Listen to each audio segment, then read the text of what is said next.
Magical Energy Industrial Era. Hey, fanfic family. So glad to see you here again to continue this incredible adventure. As always, kindly remember, this story is 100% fiction. So don't go looking for dimensional portals in your closet. All rights to this fantastic novel belong to the original author. We're just your humble narrators of epic tales. Are you enjoying the fanfic? Show it by subscribing to our YouTube channel and dropping us a like. And if you're impatient for more exclusive content, our Patreon is your happy place. Chapter 1, The Bounty Hunter. September 7th, 310th year of the new divine calendar. Auckland City, East District. That night, dark clouds obscured the moon, the starlight was dim, and the air was unusually humid, as if you could wring water out of it. Roy, dressed in a well-tailored black gentleman suit, revealing a white shirt, wore the most fashionable bowler hat of the moment and carried a black cane. For a 17 or 18-year-old, walking with a cane was quite unusual, but for adult men in the Habsburg Empire, it was standard attire. When needed, the cane could also serve as a makeshift weapon for self-defense. After all, the East District was a notoriously poor and unsafe area. Of course, a good cane was expensive, and not everyone could afford one. Roy, cane in his right hand, strolled casually through the dimly lit streets, his posture relaxed, his expression at ease, as if he were walking in a garden. Under the dim streetlights, he moved like a ghost through the city streets. Until one place, he paused, briefly surveyed his surroundings, and then slowly approached a corner. He was hidden in the shadows of the corner, his breathing becoming almost imperceptible, and in a moment, he seemed to vanish. Shortly after his disappearance, hurried footsteps approached, chaotic and heavy. Under the faint starlight, three figures appeared at the street corner. They ran, glancing back in the direction they had come from, carrying curved knives, blood dripping from their blades, the stench of blood wafting in the wind. Undoubtedly, these were three ruthless bandits, the very bandits who had just killed someone, and who had been cornered by Luo Yu while fleeing. However, Luo Yu didn't immediately appear. Instead, his breathing grew weaker, his muscles more relaxed, and his presence increasingly inconspicuous. Until they were less than 3 steps away, he suddenly moved. Like a cheetah leaping from the night, he appeared abruptly before the three, and even faster than him was the rapier in his hand. A hollow cane concealing a rapier was a common practice. While a suitable weapon is important, not everyone has the right to carry one around recklessly. Sometimes, having a weapon is even more crucial. In the dimly lit alley, a flash of silver light suddenly appeared, like lightning, tracing an arc straight towards the neck of the person in front. The person was already walking forward quickly, their attention focused on what was behind them, so when the silver light appeared, it was as if they were crashing into it directly. Before the look of horror could even appear on their face, their muscles instinctively raised the curved sword in their hand to block.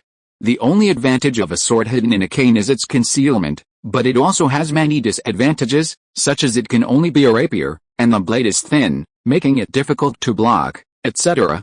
Unless it is a magical weapon, a forceful collision with the curved sword could easily break the rapier. But Luo Yu did not hesitate at all, and was even faster. As the curved sword approached, his arm trembled slightly. It was a very slight tremor, but the force extended from his arm to the tip of the blade, and the tip of the sword trembled like a phantom. The carotid artery was severed, and blood gushed from the throat, instantly staining clothes in the ground red. The bandit's eyes widened, he dropped his scimitar, clutched his neck, and tried to scream, but only a series of gasping breaths escaped his lips. One of the three bandits was dead. But Luo Yu didn't stop. She stepped over the corpse, her slender sword moving again. A hissing sound filled the air as the sword light exploded, turning into countless silver sparks that stirred the air. The second bandit was clearly prepared. With a low growl, his muscles bulged, and he swung his blade down at Luo Yu's head. He knew he wasn't fast enough, so he didn't even consider blocking. Instead, he was willing to trade his life for hers, seeing who could dodge first. If Luo Yu dodged, he would have room to maneuver and create distance for a fight. This wasn't just simple swordsmanship, it was the accumulated combat experience from countless battles. In fact, Luo Yu did dodge. Leaning back, she used her core strength to bend over, managing to let the blade flash past her eyes. But his rapier didn't pause for a moment, instead, it moved even faster, advancing a further distance. In just an instant, 7 or 8 sprays of blood erupted from the bandit's body. The wounds weren't large, given the rapier's thin blade. However, these 7 or 8 small holes were distributed across vital areas such as the heart, eyes, throat, and brow. By the time the rapier was withdrawn and Luo Yi stood up again, the bandit had already fallen, his eyes wide open in death. This series of movements was incredibly swift, like a rabbit leaping and a falcon glint in the air. The third bandit finally came to a stop. In the dim light of the street, his eyes suddenly narrowed, as if glowing with an eerie light, staring intently at Luo Yi. Behind him, the noise grew closer, lit torches, flickering lanterns, chaotic footsteps, and loud shouts. But the bandit showed little fear, not even turning around. He simply stared intently at Luo Yi, a ferocious grin spreading across his face. "I'm curious, which side are you on, and why did you take my brother's life?" Loi spoke for the first time, her voice still somewhat childish. "First mate of the Bloody Mary, Jack the Ripper. I heard you've killed quite a few people at sea. You want revenge?" No, that has nothing to do with me. The main thing is you're an escaped convict from Alamado prison. 3 days ago, you attacked the guards, released other prisoners, and set fire to the prison. You're one of the masterminds behind the riot. So, at the sheriff's office, your head is worth a lot of gold tires, a bounty hunter, just an amateur bounty hunter. Earning some gold tires to spend, and honing my swordsmanship, a win-win situation. Hell, I'm afraid you'll earn it but not life to spend it, then we'll just have to try." Before the words were finished, both moved. Jack's signature weapon wasn't a scimitar, but that didn't stop him from wielding it with incredible skill. 2 blades of light swirled around him, flashing coldly, seemingly capable of deflecting any attack. This move revealed Jack's shrewdness. He hadn't intended to outspeed Roy, nor did he believe his scimitar could outrun a rapier. Therefore, he focused on expanding his defensive area, hoping to seize an opportunity to overwhelm him with force. For him, one clash of weapons was enough. But this time, Roy didn't dodge. Instead, he charged forward like a cheetah, his rapier flashing, leaving trails of silver snakes that enveloped Jack the Ripper's various parts. Roy was cautious, his rapier swirling in a flurry of motion, avoiding direct confrontation and aiming to inflict wounds on Jack with sheer speed. And it did have an effect. Jack felt the pain as several cuts appeared on his body. But Roy seized the opportunity, his scimitar flashing, slashing fiercely from left to right. Clang. Sparks flew, and the crisp sound of the impact echoed far into the darkness. Roy's rapier, after all, wasn't a masterpiece or a magical weapon. Struck hard, it snapped in two. Jack's face lit up with ecstatic joy, clearly believing that without a weapon, his opponent was a lamb to the slaughter. But just as he looked up, he saw Loi's calm eyes in her fist, which was growing ever larger. Bang! Her left fist lashed out, striking Jack's nose before he could retract his curved blade. With that single punch, Jack felt a sharp pain, his head snapping back as a broken sword sliced through his throat. A hissing sound filled the air as blood spurted like a fountain. Jack's eyes widened in death, his gaze slightly turned, trying to focus on his enemy. But Loi had already retreated, appearing several meters away at the alleyway entrance with a few quick steps. He appeared calm, but his breathing was erratic, and his forward and back were soaked with sweat. Although his performance was perfect, this was, after all, his first real combat experience, his first time slicing an enemy's throat with a sword, his first time seeing blood spurt. Yes, this was his first time killing. However, he recovered in just a few breaths, slightly raising his head, his eyes sharp as swords in the dim night. "Come out." His voice wasn't loud, but it carried far in the darkness. Then, at the end of the alley, the seemingly approaching footsteps finally drew near. The light from torches and lanterns illuminated the surroundings, revealing a group of short figures, or more precisely, teenagers around 13 or 14 years old, dressed in rough clothes and covered in dirt. Only in the firelight did their eyes shine exceptionally brightly, and with a fierce intensity. Just then, to Luo Yi's left, another teenager emerged. He was a bit older, about 15 or 16, noticeably taller, but equally thin, wearing an ill-fitting gentleman's suit and carrying an old cane. However, he truly emerged from the street corner without a sound. "Ang, this place is yours. Clean it up, just you wait and see. Tomorrow I'll take the body to the police station and deliver the bounty to you. I guarantee you won't lose a single till. I trust you. I just hope you won't betray my trust." With that, Loi turned and left. The broken sword was reinserted into his cane, and he tapped the ground with it, walking away with a thud thud thud sound.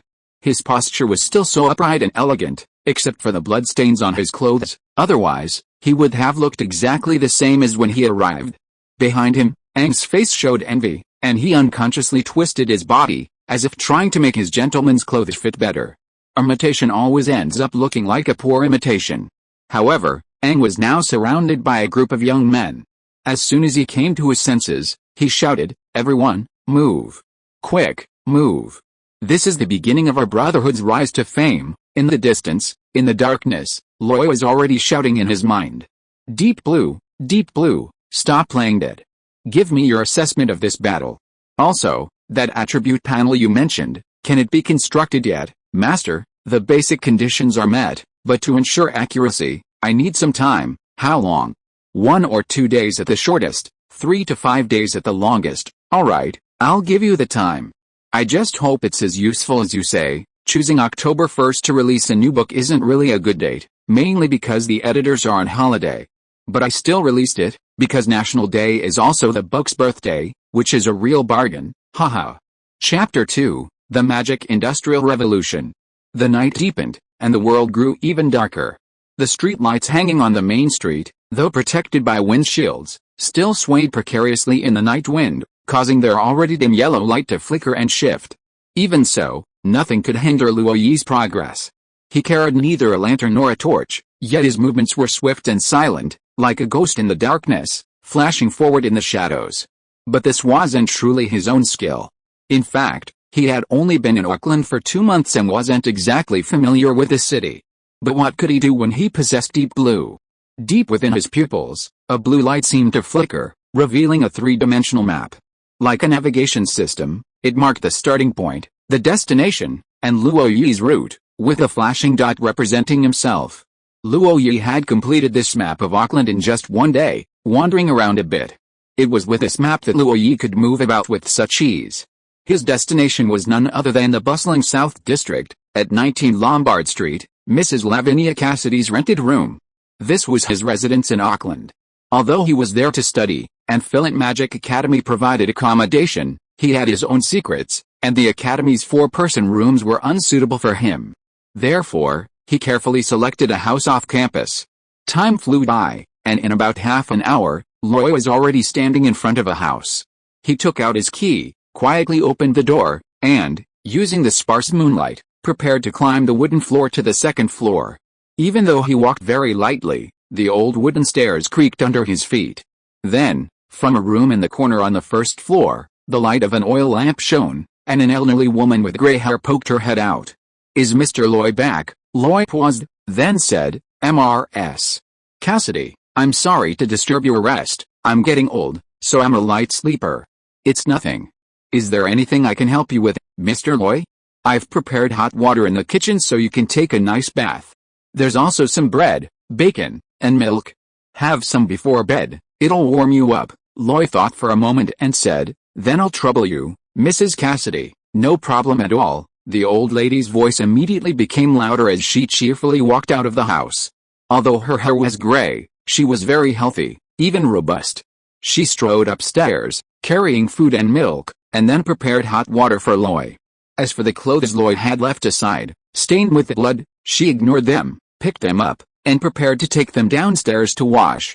Well, although it's called a rental, it's more like a privately run guest house, offering not only accommodation but also many additional services.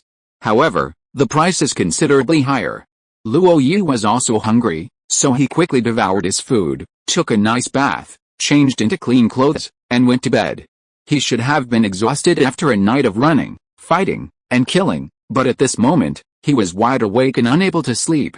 Looking out the window at the night sky, the clouds shifted slightly, revealing a sliver of a bright crescent moon. But Luo Yi's thoughts were racing, his memories fading further and further back. Undoubtedly, he wasn't a native of this world. Saying he'd usurped it wasn't quite accurate. He preferred to call it awakening his innate wisdom, possessing 2 sets of memories. Past life and present life. In his past life, he came from the technologically advanced planet Earth. He was a typical rich 2nd-generation heir, with money to burn, never having a proper job, spending his days and nights in bars and nightclubs, chasing women. In his 30s, he lived a life of extravagance and debauchery. In this life, he is Roy Roy Fitz, a 17-year-old boy from the town of Faro in the Flower territory of the Norman Duchy. He has studied with tutors and is quite accomplished in etiquette, history, and heraldry. He has also trained with the captain of the guard and learned some basic swordsmanship. About 3 months ago, in June of the year 310 of the new divine calendar, he set sail from Faro, heading south across the Silver Sea, intending to study in Auckland, the capital of the Habsburg Empire. However, at sea, he was robbed by the pirate ship Bloody Mary. Although he experienced many things, he was no longer the same person. Of course, the Bloody Mary did not fare well either. It is said that immediately after the robbery, it encountered a warship of the Habsburg Empire and was chased so badly that it almost ran aground and sank. Jack the Ripper was captured at that time and imprisoned in Alamado Prison in Auckland. As for Loy, after escaping death, he still followed his original plan, landing at Fisherman's Port in Auckland City and enrolling in the Philip Magic Academy. After passing the exam, he is now a first-year student at Philip Magic Academy. The reason he approached Jack the Ripper this time was partly because Deep Blue had a need, and he had accurate sources of information. On the other hand, it was naturally a case of enemies meeting again, hence the intense hatred. However, these were not the main points. The main point was that the 2 months of memory sorting made him clearly realize that this was not an ordinary world. The known continents of the Herka world consist of 2 parts, the old and new, both extremely vast in area. In the old continent, the cradle of civilization, the forces of various empires, kingdoms, and duchies were intertwined, with numerous conflicts and constant warfare. Moreover, besides humans, the books clearly recorded elves, dwarves, orcs, as well as giants, dragons, and many magical beasts. However, after the Great Sun God won the War of Faith, most of these alien races were driven overseas into the New World. Here, there's heaven and hell, real gods and demons, and even extraordinary professions that allow mortals to continuously grow. Yes, this is a fantasy world. However, if it only stopped there, it wouldn't be so bad, it wouldn't have strayed far from Luo Yi's understanding. But when he flipped through his memories to the end, especially regarding the Habsburg Empire, he couldn't remain calm. The old world has a long history, with clearly recorded history spanning tens of thousands of years, encompassing many eras. From barbarism to civilization, from the Age of Heroes to the War of the 100 Races, from the chaos of gods to the unification of faith, from the proliferation of empires to the Age of Exploration. In general, the old world today is a feudal agrarian economy, with lords and kings dividing most of the land, and the knightly class of extraordinary professions forming the basis of their rule. It can be said that this system is very stable, passed down for many years, and even during the Age of Exploration, it remained unbreakable. If you ask why there was no emergence of capitalism, why there were no major changes in the social system, Luo Yi wanted to say that when gods truly exist, when legendary powerhouses can fight against 10,000 men single-handedly, if they want to maintain the status quo, they can only maintain the status quo. But all of this changed dramatically after the rise of the Habsburg Empire. Because of the birth of the magic energy pool and the popularization of magic crystal manufacturing technology, the era finally took a giant leap forward. In fact, hundreds of years ago, the Habsburgs only occupied a small area in the center of the old world, surrounded by numerous duchies. It was the Hohenzollern family that gradually expanded through conquests, eventually establishing the powerful Habsburg Empire. But if it had stopped there, it would have been just another rising empire in history, like other glorious empires, a repetition of history. But Hohenzollern I was truly a man of great talent and ambition. He made a decision that changed the era, inviting 12 great magicians to establish the legendary magical research institution, the Royal Society. Then, the Royal Society developed the improved technology for the elemental pool, the magic energy pool, and magic crystal manufacturing technology. In Loy's view, the magic energy pool is like a large power plant. Once built, it can provide an inexhaustible supply of energy, magic energy. This magic energy can then be transmitted to various industries to power large mechanical equipment. For example, heavy smelting equipment, powered by the magic energy pool and equipped with a universal power engine, would have a dramatically improved efficiency. Magic energy trains, while not currently fast, are tireless and have a large carrying capacity. The magic energy train was created by a modern alchemist named Stevenson. There are also magic energy ships, completely eliminating the limitations of sailing warships, powered by magic energy. Even steel can float on water. This was the invention of the great alchemist and legendary mage Fulton. Of course, the generally accepted earliest use of magic energy machinery is the technological innovation in the textile industry, the advent of the magic energy spinning machine. However, magic energy pools also have drawbacks. They are too bulky, difficult to maintain, and need to be fixed in one place, unable to be moved freely. But what if excess magical energy is stored in a small container?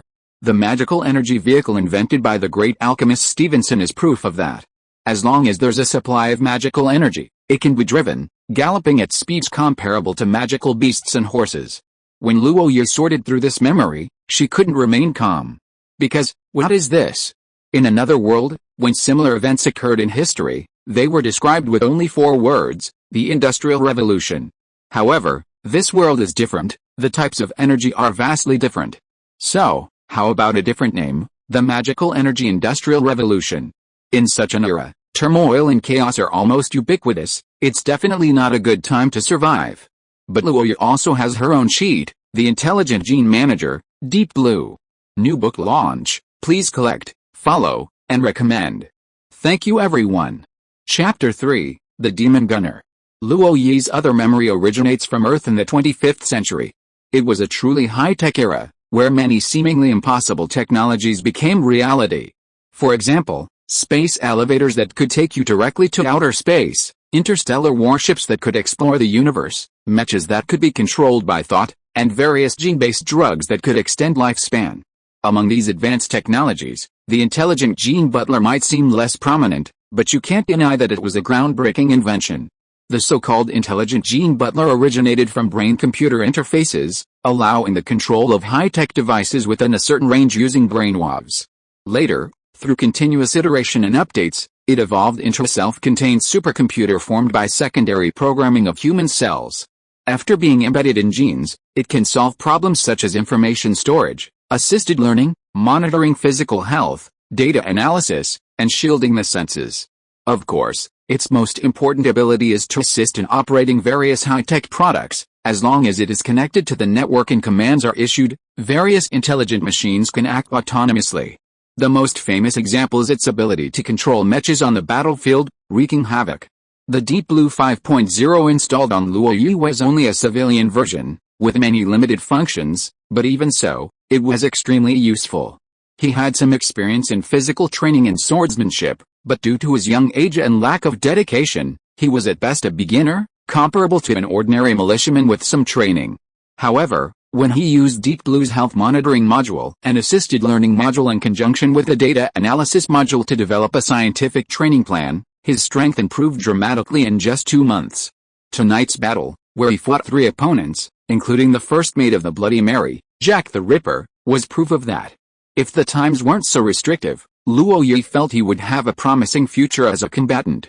However, in the era of magical energy industry, the best choice was naturally a mage, and even more so, an alchemist proficient in the design and manufacture of magical energy machinery. Night deepened, dark clouds obscured the moon, thunder rumbled, and a torrential downpour began. The raindrops pattered on the rooftops and streets, washing away the dust in the air, and Roy drifted off to sleep to the sound of the rain. The next morning, Auckland was even fresher after the rain. When Roy woke up, Mrs. Cassidy had already prepared breakfast. The freshly baked white bread was soft and fragrant, spread with a little butter and cheese, and one bite was pure bliss. There was also bacon and mashed potatoes, enough to fill you up, and finally a cup of strong coffee to keep you energized. After leaving the house, he took a public carriage to Philint Magic Academy. As the only magic academy in Auckland, Philint Magic Academy's status was self-evident. Located in the south of the city, it covered an area of hundreds of acres, extremely vast, and had various landmark buildings. As soon as Roy jumped off the carriage, he saw 2 towering mage towers. They looked almost identical from the outside, both tens of meters high, spired, and were said to contain space-expanding magic, making them far more expansive than they appeared from the outside. Roy paid 5 copper tires for the ride and followed a flow of students into the academy. Naturally, not just anyone could enter the Magic Academy. One needed a student's badge to prove their identity and pass through the magical scan. Loy wore the badge around her neck and smoothly stepped through the academy gates. 2 mage towers, one on the left and one on the right, were right in front of her. At this time, people were going in and out of both towers, almost all dressed in black robes with mage apprentice badges on their chests.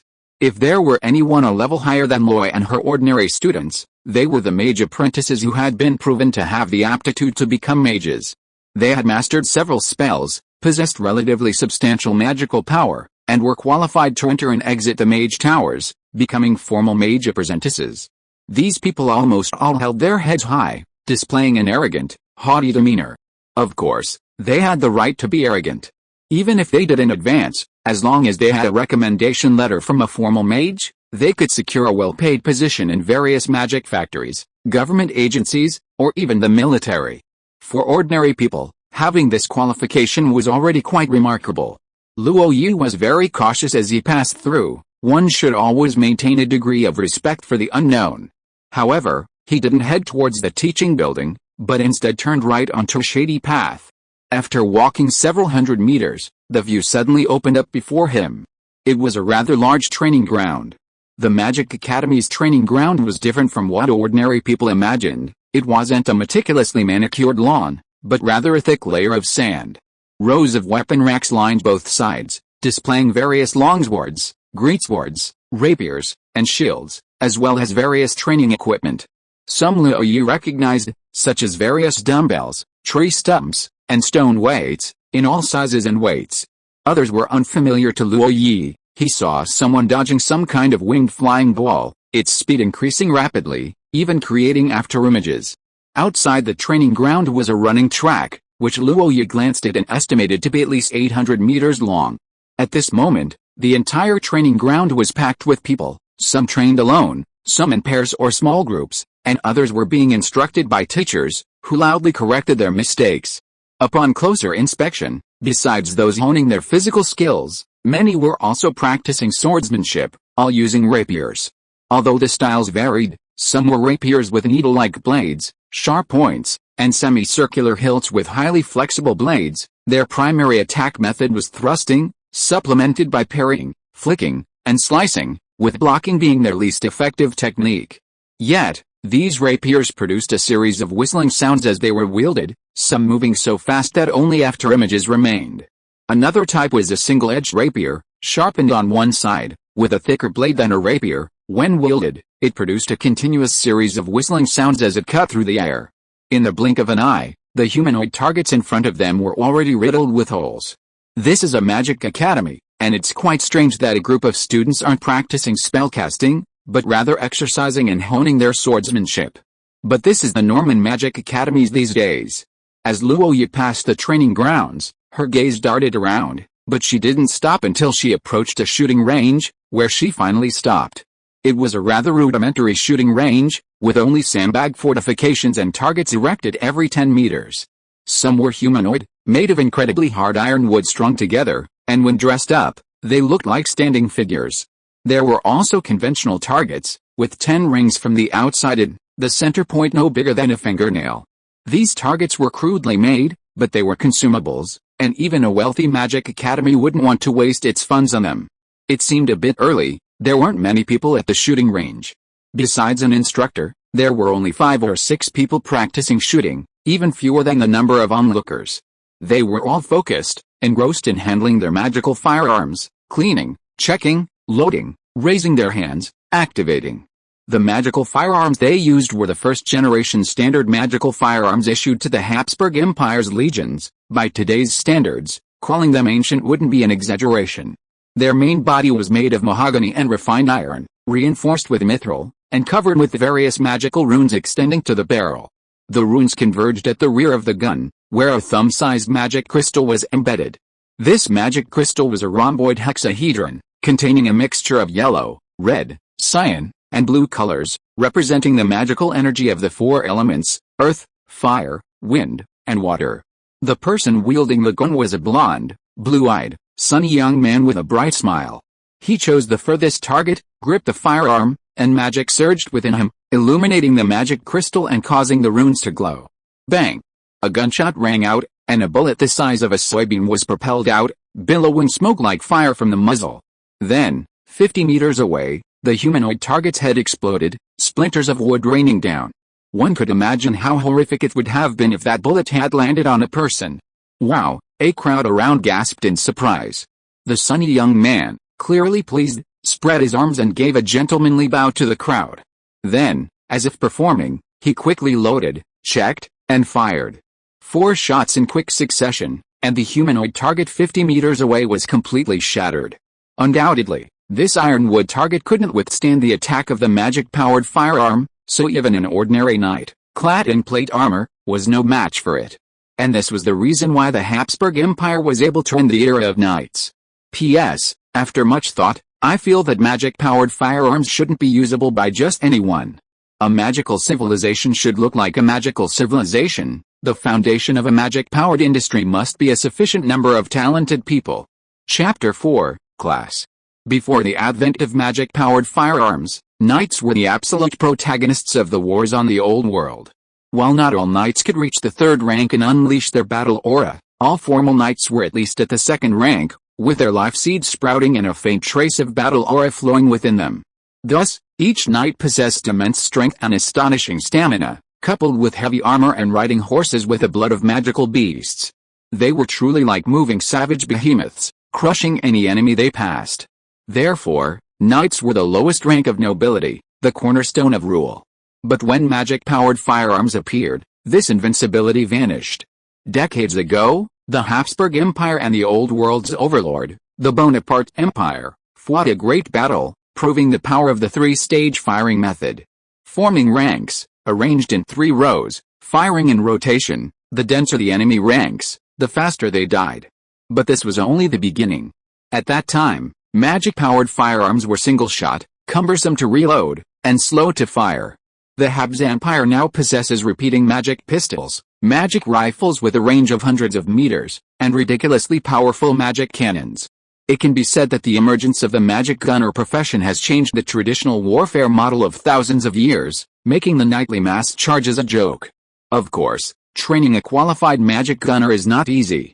Unlike the gunpowder firearms that anyone can fire, magic firearms require, as one of the essential conditions, magic power. Even though most of the power is supplied by magic crystals, the user needs a small amount of magic power to activate the magic circle on the gun. It doesn't have to be much, but it's necessary. To possess magic power, one must first learn basic meditation techniques and accumulate knowledge about magic. The problem is, formal mages are not easy to train. Leaving aside the effort put in later, innate elemental affinity and a sufficiently intelligent mind are things that cannot be obtained without being born with them. Especially for formal mages in the Habs Empire, there is so much to learn, and the requirements are far stricter than for traditional mages. It's fair to say that 99% of the students in the Magic Academy won't become mages, but they're not truly without options. In their 2nd year, they can choose the magic gunner profession, focusing on the operation and use of magical machinery. After graduation, they can join the army. For most, earning military merit on the battlefield is also an excellent choice. The many people on the training grounds undergoing physical and swordsmanship training are all striving towards becoming magic gunners. At range, they attack with magical firearms. At close range, they kill enemies with swordsmanship. Sufficient agility and speed can create formidable combat power. An elite magic gunner squad, employing flanking and decapitation tactics, can even instill fear in most legions. And here's an amusing anecdote. In the past, knights preferred greatswords, heavy swords, and giant swords on the battlefield because they had high attack power and were very lethal when wielded. Therefore, the extraordinary training of knights has always focused on the clumsy and powerful approach, pursuing greater strength, thicker defense, and a more ferocious posture, hacking their way through the enemy ranks. But now, with the advent of magic-powered firearms, the clumsy and powerful have become easy targets. Unless one cultivates to the 3rd tier or higher and can project their battle aura, their survival rate on the battlefield is truly worrisome. Conversely, the previously unpopular agile warriors have become the mainstream. A pistol in one hand, a sword in the other, they move swiftly and agilely within a limited space, the sword faster than the gun, taking lives in an instant. Of course, magic academies are not military academies, so they don't just offer the magic gunslinger specialization. There's also a very popular major, Magic-powered mechanics. Theoretically, to design mature magic-powered mechanical products, one must be a formal mage and possess sufficient expertise in modern alchemy.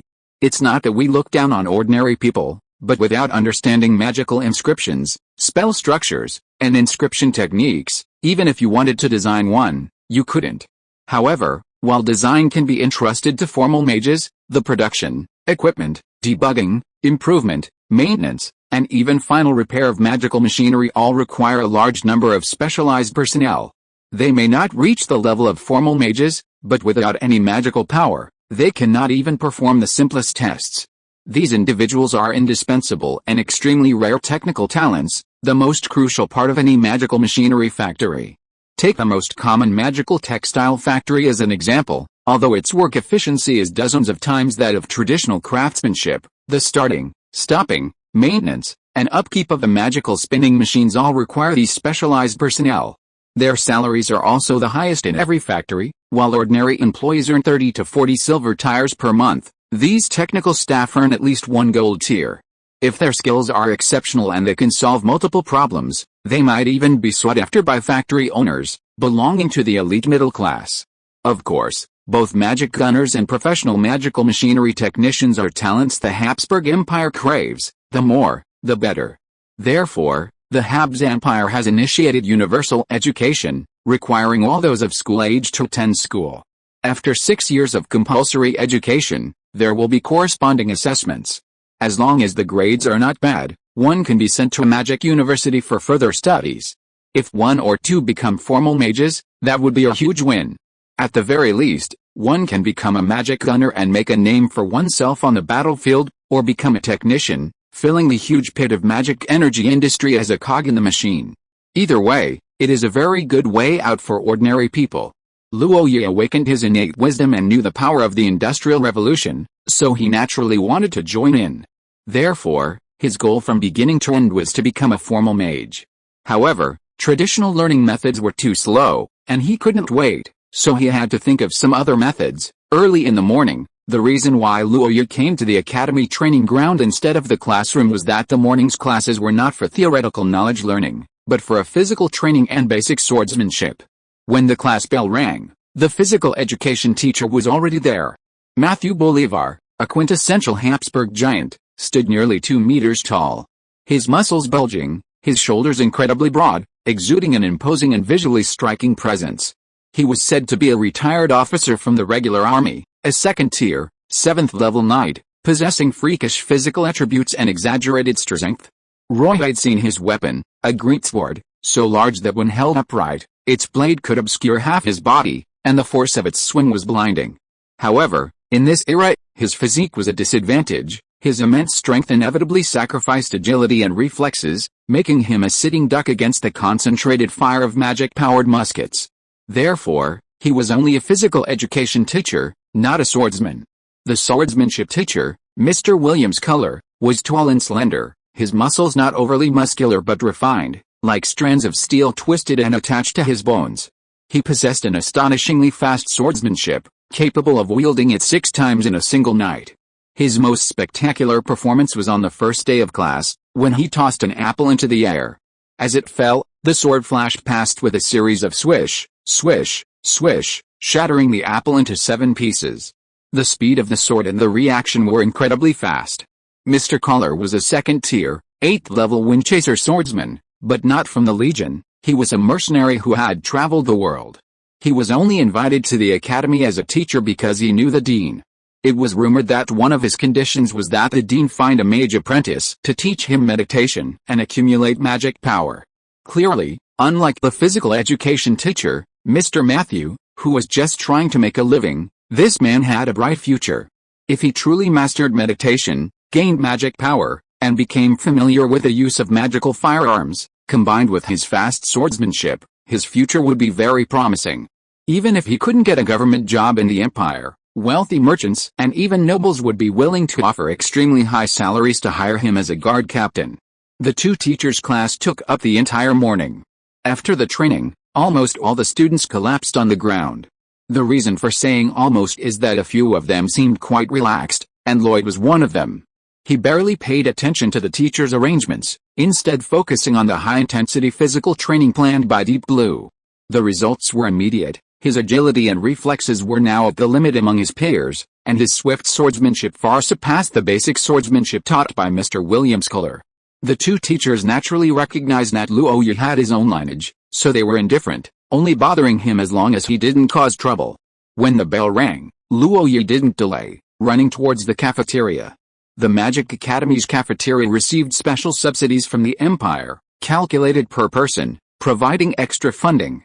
Therefore, the food wasn't particularly delicious or clean, but the portions were generous, with plenty of meat. A group of 17 or 18-year-old boys, coupled with high-intensity training, couldn't withstand the strain without sufficient nutrition. The afternoon was spent in the classroom. First-year students are only at the beginning of their magical journey, their studies not yet in depth, but they still have 8 courses in total, including a general history of magic, introduction to meditation, an introduction to magical inscriptions, and basic magical materials. The workload is heavy, and it also serves as a selection process, assessing each student's suitability for a particular direction. However, classroom management is not strict. As long as you pass the exams and obtain the credits, you're good to go. Therefore, Luo Yi skipped class without hesitation, turning around and heading straight for the Academy's library. P.S. Although there is an academy, I don't plan to develop much of the story there. There will be virtually no scenes of showing off or getting humiliated in front of little kids. Therefore, the Academy is the most important source of information, and this part will be simplified. Chapter 5, The Library. Bathed in the afternoon sun, passing through the training grounds and several laboratory buildings, Luo Yi finally arrived at his destination before the school bell rang. It was a large lake with a small island in the middle, upon which stood a truly magnificent building. 12 rock-carved pillars supported the dome of the entire structure, and the white jade floor was so smooth it reflected images. Large floor-to-ceiling windows, illuminated by the soft glow of magic crystal chandeliers, made the place shine brightly day and night. Walking through it, Luo Yi felt a unique sense of traversing between civilization and barbarism, knowledge and time itself. This was the library of the Philint Magic Academy. Luo Yi had to admit that the Habs Empire was indeed very different from the Norman Duchy. He remembered. In the Norman Duchy, the characteristics of feudal serfdom were written all over its face. Nobles almost monopolized all resources. Not to mention tangible things like fields, forests, mines, and wealth. The most important thing was knowledge, which only nobles could access.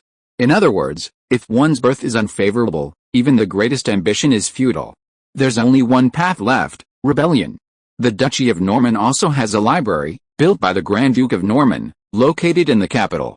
It houses a considerable collection, but it's the only one. Accessing it for research is impossible without a noble title. But the Habsburg Empire is different. In the Habsburg Empire, almost every magic academy has its own library, containing at least 300,000 books covering history, literature, poetry, astronomy, geography, arithmetic, and the supernatural. And this is just the contribution of the Habsburg royal family, the Hohenzollern family, standard equipment in every library. In addition, there are separate collections from the magic academies, contributions from nobles, and works by scholars from various regions, making each library a treasure trove. Furthermore, every student in the Magic Academy is entitled to enter and choose content of interest for reading and study. This alone represents progress in civilization and the liberation of knowledge. Luo Yi moved with light steps, entering the vast hall of knowledge with his student's badge, lingering among the bookshelves. However, he didn't rush to the extraordinary area, but after searching for a while, he found the history area. Then, he began to explore the ancient wilderness and prehistoric times, gradually tracing the threads of this world. Because he was using Deep Blue's scanning module, he didn't do what others did, selecting books and finding a seat. Instead, he found a corner, trying to avoid being seen, and quickly flipped through the pages. To be precise, Deep Blue doesn't possess intelligence, but its data analysis module is extremely useful, providing various feasible methods under existing conditions. However, this analysis doesn't come from nothing, it requires various conditions to assist it. Therefore, the more information stored in a module, the more accurate the analysis. Now, Luo Yi was supplementing the basic information of this world. He wouldn't mind going through all the books in the library, but that would take some time. Time flowed by as Luo Yi read, becoming increasingly focused. A pale blue light flickered in his eyes, and he could scan a page in just a breath or two. Luo Yi always felt that the greatest function of the intelligent gene butler was actually its scanning and learning aiding modules. There was no way around it. With the advancement of technology came an information explosion. People needed to absorb so much information that traditional reading and learning methods were insufficient. The intelligent gene butler's scanning module perfectly solved this problem. Not only was the information input speed fast enough, but it could also automatically organize, categorize, and store it. If needed, it could automatically retrieve, extract, combine, and apply it. On that planet Earth in that era, almost everyone was a scholar. It was nothing unusual. Time passed quickly, and in the blink of an eye, it was already dusk outside. Luo Yi, preoccupied with his own thoughts, didn't linger. After putting down his book, he left the library. He boarded a public carriage at the Academy gate and finally returned to 19 Lombard Street just as the last rays of sunlight disappeared on the horizon. Here, the young'un had been waiting for quite some time. The boy was still wearing his ill-fitting gentleman's suit and carrying an old cane. The only difference was that he was now wearing a hat, neither new nor old. Seeing Loy alight from the carriage, Aang almost ran forward and handed her a money pouch. "Mr. Loy, is this your bounty?" Loy took it, gave it a slight shake, and didn't open it to check. He simply looked Aang up and down before asking, "How was it? Nobody gave you any trouble today, right?" "How could they?" Aang gestured exaggeratedly. "That was the first mate of the Bloody Mary, Jack the Ripper, a ruthless pirate. You wouldn't believe the fear on their faces when I delivered the body to the police station. In the streets of the east of the city, our gang has made a name for itself. They might not care about us beggars, but they're definitely wary of you, and that's how we get a living. Mr. Loy, on behalf of the brothers in the gang, I extend my deepest gratitude to you. The power of the Habsburg Empire was undeniable, but that didn't mean there weren't dark corners. In fact, the nascent magical industrial revolution had a tremendous impact on society, affecting almost every aspect of life. And Auckland City didn't even have a proper police station. Security was handled by the city guards. Those police stations were essentially like the city's garrison, with a crime-solving rate consistently hovering around 3%, practically non-existent. This gave rise to two industries: detectives specializing in tracking and solving cases, and bounty hunters specializing in apprehending criminals. Of course, there were also numerous gangs entrenched in their areas and mercenaries engaged in various illegal trades. Everything was imperfect, and naturally, everything seemed chaotic. The Eastern District of Auckland was a slum, a melting pot of all sorts of people, teeming with gangs. Perhaps the most miserable were orphans like Aang. Without parental protection or a source of income, they could only find work selling newspapers and delivering mail, often going hungry. And that didn't even include the oppression, robbery, and bullying from gang members. Loy had saved Aang once by chance. He wasn't a saint, but he had his limits. There were things he couldn't simply ignore. And that was the one time Aang became entangled with him. Over time, the two sides reached a cooperation agreement. Aang would use his intelligence network to provide Roy with accurate information, while Roy would handle the actual operation. This particular job involved Jack and his two companions escaping from prison, and the bounty would be split 20-80. Roy would get 80%, and Aang would get 20%. However, what Aang valued most was reputation. If the Brotherhood gained a good reputation, it would be easier for them. Looking at Aang, Roy nodded slightly and said, "I can help you a little, but I can't help you forever. So, Aang, you need to practice the swift sword technique I taught you a lot, Mr. Roy. I will try my best." "Alright, that's settled then. I'll look forward to your next good news." "Okay." After seeing Aang off, Roy opened the door and went home. Mrs. Cassidy was already smiling and greeting him. Roy didn't hesitate. He ordered hot water and food, then went upstairs. In his room, he sorted through his loot. Jack the Ripper, being a named figure, was worth 80 silver tires, while his two henchmen were each worth only 20 silver tires. This single case totaled 120 silver tires, with Lloyd taking 80%, or 96 silver tires. Aang, being sensible, gave him a full 100 silver tires, equivalent to 1 gold coin. This was a month's income for a middle-class man with a respectable job. Lloyd was quite happy with this windfall. He ate a sumptuous dinner, took a shower, and immediately lay down on the bed, activating the auxiliary learning module without delay. Among Deep Blue's many modules, the scanning module collected information, but collecting information was merely collecting. Memorizing and learning were two different things. Therefore, the auxiliary learning module had its basis. Auxiliary learning, as the name suggests, uses the intelligent gene manager as a blueprint to perform secondary analysis, thereby creating a near-realistic illusion. The power of words can never compare to real experience, just as reading can't compare to the lasting impression of watching a movie. Of course, you'll still forget, and supplementary learning is only supplementary. How much you truly understand depends on the individual. But this is already quite good, several times, even dozens of times, faster than normal learning. That night, Luoyi seemed to have countless bizarre dreams, and by morning, he had already digested all the history he had read the day before. Well, not completely digested, but some memories remained in his mind, which he could retrieve when needed. For 4 consecutive days, he exercised in the morning, read in the afternoon, and digested the material in the evening. Finally, on the 5th day, Deep Blue brought good news. The character attribute panel he had constructed was initially completed. Currently, there will be 2 updates daily, fixed at 6 p.m. and 6:10 p.m. Please continue reading. Chapter 6, Character Attribute Panel. Name, Roy Roy Fitz. Race, Human. Occupation, Swift Swordsman. Tier 1 LV5, Strength 8, 23 out of 100, Agility 10, 99 out of 100, Constitution 8, 75 out of 100, Perception 7, 60 out of 100, Intelligence 9, 0/0, Skills, Old Continent Knowledge LV3, Swift Swordsmanship LV4, 5 over 100. A pale blue light screen slowly unfolded before her eyes. Loy glanced at it and couldn't help but ask, Deep Blue, you actually made a game-like attribute panel. Isn't that a bit too childish? Deep Blue retorted, Master, tell me, isn't this what you're most familiar with? Well, it really is. In that case, I'll use the method that you're most familiar with and can best understand to demonstrate your current abilities and qualities. Isn't that good? Alright, you make a good point. Then tell me the details properly. Of course, after organizing her thoughts, Shenlin began to explain in detail, and as Luoyi listened, she roughly grasped the specific meaning of each indicator in the attribute panel. Actually, compared to a real game interface, this attribute panel was quite rudimentary. At least it lacked equipment and item slots, but it conveyed the essential information. First, there were the 5 major attributes, seemingly similar to those in a game, but actually much more profound.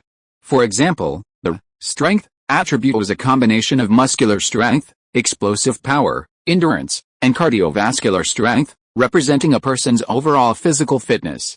With sufficient strength, even wrestling with a dragon wasn't impossible. The Agility attribute referred not only to running speed but also, more importantly, to reflexes. The higher the attribute, the faster the reaction time. At its limit, even deflecting bullets with a knife was normal. As for Constitution, Shenlin defined it as the ability to resist harsh environments and external influences, such as resistance to disease, viruses, high temperatures, frostbite, and magic resistance. The Perception attribute, on the other hand, was the level of sensitivity to the outside world, the ability to observe through all 5 senses. The final attribute, Intelligence, can be seen as logical and computational abilities, including metacognition, the ability to deconstruct complex information, and the integration of inductive and deductive reasoning. This is also what mages value most. Without intelligence, one cannot master complex magic. The 5 attributes basically cover all the basic abilities of the human body, with an average adult around 5 points and a maximum of 10. For example, Luoyi's agility is trained to the extreme, his reflexes far exceeding those of ordinary people, which allows him to master swift swordsmanship and kill 3 people with a single strike in a short time. However, this is the limit for mortals. To go further, one must seek the path of the extraordinary. For combat professionals, this means cultivating corresponding breathing techniques, nurturing the seed of life, and awakening battle aura. But Luoyi lacks a breathing technique. When he set off from Pharaoh Town, his strength was not outstanding. According to his professional level, he was at most a swift swordsman LV1, nothing to boast about. His significant progress was due to the scientific training plan devised by Deep Blue and his own willingness to endure hardship. Having arrived in a new world and narrowly escaped death, it's impossible for him not to be afraid. These experiences fueled his motivation. According to Deep Blue's system, each attribute increase translates to a 1.5x boost, a truly remarkable effect. Then there's the classification of skills. While Luo Yi himself is quite knowledgeable, having diligently studied history, etiquette, and heraldry, all of that is meaningless with Deep Blue. With scanning and storage modules, the information in his mind is limitless and readily accessible, making him a veritable erudite scholar. Therefore, Old World General Knowledge LV3 covers it all. What truly deserves mention is Swift Swordsmanship LV4. According to Deep Blue's classification, every 3 skill levels represent a significant leap. Swift Swordsmanship LV4 represents a major leap in rapier technique. When Luo Yi wields the sword, he can even feel the rapidly swinging tip, the amplitude of each swing, and the ripples created with each cut.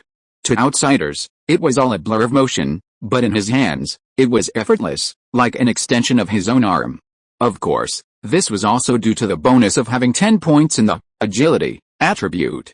To draw a comparison, Mr. Williams, the swordsmanship instructor, was only at the Swift Swordsmanship LV5 level. That's why he turned a blind eye to Luo Yi's swordsmanship training. After all, in swordsmanship, he wasn't much better than Luo Yi. Having sorted all this out, Luo Yi tilted her head slightly and asked the question she cared about most. Deep Blue, now that we have this character attribute panel, can we add attribute points? Add attribute points? Deep Blue was taken aback, then said helplessly, Master, have you been reading too many novels? Adding attribute points? That's for system novels.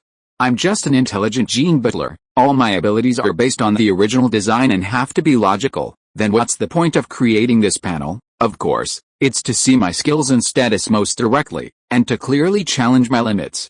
Master, you've been given a second chance at life. You can't easily kill yourself. After a pause, Deep Blue added, it also allows you to see the results of your training most directly, giving you the motivation to cultivate. After the 5 major attributes, you should have seen that they are actually percentages. As long as you train scientifically and effectively, you will improve, and the data will reflect that. Reaching 100% means breaking through your limits. Master, don't underestimate it. With this, our targeted training can definitely improve in the shortest amount of time. That's how we got agility to 10 points. Of course, training varies in difficulty. Strength and constitution are relatively easy, but perception training is very difficult. Then what's with this? Intelligence? Why is it all 0? It's simple, because I don't have an effective training method right now, so it can only be 0. After spending quite a bit of time, Luo Yi roughly understood the function of this panel. It was useful, but not particularly effective. Finally, Luo Yi asked the question he cared about most. Deep Blue, then tell me, what do I need to do next? That depends on what Master wants. A mage? Of course, to become a mage, not learning breathing techniques, isn't that obvious? If you can become a mage, who would want to be a sweaty warrior? In that case, you need to supplement all the basic knowledge about magic, basic theory, basic spellcasting, basic meditation. Once you understand all of this, you can use the learning module to try to get started with meditation in the shortest amount of time. Okay, I'll do as you say. With a goal, there was naturally motivation to strive. After that, Luo Yi traveled back and forth between his rented room at 19 Lombard Street and the Fillet Magic Academy. During the morning physical training and swordsmanship classes, he trained almost entirely on his own, ignoring the instructions of his 2 instructors. The instructors could see his skill level but didn't interfere, letting him train as he pleased. While the instructors didn't care, some students in this cohort thought he was being arrogant and wanted to teach him a lesson. Luo Yi's response was simple. In physical training, he outpaced the others with his simplest running routine. He ran lap after lap, and while others were nearly exhausted, he didn't slow down, even accelerating, eventually losing count of how many laps he completed, leaving them speechless. Swordsmanship class was even simpler. He found an opportunity to duel with his swordsmanship instructor, Mr. Williams. As a second-tier swift swordsman, Mr. Williams' physical abilities far surpassed Luo Yi's, yet Luo Yi, with his sharp swordsmanship, held out against Mr. Williams for a full 30 moves before finally being defeated.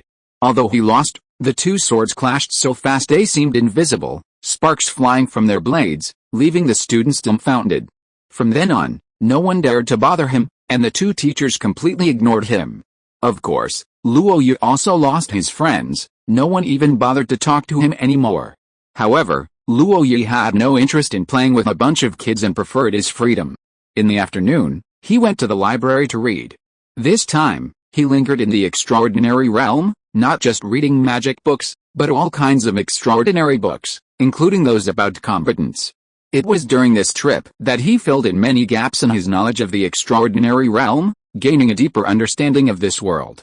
In fact, the books in the extraordinary realm were mostly about combatants, with various class divisions, exclusive combat skills, secret techniques, and even breathing techniques.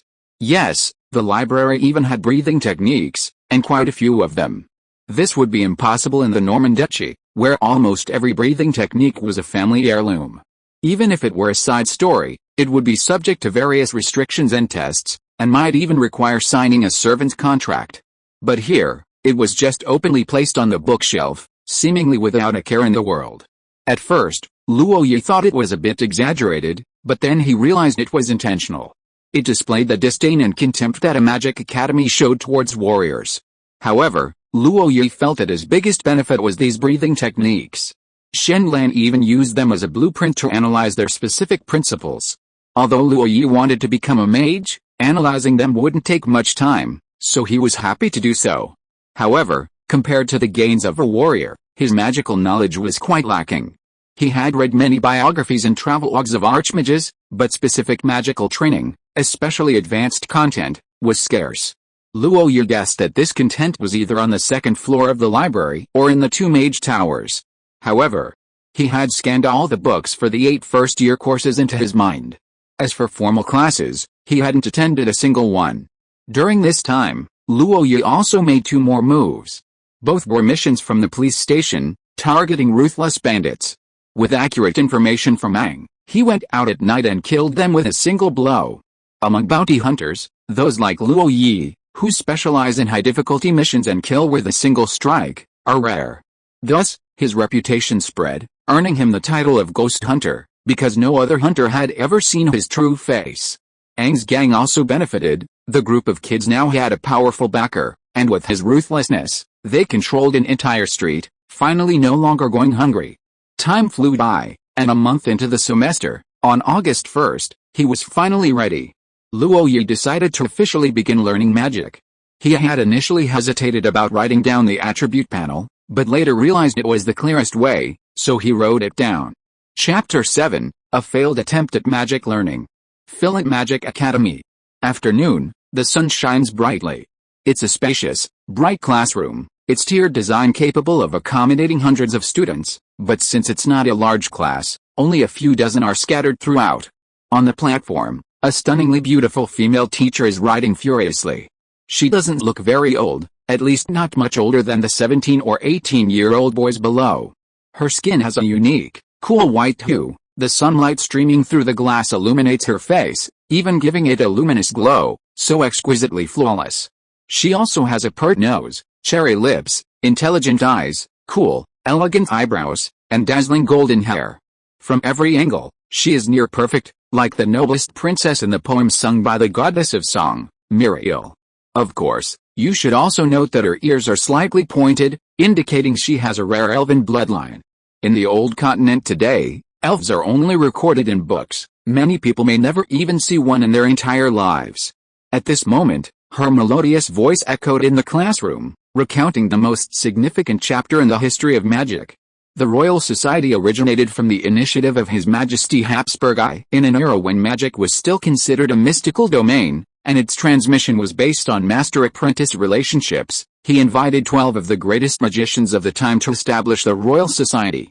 The Royal Society was extremely mysterious. Even today, we do not know its internal structure, only that it possessed magical power unique to the royal family. All we know are the names of great mages such as Hook, Leibniz, Flamsteed, Boyle, and Hawley. Of course, this does not erase the Royal Society's contributions to magic. They did not disappoint His Majesty's expectations, and after dedicating themselves to magical research, they produced a world-renowned achievement, the magic pool. The magic pool, derived from the elemental pool of the Mage Tower, can draw elemental power from the 4 elemental planes to supply the energy consumption of the mage tower. However, the initial version of the elemental pool had many flaws. It was cumbersome, expensive, fragile, and difficult to disassemble. Those great mages used this as a foundation, continuously improving, optimizing, iterating, and updating it, ultimately achieving the magic pool technology we know today. It can be large or small, disassembled and assembled, and has a stable power supply, thus finding extremely wide applications in metallurgy, transportation, mining, textiles, and other fields. However, the great mages of the Royal Society were not satisfied with this. Subsequently, they introduced magic crystal manufacturing technology. This involves extracting excess magic energy and storing it in various carriers to form standard magic energy crystals for people to use. In this way, the environment for the use of magic energy has been greatly expanded, from small mechanical weapons such as magic energy guns and magic energy cannons, to various means of transportation and engineering machinery, such as magic energy warships, magic energy airships, and magic energy trains. Therefore, some mages have already given our era a name, the Magic Energy Industrial Age. However, this name has not yet been recognized by the royal family. It is only a call for it, and my Habsburg Empire is here too, on the podium. The young female teacher seemed to have reached a point of excitement, and her originally melodious voice became tinged with passion. Below the stage, a group of students looked up in fascination, some listening to the lecture, others captivated by the stunningly beautiful face. Only Luo Yi sat in the corner, head bowed, eyes half closed, seemingly lost in thought. Before him lay a massive volume of a comprehensive history of magic, but a pale blue light flickered in his eyes. Deep within his mind, Luo Yi took a deep breath and said, "Deep Blue, don't delay. Activate the learning module, simulate a meditation scenario." I'm going to do my first basic meditation. Basic meditation wasn't actually dangerous. Even if interrupted, it wouldn't matter. However, entering meditation was a long process, requiring absolute focus and quiet. Almost every apprentice meditated in the quietest environment, preferably late at night. But Luo Yi wasn't meditating alone, and he couldn't wait any longer. In the middle of the afternoon, instead of going to the library for the first time in a long while, he found a classroom, ready to try it out in class. With his command, Deep Blue's voice immediately rang out, "Yes, Master, assisted learning module activated, simulating basic meditation illusion, meditation scene analysis, analyzing, please wait, analyzing, please wait." Seeing the steady progress, Luo Yi couldn't help but smile, as if he could see the door to success. Meditation basics, possessing magic power, were the foundation of everything. With magic power, even becoming a magic gunslinger would be a decent path.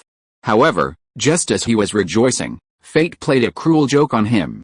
The next second, error, analysis failed, program error, analyze again, analysis failed, analysis failed, analysis failed. A series of garbled characters flashed before Luo Yi's eyes, dazzling him and making his head spin.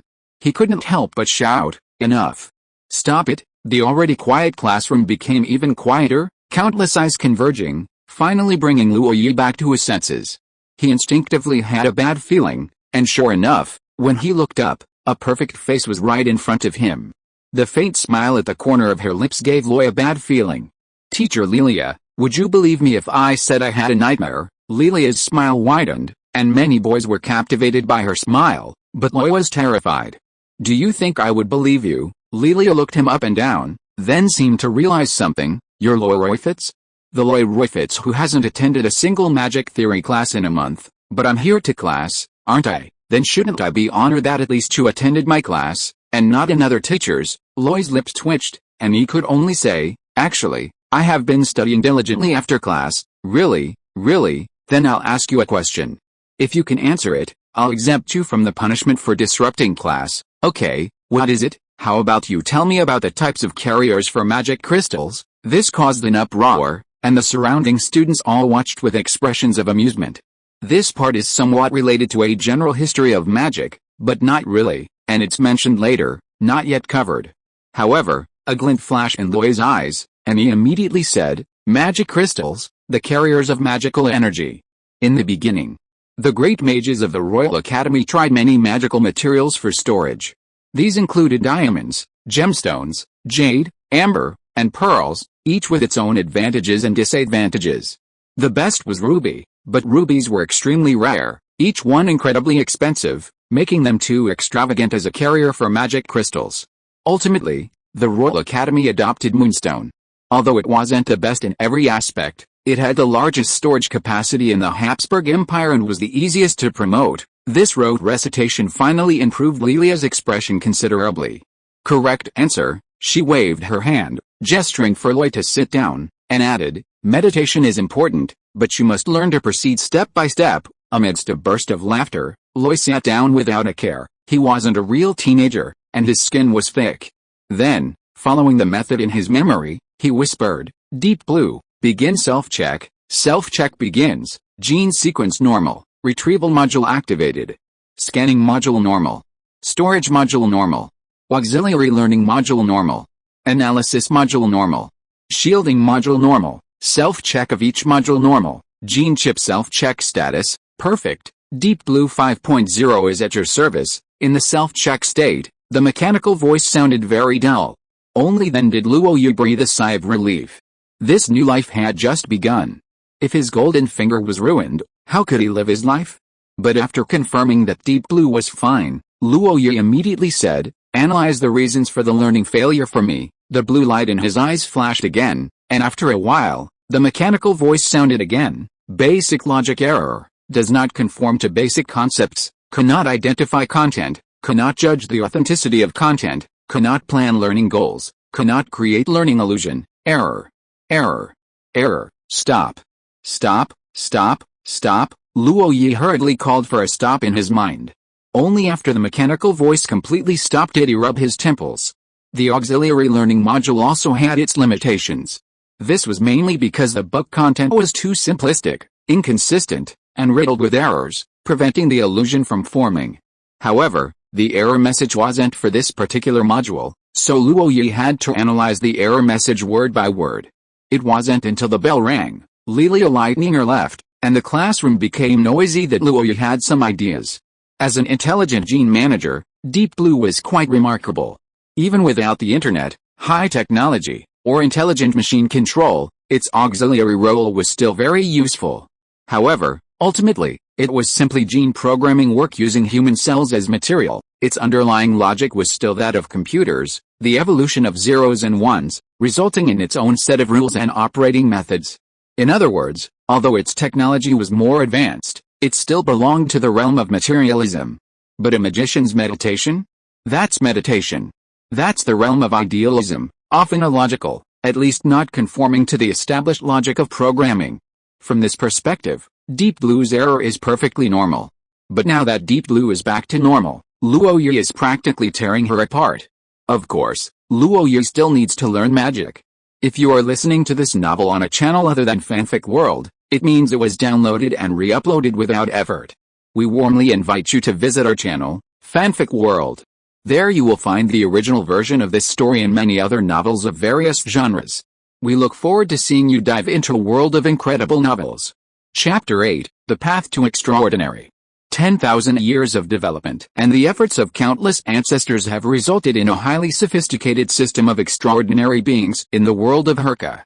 While broadly categorized into three types, combatants who cultivate battle aura, spellcasters who accumulate magic power, and clergy who believe in deities, each system is actually further subdivided into countless professions, each with its own unique characteristics, making it incredibly complex. However, even with all these professions combined, magicians are universally acknowledged as the most difficult to cultivate. First, elemental affinity is an insurmountable hurdle. A lack of talent inevitably limits one's progress. This is a natural gift, and a deficiency is almost impossible to overcome later in life. While elemental affinity can be tested, it's not arranged for first-year students to avoid discouraging them.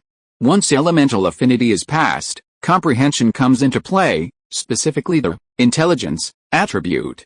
A low intelligence value makes understanding complex magic a pipe dream.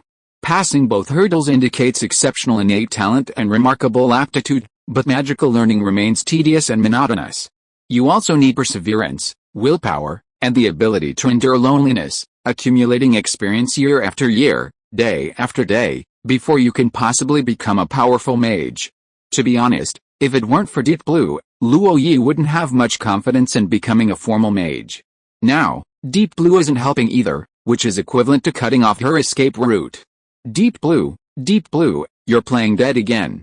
Tell me, what should I do now? After a long while, Deep Blue finally spoke. As the old saying goes, there is a path to the mountain of books, and diligence is the way, the sea of learning is boundless, and hard work is the boat. Master, why don't you study hard? Study my ass. Luo Yi's face twitched, but she still patiently said, activate the data analysis module. Deep Blue, analyze the pros and cons carefully, and come up with a career plan. Yes, Master, Deep Blue responded, and Luo Yi saw the light blue screen in her eyes begin to refresh, like flowing water, with numbers changing constantly. Luo Yi felt a wave of dizziness and couldn't help but close her eyes, holding her breath and waiting. After a moment, Deep Blue spoke again. Master, the analysis is complete, then let's talk about it in detail. After a slight pause, Deep Blue continued, Master, the supernatural professions in this world are divided into many categories, but in summary, there are actually only 3 paths suitable for you: mage, warrior, and magic gunner. The mage profession is naturally the best. As long as you can become a formal mage and master magical mechanical manufacturing, with my scanning, storage, computing, and analysis modules, it's not impossible to come up with some earth-shattering designs. As you know, we can't control the details, but we can control the general direction. If we develop in the direction of tanks, aircraft carriers, battleships, etc., any of these would be enough to change the balance of power between nations, and even become a national treasure. Moreover, this path is the safest and most respected, and the resources that can be mobilized are incredible. It can be said that wherever you go, you will be the target of others' competition. The scene described by Deep Blue made Luo Yi's eyes light up. In fact, this was exactly what he had planned before. But the next second, he deflated. Stop talking nonsense, tell me something useful. Deep Blue continued, the second path is naturally the magic gunner profession. Actually, as long as Master works hard, there's still a chance to get started with basic meditation. Once you accumulate some magic power, becoming a magic gunner shouldn't be difficult. However, in my opinion, the name magic gunner isn't accurate. To be precise, it's a user of magical machinery. Right now, it's magical firearms and magical cannons. Later, there might be magical tanks, magical flying vehicles, magical submarines, magical ships, and other war machines. If powerful weapons like magical mechas appear, then it's not impossible for Master to take on a legendary figure single-handedly. That's great. That's great. Luo Yi was very excited upon hearing this. If she couldn't become a creator, being a pilot wasn't out of the question.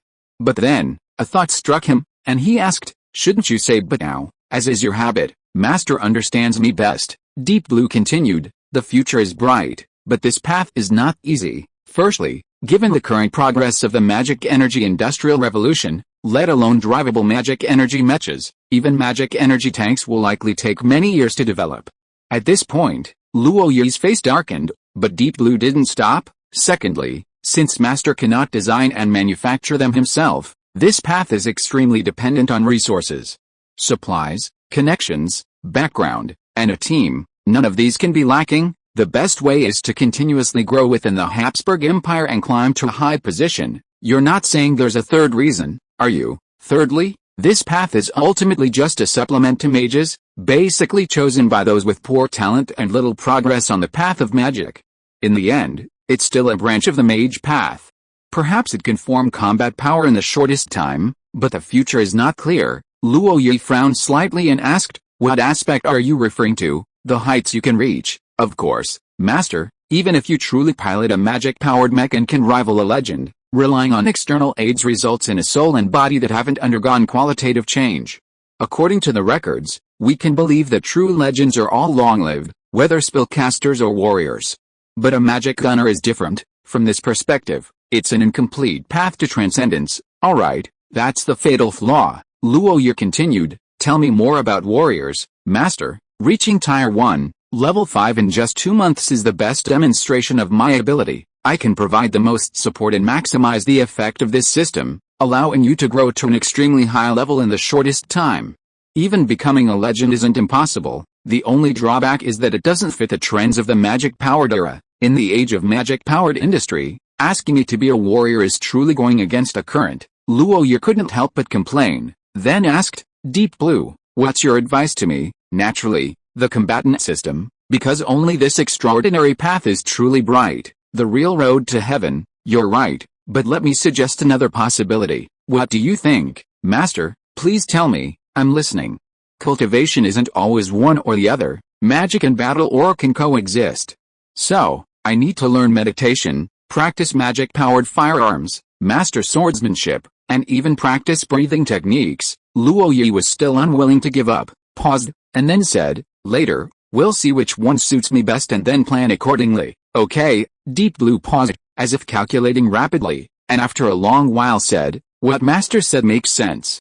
Once we have a deeper understanding and see which area Master is most talented in, we can decide on a path. Then it's settled. Luo Yi tapped her hand. Deep Blue, you will use this as your goal and plan a specific cultivation plan for me, leaving aside other matters. Combatants need a breathing technique. Deep Blue said, Master, I need your authorization. The storage module will access existing extraordinary data. The health monitoring module will determine the feedback after cultivation, and the data analysis module will continuously adjust. Combining all of these, I will deduce the most suitable breathing technique for you. I will grant you authorization. So, what do I need to do now? Naturally, listen carefully to the lectures. Listen to the Academy teacher's lectures on basic meditation. Because of her resolve, Luo Yi didn't go to the library, but instead chose to attend another basic meditation class. When the bell rang, another teacher walked in. This man was slightly overweight, bald, with eyes as small as slits, always smiling at people, and his favorite pastime was corporal punishment. As a second-tier formal mage, he treated these little guys like children, forcing anyone who disobeyed to run 5 kilometers. 5 kilometers might not seem like much, but with a vicious dog chasing after them, it was a different story. However, all of this couldn't deny that Lando Valdez was the best basic meditation teacher in the entire Fillant Magic Academy. With his guidance, as long as students listened attentively, most could master meditation and accumulate a certain amount of magic power within a year. It was said that this Lando Valdez was poached from another academy by the old headmaster, and his salary and allowances far exceeded those of ordinary teachers. At least, much higher than that of teacher Lilia Lightninger. This was Luo Yi's first time seriously attending a class, and he realized that although the person in front of him was unremarkable in appearance, his abilities were truly remarkable. Under his guidance, Luo Yi even had a feeling of I could do that too. However, it was naturally impossible to learn meditation in just one class, but Luo Yi made up his mind. From now on, he could skip all other classes, but he would take this one seriously. By the time the class ended, it was already past 4 in the afternoon. Luo Yi walked briskly on his way out of the academy. But this time, he didn't go home. Instead, he headed towards the east gate of the academy. Of the 3 paths, at this stage, those who are warriors should prioritize. Chapter 9, The Magic Textile Factory in the Champagne House. Fillant Magic Academy has 3 main gates, located to the north, south, and east. The south gate is near the teachers' accommodations and is generally used only by teachers. The north gate is the main gate, the most magnificent and grand, and also near the most bustling area of Auckland City, where the most people pass through. The east gate is rather remote and narrow. After passing through it, Roy saw a large open area with rows of carriages parked there. Although the great alchemist Stevenson had invented the magic-powered automobile, the widespread adoption of such expensive and resource-intensive magical machinery always encountered various problems. Aside from the wear and tear, the drivers alone required professional magic-wielding personnel. This was something ordinary nobles couldn't even dream of. Therefore, carriages remained the primary mode of transportation and would not change for a long time. As soon as Roy stepped out of the gate, someone immediately came to greet him. This was a middle-aged man with ring temples, but his hair was meticulously groomed. He wore a well-tailored gentleman's suit, highlighting his upright posture. Every movement he made could be described as precise and elegant. Facing Luo Yi, he bowed slightly and said, "Greetings, young master. Old Hoover sends his regards." Luo Yi's face showed apology. "Butler Hoover, have I troubled you this time?" "It's nothing, but before I go, I need to tell you a few things." "What are you saying?" "The area that the young master wants to visit is the core area, which is generally not open to outsiders. I used the Earl's name to negotiate under the guise of investment, And that's how I got them to agree, Luo Yi asked in surprise. Is it alright to say that? Butler Hoover smiled. Of course, no problem. For investments like this, inspecting the equipment is essential. As a student of the Fillet Magic Academy, young master, your presence will carry weight. As for whether it will ultimately succeed, that involves too many aspects. It's normal if it doesn't work out. This is the demeanor of a shrewd businessman. Tell me in detail, Luo Yi thought to herself, but nodded with utmost sincerity. Then tell me more about it. We'll talk about it on the way. Okay. Luo Yi boarded the carriage, and Butler Hoover drove himself. Clearly, he was a skilled driver, cracking the whip to move the carriage while also turning back to give Luo Yi detailed instructions. The carriage turned left and right, eventually reaching the main street. Continuing on, after exiting the east gate, the flow of people immediately decreased, and the carriage's speed increased. After another half-hour of travel, near dusk, they finally arrived at the outskirts of a factory. Even as night approached, the place was still brightly lit, and the sounds of machinery could be heard from afar, a cacophony of clattering machines filling the air, as if the whole world was rumbling. Looking out the carriage window, Luo Yi saw in the far distance, rows of chimneys billowing black smoke, making the sky appear even more gloomy.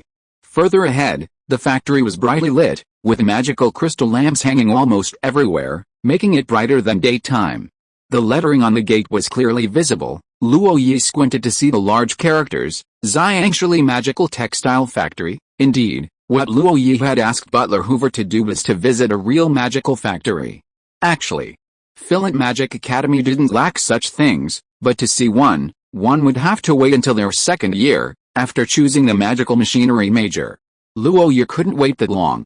Hence, this trip. Young master, we've arrived, Butler Hoover's voice came. Luo Yi had already opened the carriage door and stepped out, seeing several people standing at the entrance of the Xiangshili Magical Textile Factory.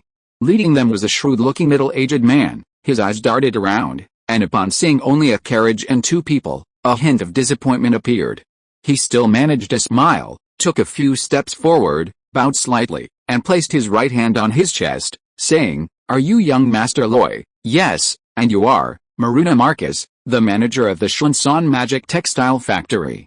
"Welcome." Loi wasn't intimidated at all. He even tilted his head slightly, striking a pose, and said, "Mr.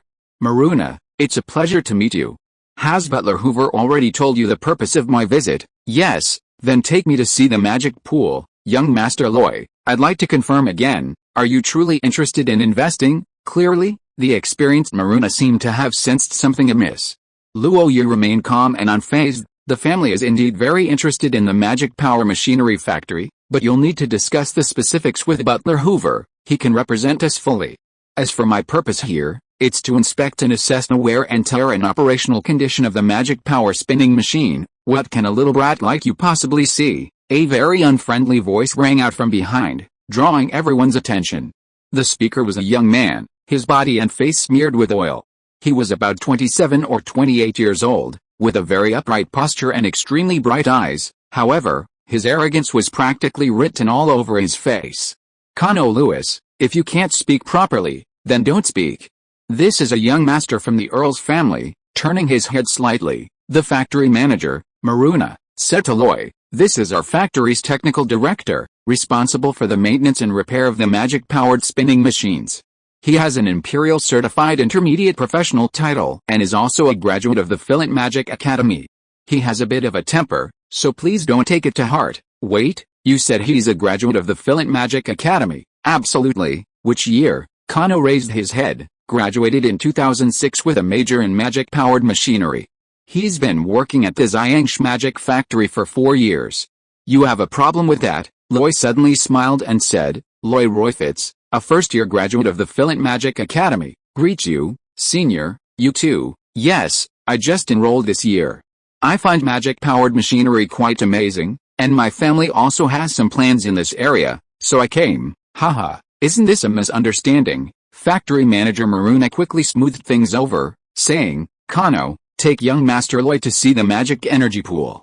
This is your junior, speak properly." "Oh, okay." This time, Kano toned down his arrogance, saying, "Junior, come with me, I'll show you around. Let me tell you, with your senior here, The magic energy pool in the incense shop is maintained in optimal condition. Then I'll trouble you, Senior, Loy said, and started walking forward. They first entered the factory together, and after walking a distance, they split into two groups. Factory manager Maruna led Butler Hoover to the conference room. Loy followed Kano, winding through the streets, into the energy core he had been longing for, the magic energy pool. First encounter with magic-powered machinery. Chapter 10, The Magic Pool in the Wilderness Stone. This was a rather large basement, semicircular in shape, resembling a long corridor. The floor and walls were all paved with a special lapis lazuli, creating a unified yet somewhat monotonous style. Every 2 meters along the ceiling, a crystal ball the size of an adult's palm was embedded, emitting a bright but not glaring light. These crystal balls had a special name, magic-powered crystal lamps. As the name suggests, they provided continuous illumination using light converted from magic energy. In terms of ease of use, brightness, and ingenious design, they far surpassed candles, without the burning sensation of flames. However, the crystal balls used, and the magical material called tungsten filling them, were extremely expensive. Coupled with the continuous consumption of magic energy once activated, this made them unaffordable for ordinary wealthy families. Most nobles only dared to use them as a showpiece at banquets. Of course, in the location of the magic energy pool, where energy was plentiful, crystal lamps were standard equipment. And under the soft light, the magic energy pool was clearly visible. In the center of the basement was indeed a pool, not very large, about a meter square, filled with clear, cool spring water. Calling it spring water wasn't quite accurate, it was actually a mixture of magical energy and magical spring water, its composition extremely complex, capable of maintaining the stability of magical energy for a long time. Within the water, 4 colors, yellow, red, cyan, and blue, swirled, representing the 4 elemental forces of earth, fire, wind, and water. Of course, there were also many chaotic colors, the true form of magical energy, a mixture of the 4 elemental forces. There was naturally no wind in the basement, yet the spring water in the magical energy pool surged in a unique way, expanding outwards from the center like waves, constantly surging and receding.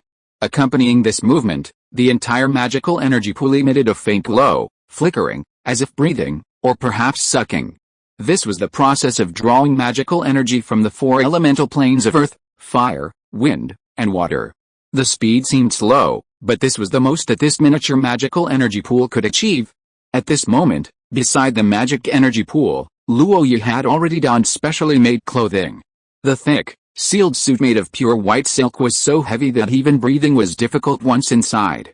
But there was no other way. The magic energy pool was expensive and sophisticated, and minimizing the impact of the external environment was essential. Luoyi understood, but his gaze through the protective suit was faintly blue, and his pupils, illuminated by the light, had shrunk to the size of pinpoints, flashing with countless thoughts. Kano was also nearby, not disturbing him, until Luoyi seemed to unconsciously reach out to touch the pool, at which point he quickly stopped him. Junior brother Luoyi, you can't touch that. The energy density inside the magic energy pool is extremely high, it could be dangerous. Oh, sorry, Luoyi realized, but didn't stop himself. Instead, he stroked the lapis lazuli ground, carefully feeling the uneven texture through the silk. Despite their smooth appearance, these lapis lazuli stones are actually covered in intricate inscriptions under magnification. The entire floor and walls are covered, densely packed and seemingly endless. Within the magical energy channels formed by these inscriptions, the entire structure is laid with extremely fine mithril threads. Lloyd, almost obsessively, lay prone on the ground, meticulously examining everything from the floor to the walls, even the roof. He followed the various paths step by step, finally reaching the exit. Kano scoffed at Lloyd's exaggerated actions. He knew what a first-year student at the Fillet Magic Academy could possibly learn.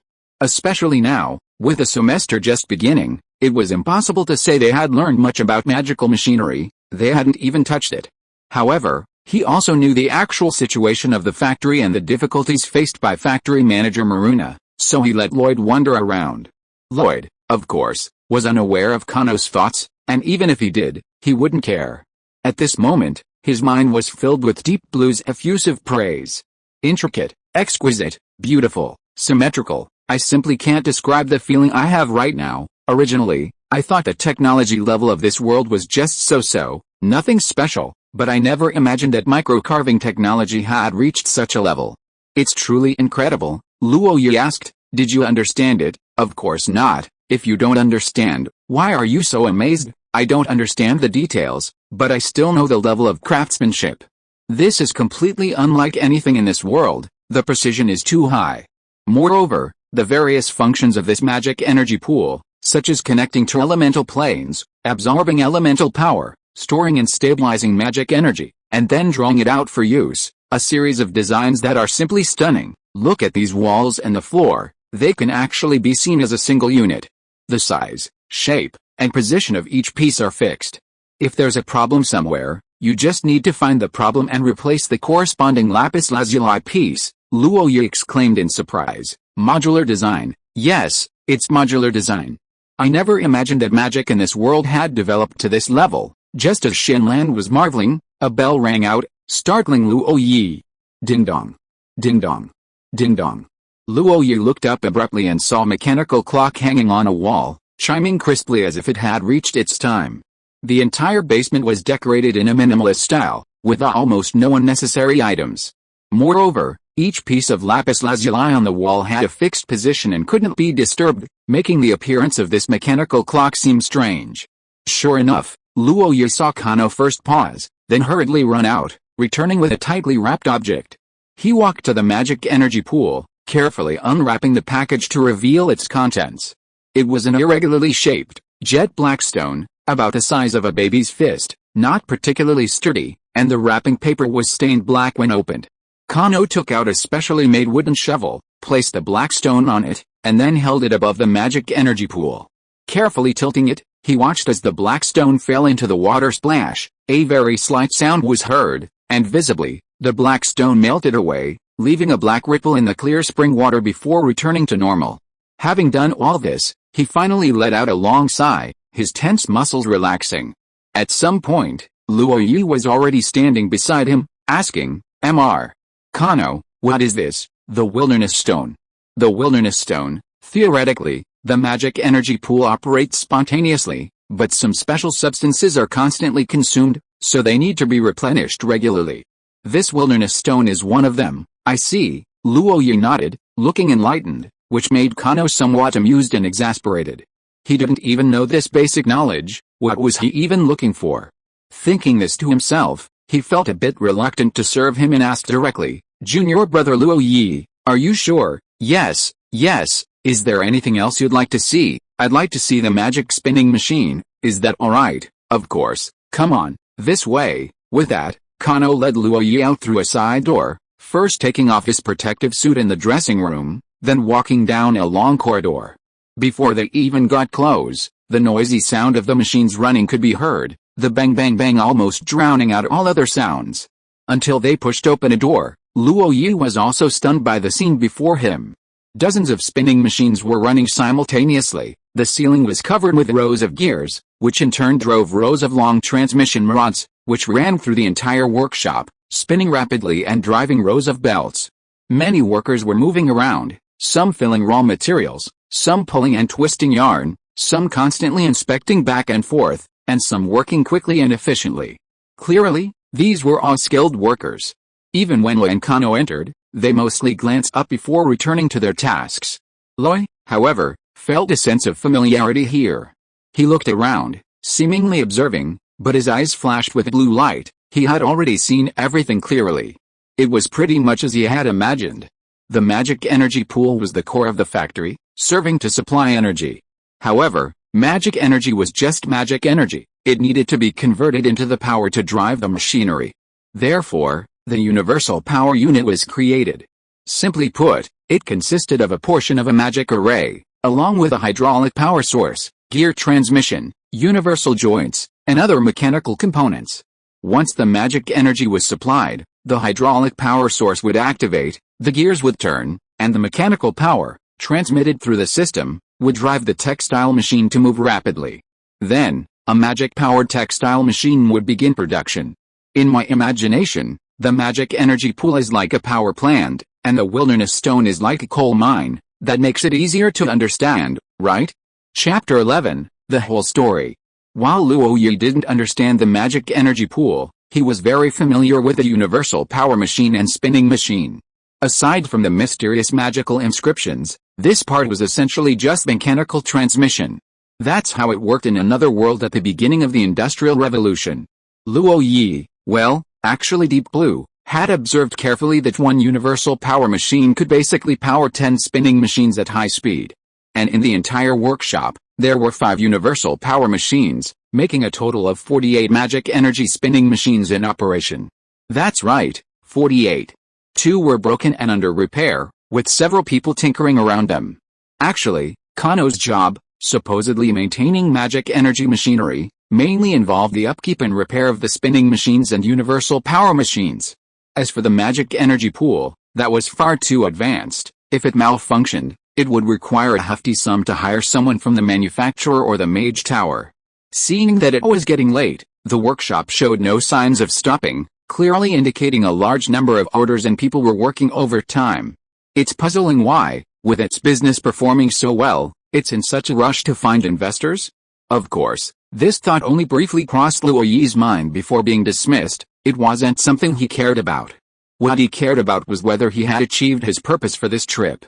Deep Blue, stop playing dead, speak up. Deep Blue's mechanical voice rang in Luo Yi's mind. Good news, bad news, which do you want to hear, master? Stop beating around the bush, speak properly. The good news is, your idea has merit, but it still can't get around the hurdle of magic energy mechanics. This time, without Luo Yi's prompting, Deep Blue paused and immediately explained, back then, to show off, you did scan a lot of books, including quite a few on mechanics.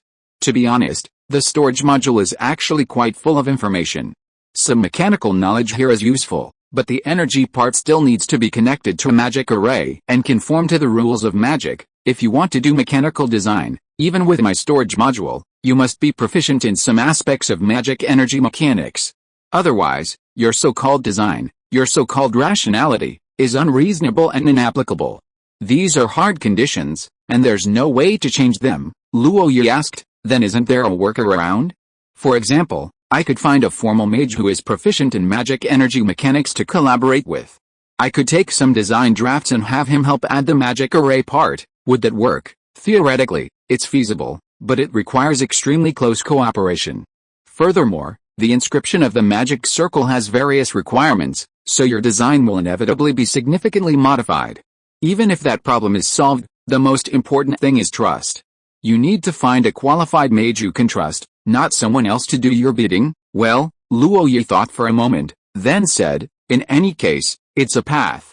An hour later, the sun completely set, and the sky darkened. The factory's exhaust fumes made the night sky even darker, without a single star or moon. A carriage traveled along the road. The further away it went, the clearer the rumbling of its wheels became. Luo Yi didn't sit in the carriage, but found a seat next to Butler Hoover. He turned his head to look at the magic textile factory in the smoky hut, watching the brightly lit place gradually recede into the distance. To be honest, having transmigrated to a world with gods and magic, it felt rather strange to see such a large factory. Young Master Luo Yi, could you tell me about your assessment of the magical equipment? Old Hoover's voice came from the side.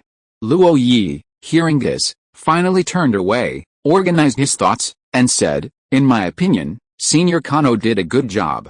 The magical spinning machine might have some minor flaws, but the core components are fine. He then voiced his doubts. From what I see, the magical textile factory in this brothel should be operating quite well. Why the rush to attract investment? Is there something wrong with it? Young master has excellent judgment, the old steward praised, then looked up at the sky. Finding no starlight, he pulled the reins and stopped the carriage. He took an oil lamp from the corner of the carriage, lit it, covered it with a windproof cover, and hung it on the roof. The dim light dispelled the surrounding darkness, though not particularly bright. It faintly illuminated the road ahead, better than nothing. Giddy up, with a shout, the carriage started moving again, like a moving spark in the boundless darkness. Only then did Butler Hoover speak again. There are quite a few magical textile factories in Auckland, but Champagne stands out. Not only because it's recognized as the first textile factory, widely acknowledged, but also because its quality is the best and highly regarded. However, due to its scale, its output has always been limited. Until a few months ago, a wealthy merchant came and signed a large order for overseas exports, offering an extremely attractive price. Mr. Maruna was tempted, and the two parties finally signed the contract, even having it notarized at the temple of the goddess of commerce, Wojnarowski. Loy was somewhat puzzled. Since the lady of wealth is overseeing it, shouldn't they be prepared to break the contract? That's true, but the payment date stipulated in the contract is a bit long. We have to wait for the fleet to return.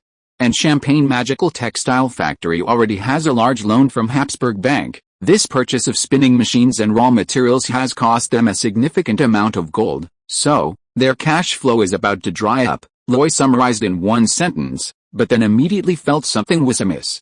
He asked, this Mr. Maruna is also a very shrewd businessman, and he has been operating in Auckland for many years. It shouldn't be difficult for him to find someone to help him out, right? Moreover, the investment in the magic pool is huge. Even a small one would be a considerable fortune. Doesn't this factory manager have any powerful backers? This time, old Hoover was genuinely surprised. He had never imagined that his young master, who was only 17 years old, would have such insight.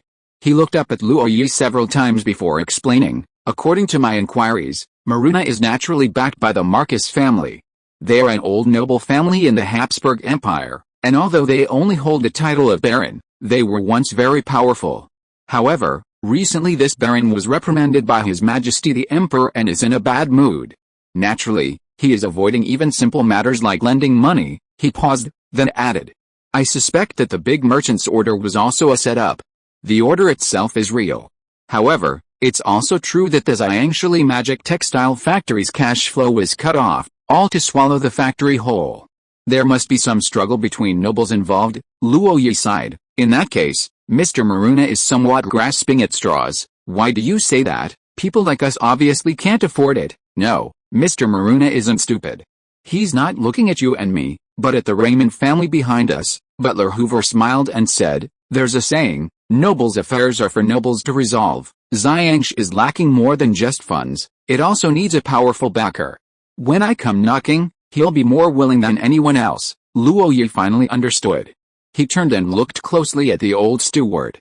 The carriage lights weren't bright, flickering with the rolling wheels, casting shifting shadows on the old steward's aged face, making it difficult to see clearly. Silence fell, neither of them spoke, both seemingly burdened by their own thoughts. After a long pause, Laurie finally spoke. Butler Hoover, you actually want to close this deal, don't you? Yes, old Hoover didn't deny it, his eyes bright. Since the Earl sent me to Auckland, I've watched it change little by little, to the point that I hardly recognize it anymore. That magical machinery is truly amazing, it can double production efficiency. I've carefully calculated that if we get involved in the Champagne Magical Textile Factory business now, it's a sure thing. Even if the cloth doesn't sell in the end, it can be sent back to the territory, so there's no loss. Even if the factory goes bankrupt, as long as the entire magical energy pool and spinning machines are transported back to the territory, it's a huge profit. Laurie asked again, Butler Hoover, when did you come up with this idea? Before or after I asked for your help? Old Hoover was even more frank. Since the Earl sent me here, I naturally had to observe the situation in the city. As for the Champagne Magical Textile Factory, I actually chose it specifically. So, what do you want me to do? Write a letter to the Earl, explaining the situation here. Whether to do it, and how to do it, is up to the Earl to decide. Write a letter. Loy nodded, indicating he understood, but remained silent for a long time. Only when the outline of Provence Manor appeared in the darkness did he say, Old Butler, I understand. However, you know my identity, so please allow me some time to consider it. Is that alright? Please do as you wish, young master. The conversation ended there, and neither spoke again. Loy, gazing into the dark distance, breathing in the cold air, also thought of his damned past. Yes, he was actually a nobleman's illegitimate son. This chapter connects everything. Everyone had their own calculations, and no one was a fool.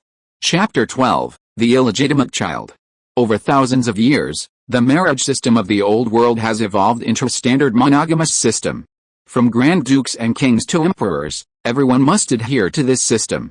The reasons for this are complex, but to a large extent, it is determined by the doctrines of the Church of the Sun God.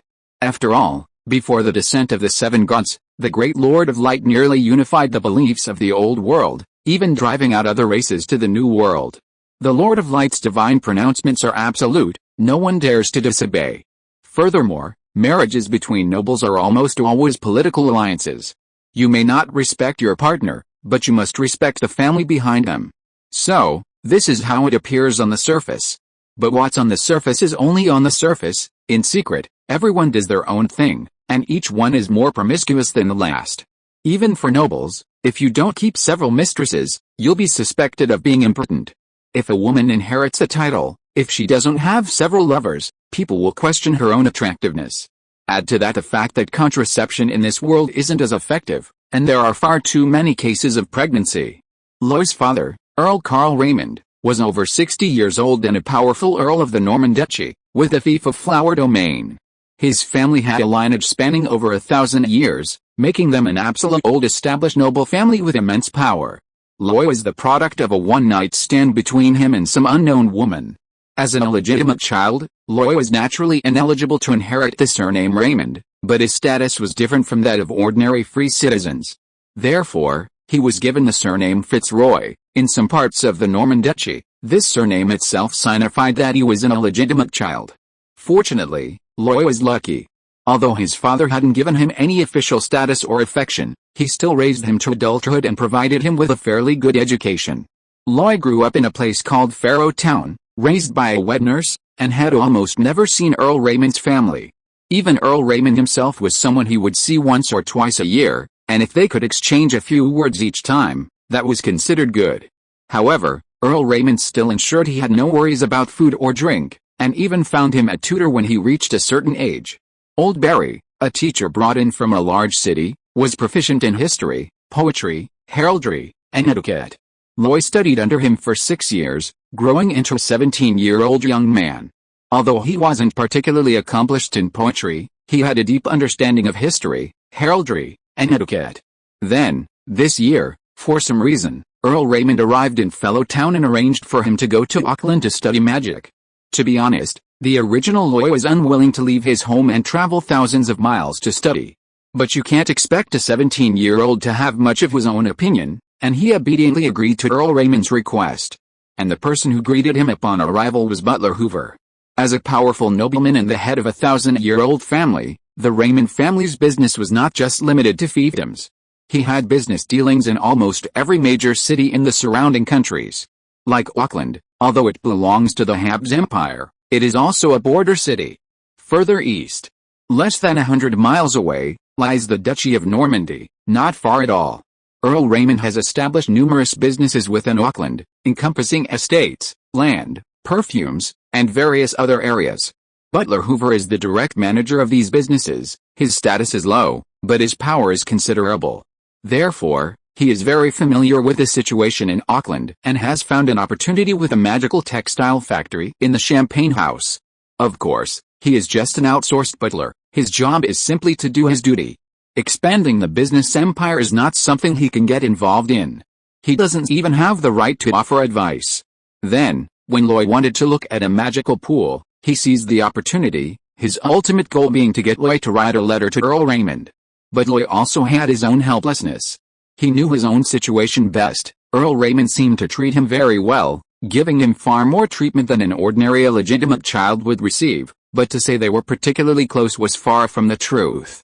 Even from the original owner's memories, Luoye sensed a distinct sense of fear. In his eyes, Earl Raymond was imposing and unapproachable. Therefore, he feared that having Luoye write a letter rashly might lead to unpleasant consequences. For the rest of the journey, neither of them spoke. The carriage traveled through the darkness, a single oil lamp flickering, making the night seem utterly tranquil. However, they soon arrived at their destination, not Auckland, but a manor outside the city called Provence. Auckland had a curfew, and the city gates were already closed. Unless there was an urgent military situation, they would never open them. Thus, they had to spend the night outside the city, and this manor was one of the Raymond family's properties there.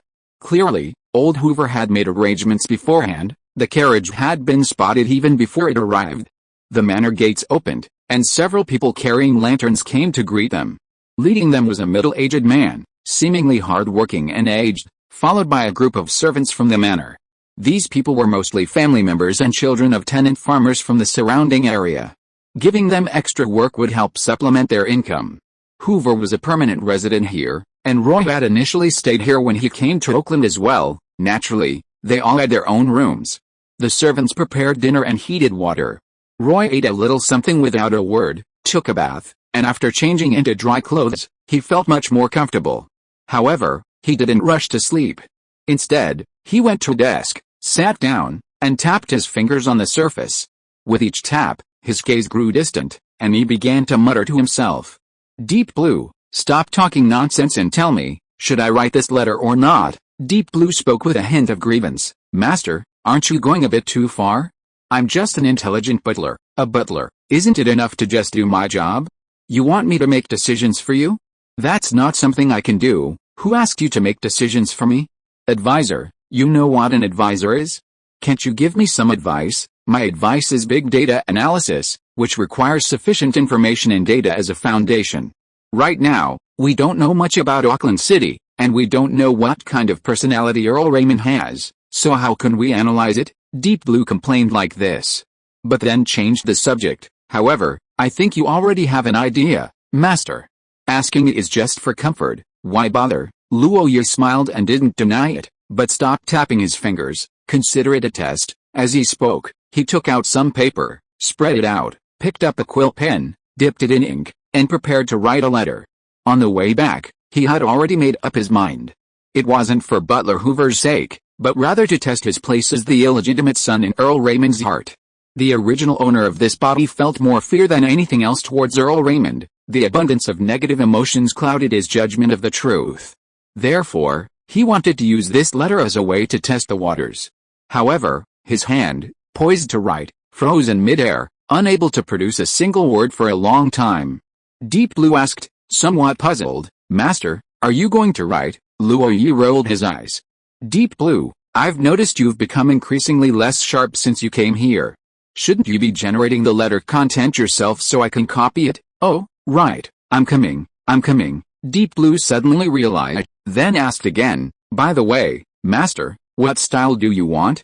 What are your specific requirements? Naturally, it should conform to the letter style of this world. Be concise, just clearly state the matter, and don't forget Butler Hoover's contribution. Okay, in just a moment, blue light flashed in Luoyi's eyes, and not just 1 or 2 letters, but a full 9. Luoyi casually read through them, chose a satisfactory version, and began to write. This time, everything went smoothly. After finishing 1 letter, he blew on the ink to dry it, found an envelope, put the letter inside, but didn't seal it. Then, he tossed the letter aside and said directly, all right, the chores are done. Let's talk about cultivation. Any progress on the breathing technique? Of course, Master. Please see the cheetah breathing technique I've chosen for you. In the Western world, illegitimate children are all too common, like Leonardo da Vinci and Alexander Dumas films. Chapter 13, Cheetah Breathing Technique. The next day, early morning. The October sunrise was somewhat dim, and with the lingering mist, the world seemed hazy. With Shenlan around, oversleeping was out of the question, and Luoyi got up early.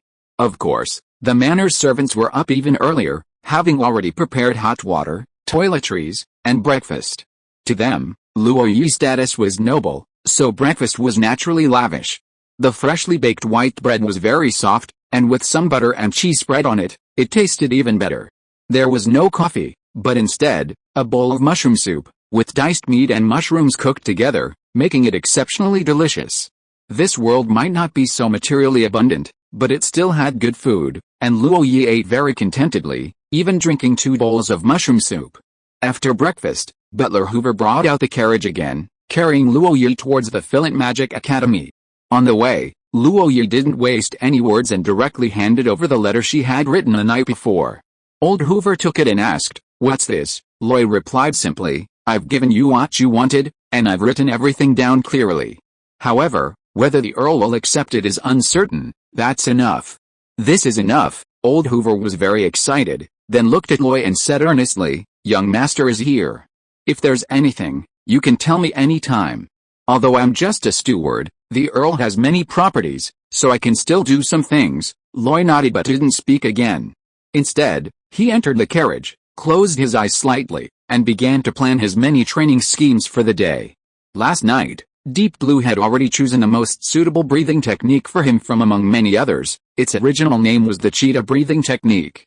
There are many types of breathing techniques, and the direction and effects of amplification vary depending on the category. Previously, the night breathing technique was considered mainstream, focusing on strength as the primary method and physique as a secondary method of improvement.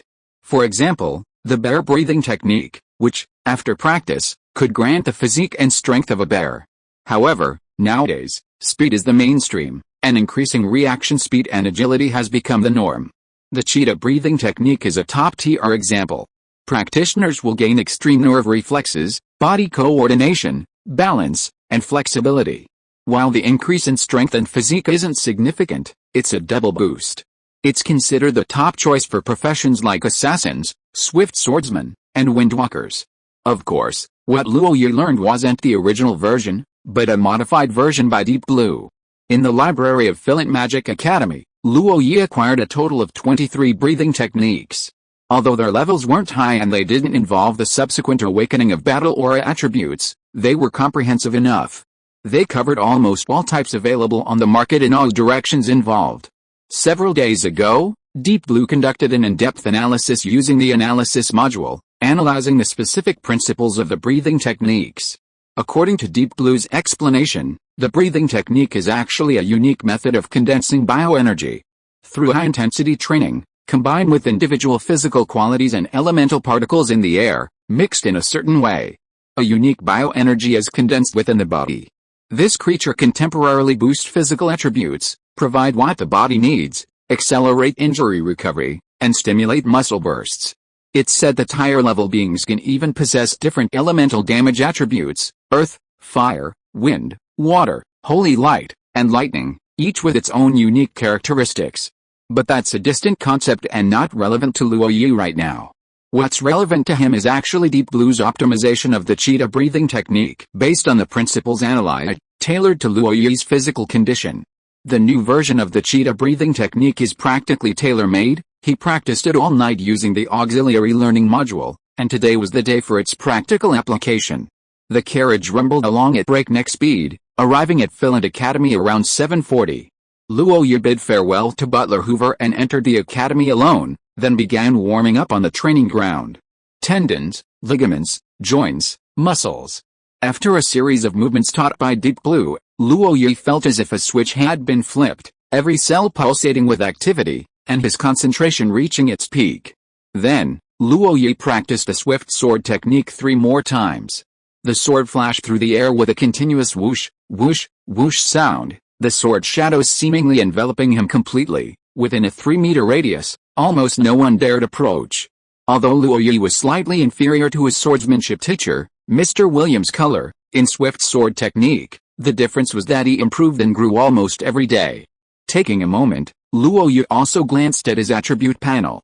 His level remained unchanged. Without the support of Battle Key, level 5 of the first tier was his limit, and his agility was still 10 points.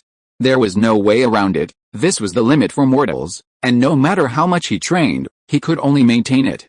In fact, with age and natural physical growth, it would even decrease. Only his constitution had increased to 9 points, the result of a month of conscious, targeted training. This manifested in Luo Yi's muscles as if they were made of countless twisted steel wires, clearly defined, and possessing extremely strong resistance. Half an hour had passed by the time the body was fully warmed up, the school bell had long since rung, and the other students had already begun their training. Physical education teacher Matthew Bolivar and swordsmanship teacher Williams Color were already there, each supervising and instructing their respective groups of students. Because of the large number of students, the two teachers initially taught separately, but later they combined their instruction. The class was divided into 2 groups, one half practicing physical training and the other half practicing swordsmanship, switching back after half the time had elapsed. They were already used to Roy's independent training, but today, they couldn't resist coming together. Matthew couldn't hide his surprise. Is Luo Yi practicing a breathing technique? Williams, naturally more familiar with it, said, the cheetah breathing technique. I didn't expect him to start with a breathing technique. Although magic and battle aura don't conflict and can coexist, Having one will cause interference, making it more difficult to learn the other. Did he know this? Matthew looked at Williams and said, "Shouldn't this be part of your swordsmanship lessons?" "Didn't you tell him?" "I didn't, but do you think it's necessary?" Williams turned his gaze from Luoyi to Matthew and said, "This one definitely has a lineage. His breathing technique is quite good, why should we interfere? So, just keep an eye on the other students, it's his own choice." "You're right." Matthew didn't say anything more, but still couldn't help glancing at him a few more times. At this moment, Luoyi had reached a crucial moment in his practice. The starting condition for a breathing technique is naturally good physical fitness. During practice, one needs to pay attention to the breathing frequency and combine it with special movements to stimulate certain extremely crucial points within the body. Luoyi picked it up quickly, which was understandable. Firstly, his physical condition was excellent, his flexibility was superb, allowing him to handle even the cheetah breathing technique, a movement that could twist a person into a pretzel, with ease. Secondly, the auxiliary learning module standardized each movement, down to the details of every breath and exhale, which he knew by heart. Of course, the learning module was ultimately just an aid, the experience was different after actual practice. Luoyi clearly felt that certain areas within his body were receiving continuous stimulation, with wisps of heat spreading outwards. These heat currents were beyond his control, faint and almost ethereal, even appearing somewhat illusory when examined closely. When the effect weakened, Luoyi would change the movement, and other points in different areas would be stimulated again, with heat still spreading. However, every time Luoyi tried to control it, he failed, even causing the heat to dissipate. The only result was that it seemed to be faintly flowing towards his heart. After completing one round of the breathing exercise, even with Luoyi's stamina, he was sweating profusely, his muscles ached, and his whole body was steaming with heat. However, after only 5 minutes of rest, Luoyi began his second attempt. The difference this time was that Shenland spoke up, activating the health monitoring module to provide real-time feedback on his physical condition. Then, with each of Luoyi's practice sessions, he began to offer guidance, pointing out areas where Luoyi's movements and breathing were not quite right, and areas that needed optimization after practice. Practice makes perfect. The previous analysis and optimization were only general directions. But now, it was about tailoring the exercise to Luoyi's physical characteristics and making subtle adjustments. The effect of the second round seemed even more significant, but Luoyi only practiced these 2 rounds before stopping. He couldn't help it, his body felt completely drained. His heart was racing, his muscles were sore, he felt weak all over, and a wave of hunger washed over him. Luoyi hadn't felt this exhausted in a long time. He could only sit there resting, watching his classmates practice, until the bell rang, and he rushed into the school cafeteria like a starving ghost. That day at lunch, he ate twice his usual amount of food before he felt full and started to feel a little better. In the afternoon, he attended a meditation class. The meditation teacher, Lando Valdez, was a good teacher. Under his guidance, some students had already entered a shallow meditative state. But Luoyi found it very difficult. Let alone shallow meditation, even simply holding his breath and clearing his mind was a challenge for him. Perhaps due to awakened innate wisdom, he had too many thoughts. Sitting there, his mind was constantly filled with distractions. One would be suppressed, another would rise, back and forth endlessly. For him, this was truly not an easy task. As for the rest of the time, Luoyi spent his time in the library. Unable to go up to the second floor, and having finished the extraordinary section, he read other books. From literature to poetry, from medicine to herbal medicine, from geography to racial evolution, from legends of the gods to religious churches. In short, he read everything, but was uninterested in anything. Yes, uninterested, at most, he would skim through them and record them in his memory. Repeating this process, 5 days passed in the blink of an eye, and Luoyi finally mastered the breathing technique. Personalized customization, this is one of the correct uses of Deep Blue. Chapter 14, Potions. 5 days later, at dawn. The sky was overcast, dark clouds gathered, the autumn wind howled, and withered leaves flew everywhere, creating a desolate scene. However, on the training ground of Fillet Magic Academy, the atmosphere was still vibrant. 1, 2, 1. 1, 2, 1. A group of students ran in unison, with physical education teacher Mr. Bolivar at the back of the group, cracking his whip. Anyone who was slow would get a whack. On the other side, Mr. Williams Culler, holding a rapier, was demonstrating basic swordsmanship at a slower pace, each move clearly visible. Compared to physical education, the learning progress of basic swordsmanship was much slower. They hadn't even mastered the basic moves yet. In a corner, alone, Roy was already covered in sweat. Fine beads of sweat seeped from his pores, sliding down his skin, carrying away his body heat, and the autumn wind made it seem like a layer of smoke was rising. But Luo felt nothing at this moment, having even entered a state of complete absorption. Each change of posture became increasingly fluid and skillful. The cheetah breathing technique was now in its 9th version, practically custom designed by Shenlan based on Luo's physical condition and cultivation progress. Even with each advancement, subtle adjustments were made, precisely targeting Luo's limits. It was this combination of factors that allowed Luo's cultivation speed to truly leap forward. In just 5 days, he was already close to reaching the threshold. At this moment, Luo felt a massive flow of heat converging with every movement. Though still subtle, the quantity was enormous, like 100 rivers flowing into the sea, rushing towards his heart. The heart was like a giant container. No matter how many beings entered, they all vanished.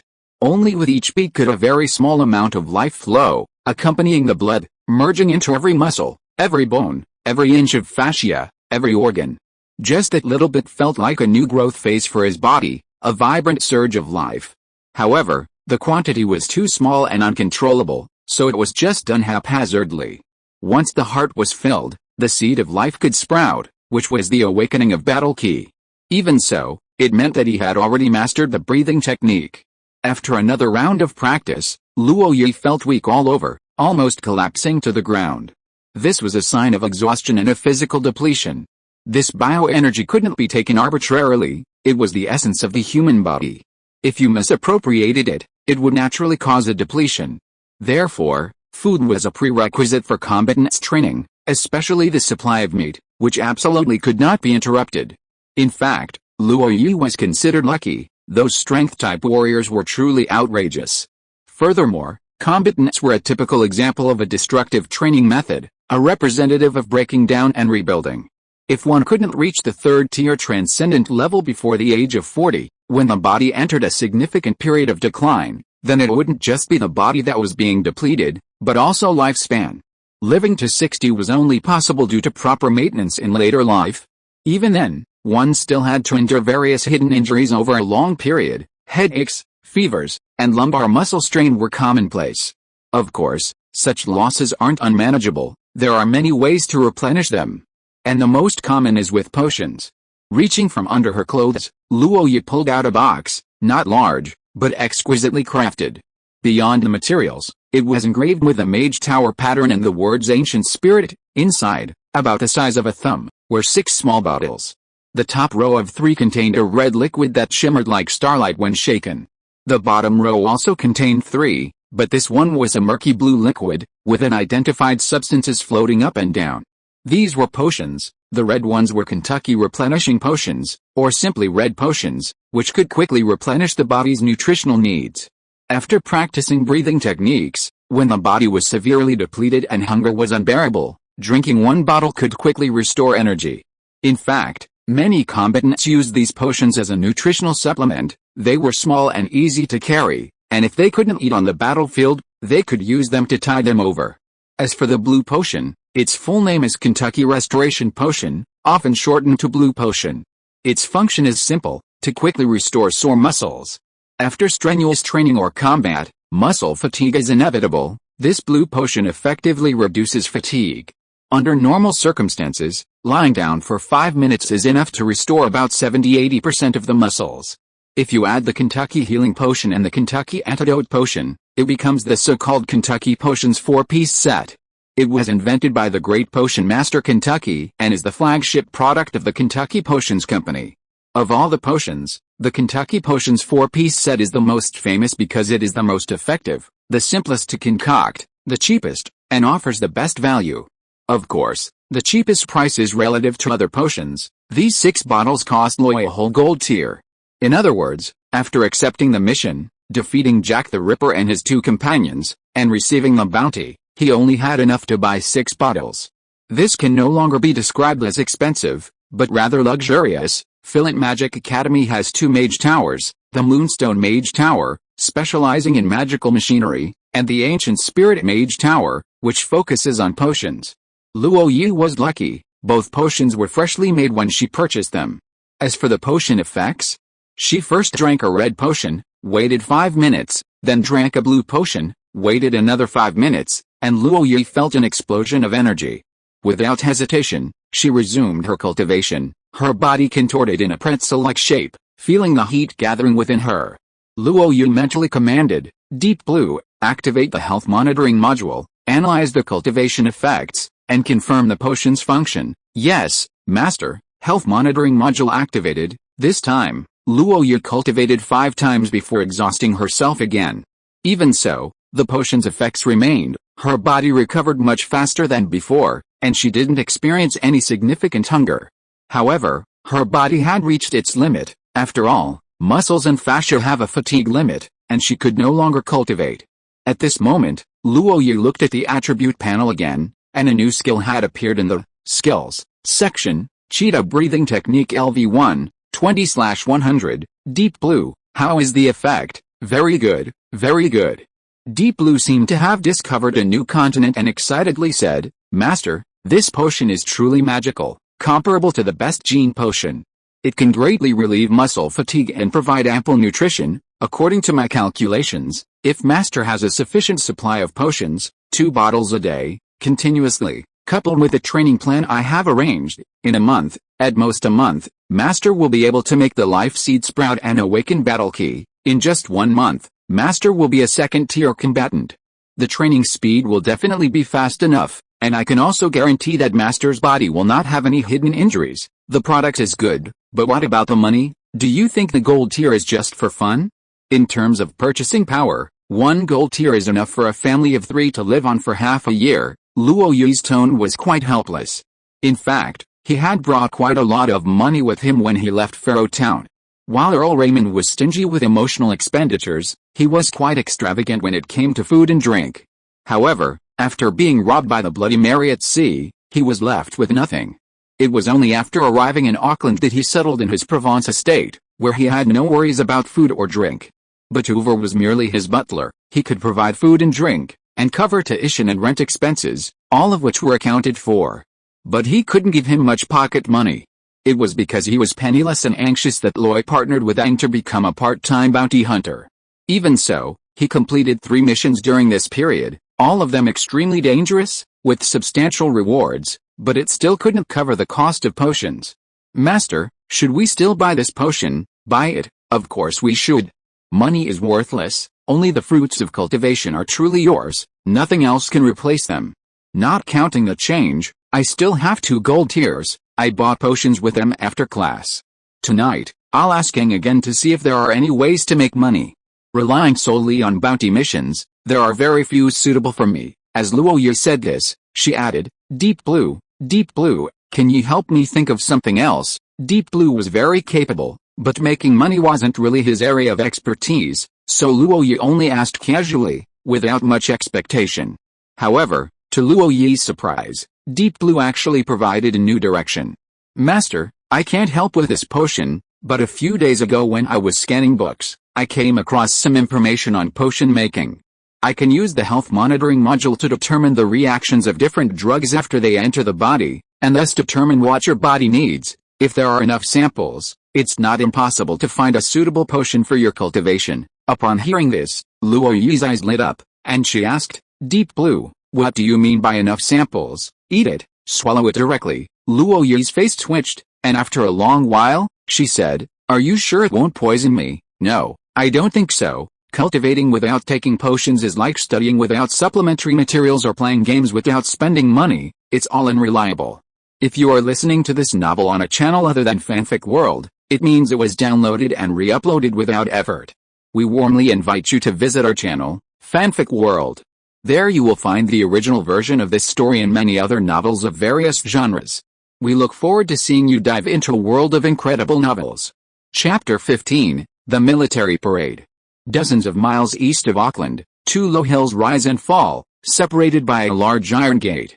Beyond the gate lies a vast plaza, where the eagle flag of the Habs Empire flies. There are neatly built houses, a huge racetrack, rows of stables, a fully equipped shooting range, and rows of dark, magically powered cannons. This is the headquarters of the Habs Empire's 7th Mixed Legion, its most powerful iron fist against enemies in the Empire's northeast. Normally, this place is a heavily guarded military area, off limits to unauthorized personnel.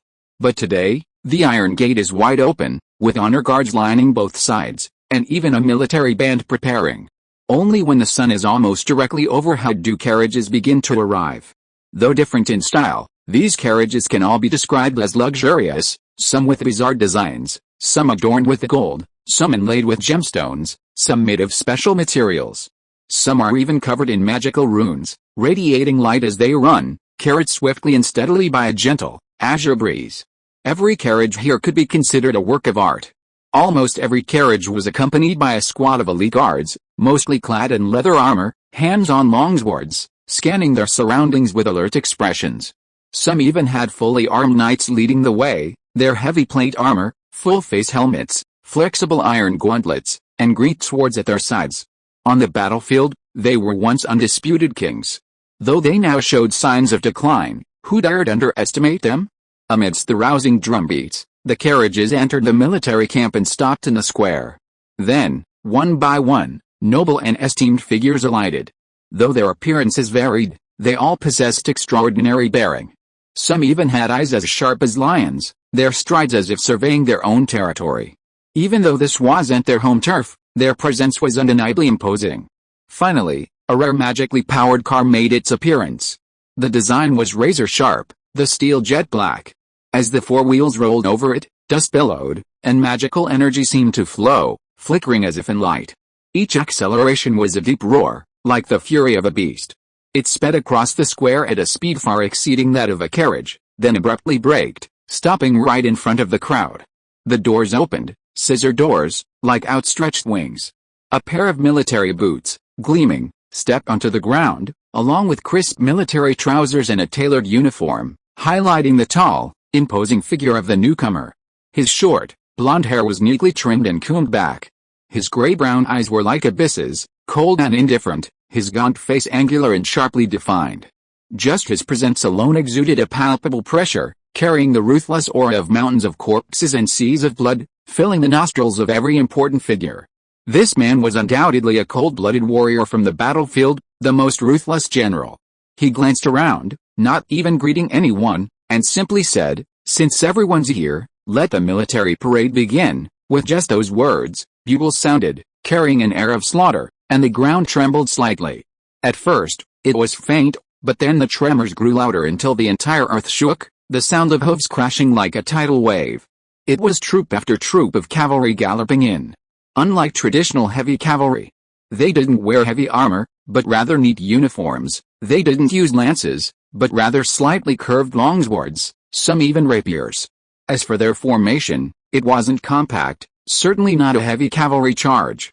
Instead, they spread out, galloping wildly, their horses whipping up the autumn wind like a tidal wave, their longswords flashing, sweeping past. The flashing blades, a dazzling display, harvested heads as easily as reaping wheat. Of course, they were just an appetizer, the cavalry to finish off the enemy. The real force to follow were the magic-wielding gunslingers, armed with magic-powered rifles. They marched in tight formation, seemingly fearless and unstoppable. In fact, they were unstoppable, because the moment the magic-powered rifles were raised, held level, and the magic was activated, gunpowder smoke filled the air. Bang! Bang! Bang! Bang! A series of rapid, popping shots rang out, and the targets 100 paces away exploded. Note that these targets weren't the cheap ones used by the Fillant Magic Academy, they were real humanoid targets, made of ironwood and encased in metal plate armor. They were meant to simulate real knights, but even they were riddled with wounds, large and small, from the muzzles of the magic-powered rifles. But this wasn't the end. With each advance, the targets fired in rotation, 10 volleys in just 100 paces. And then, nothing more. The targets were reduced to fragments, scattered everywhere, even the metal plate armor was broken into pieces. This alone was enough to turn the faces of all the important figures present pale.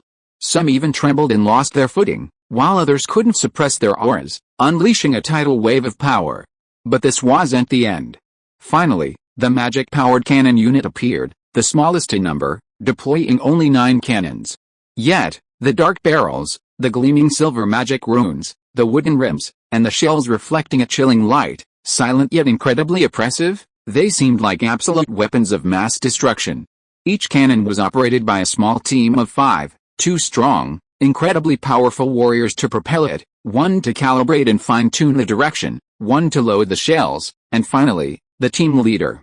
They were all magic gunners who had placed their hands on the magic-powered cannon at the last moment. Then, visible magic runes lit up, ultimately converging on the moonstone magic crystal at the breach. Suddenly, the light blazed, and magic energy surged. The 5-man squad almost simultaneously took a step back, covered their ears, and gaped. Boom! A deafening roar shook the heavens and earth. Smoke billowed as a shell flew over a kilometer away, blasting a deep crater upon impact. However, this shot was off target, it missed the specially set target. It was a wall of brick and stone, several meters thick, reinforced with steel bars. This simulated a formidable city wall, even constructed in a highly defensive rhomboid shape, with 9 walls in total. Then, soldiers calibrated the direction, adjusted the cannons, loaded shells, and activated magic.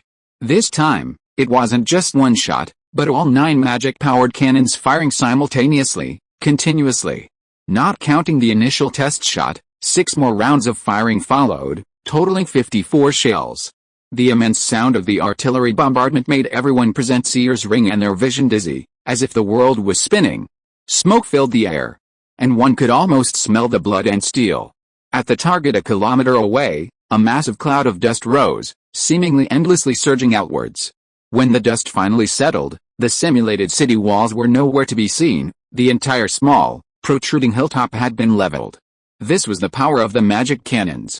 This was the power to change the nature of warfare. In fact, making magic weapons small and exquisite was more difficult. These magic cannons, on the other hand, were not difficult to forge. This parade could actually be viewed from the opposite perspective. First, the magic cannons plowed through the enemy grounds. Under such relentless bombardment, even the most elite troops would be halved. The remaining half would be trembling, their will to fight broken. Then, the infantry would take the stage, their magic rifles unleashed, sniping at 100 meters. Even those still standing would suffer heavy casualties. Even if they were lucky enough to dodge both rounds, they would still face the blades of the cavalry. They, once the absolute main force on the battlefield, now rely on their mobility to mop up the battlefield and pursue and exterminate the remaining enemy forces. This is why the 7th Legion is called a mixed force. The combination of magical weapons and cavalry is a tactic that the Habsburg Empire has proven effective.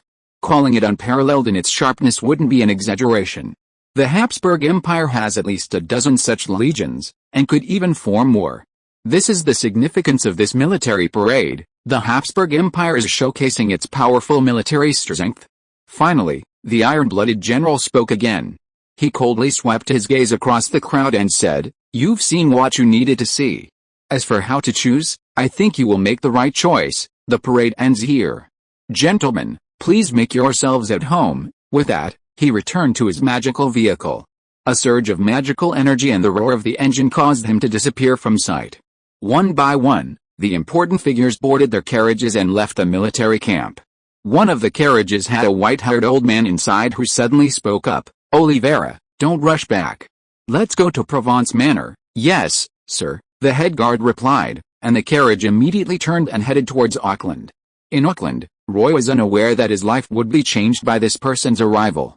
At this moment, he was still strolling along Georgia Street, sampling various strange and unusual herbs. The clash between nations, the war model under the popularization of magic, began with this battle. Chapter 16, Drug Trial. These past few days, in addition to his cultivation, Luo Yi has been overwhelmed by the situation with Jintel.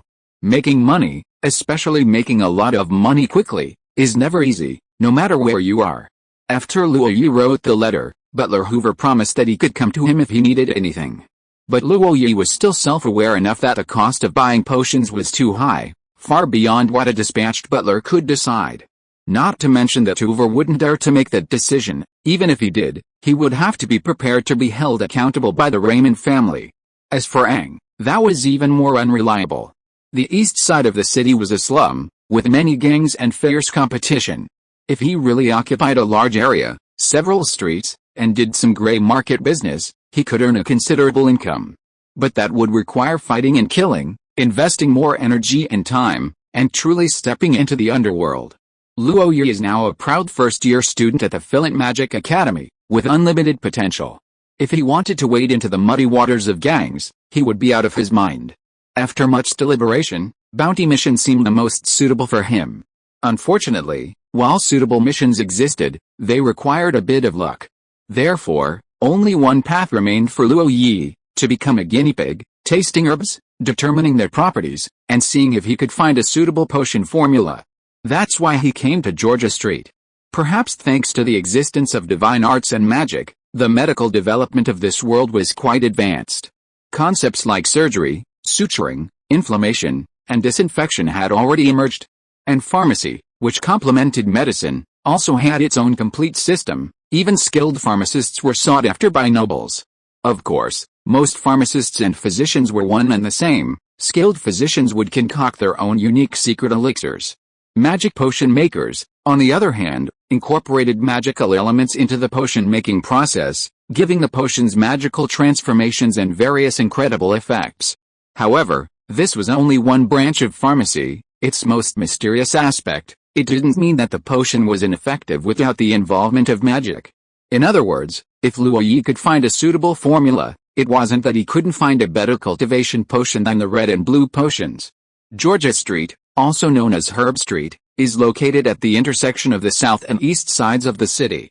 This street isn't very long or luxurious, but it's lined with many shops, almost every household making a living by selling various herbs.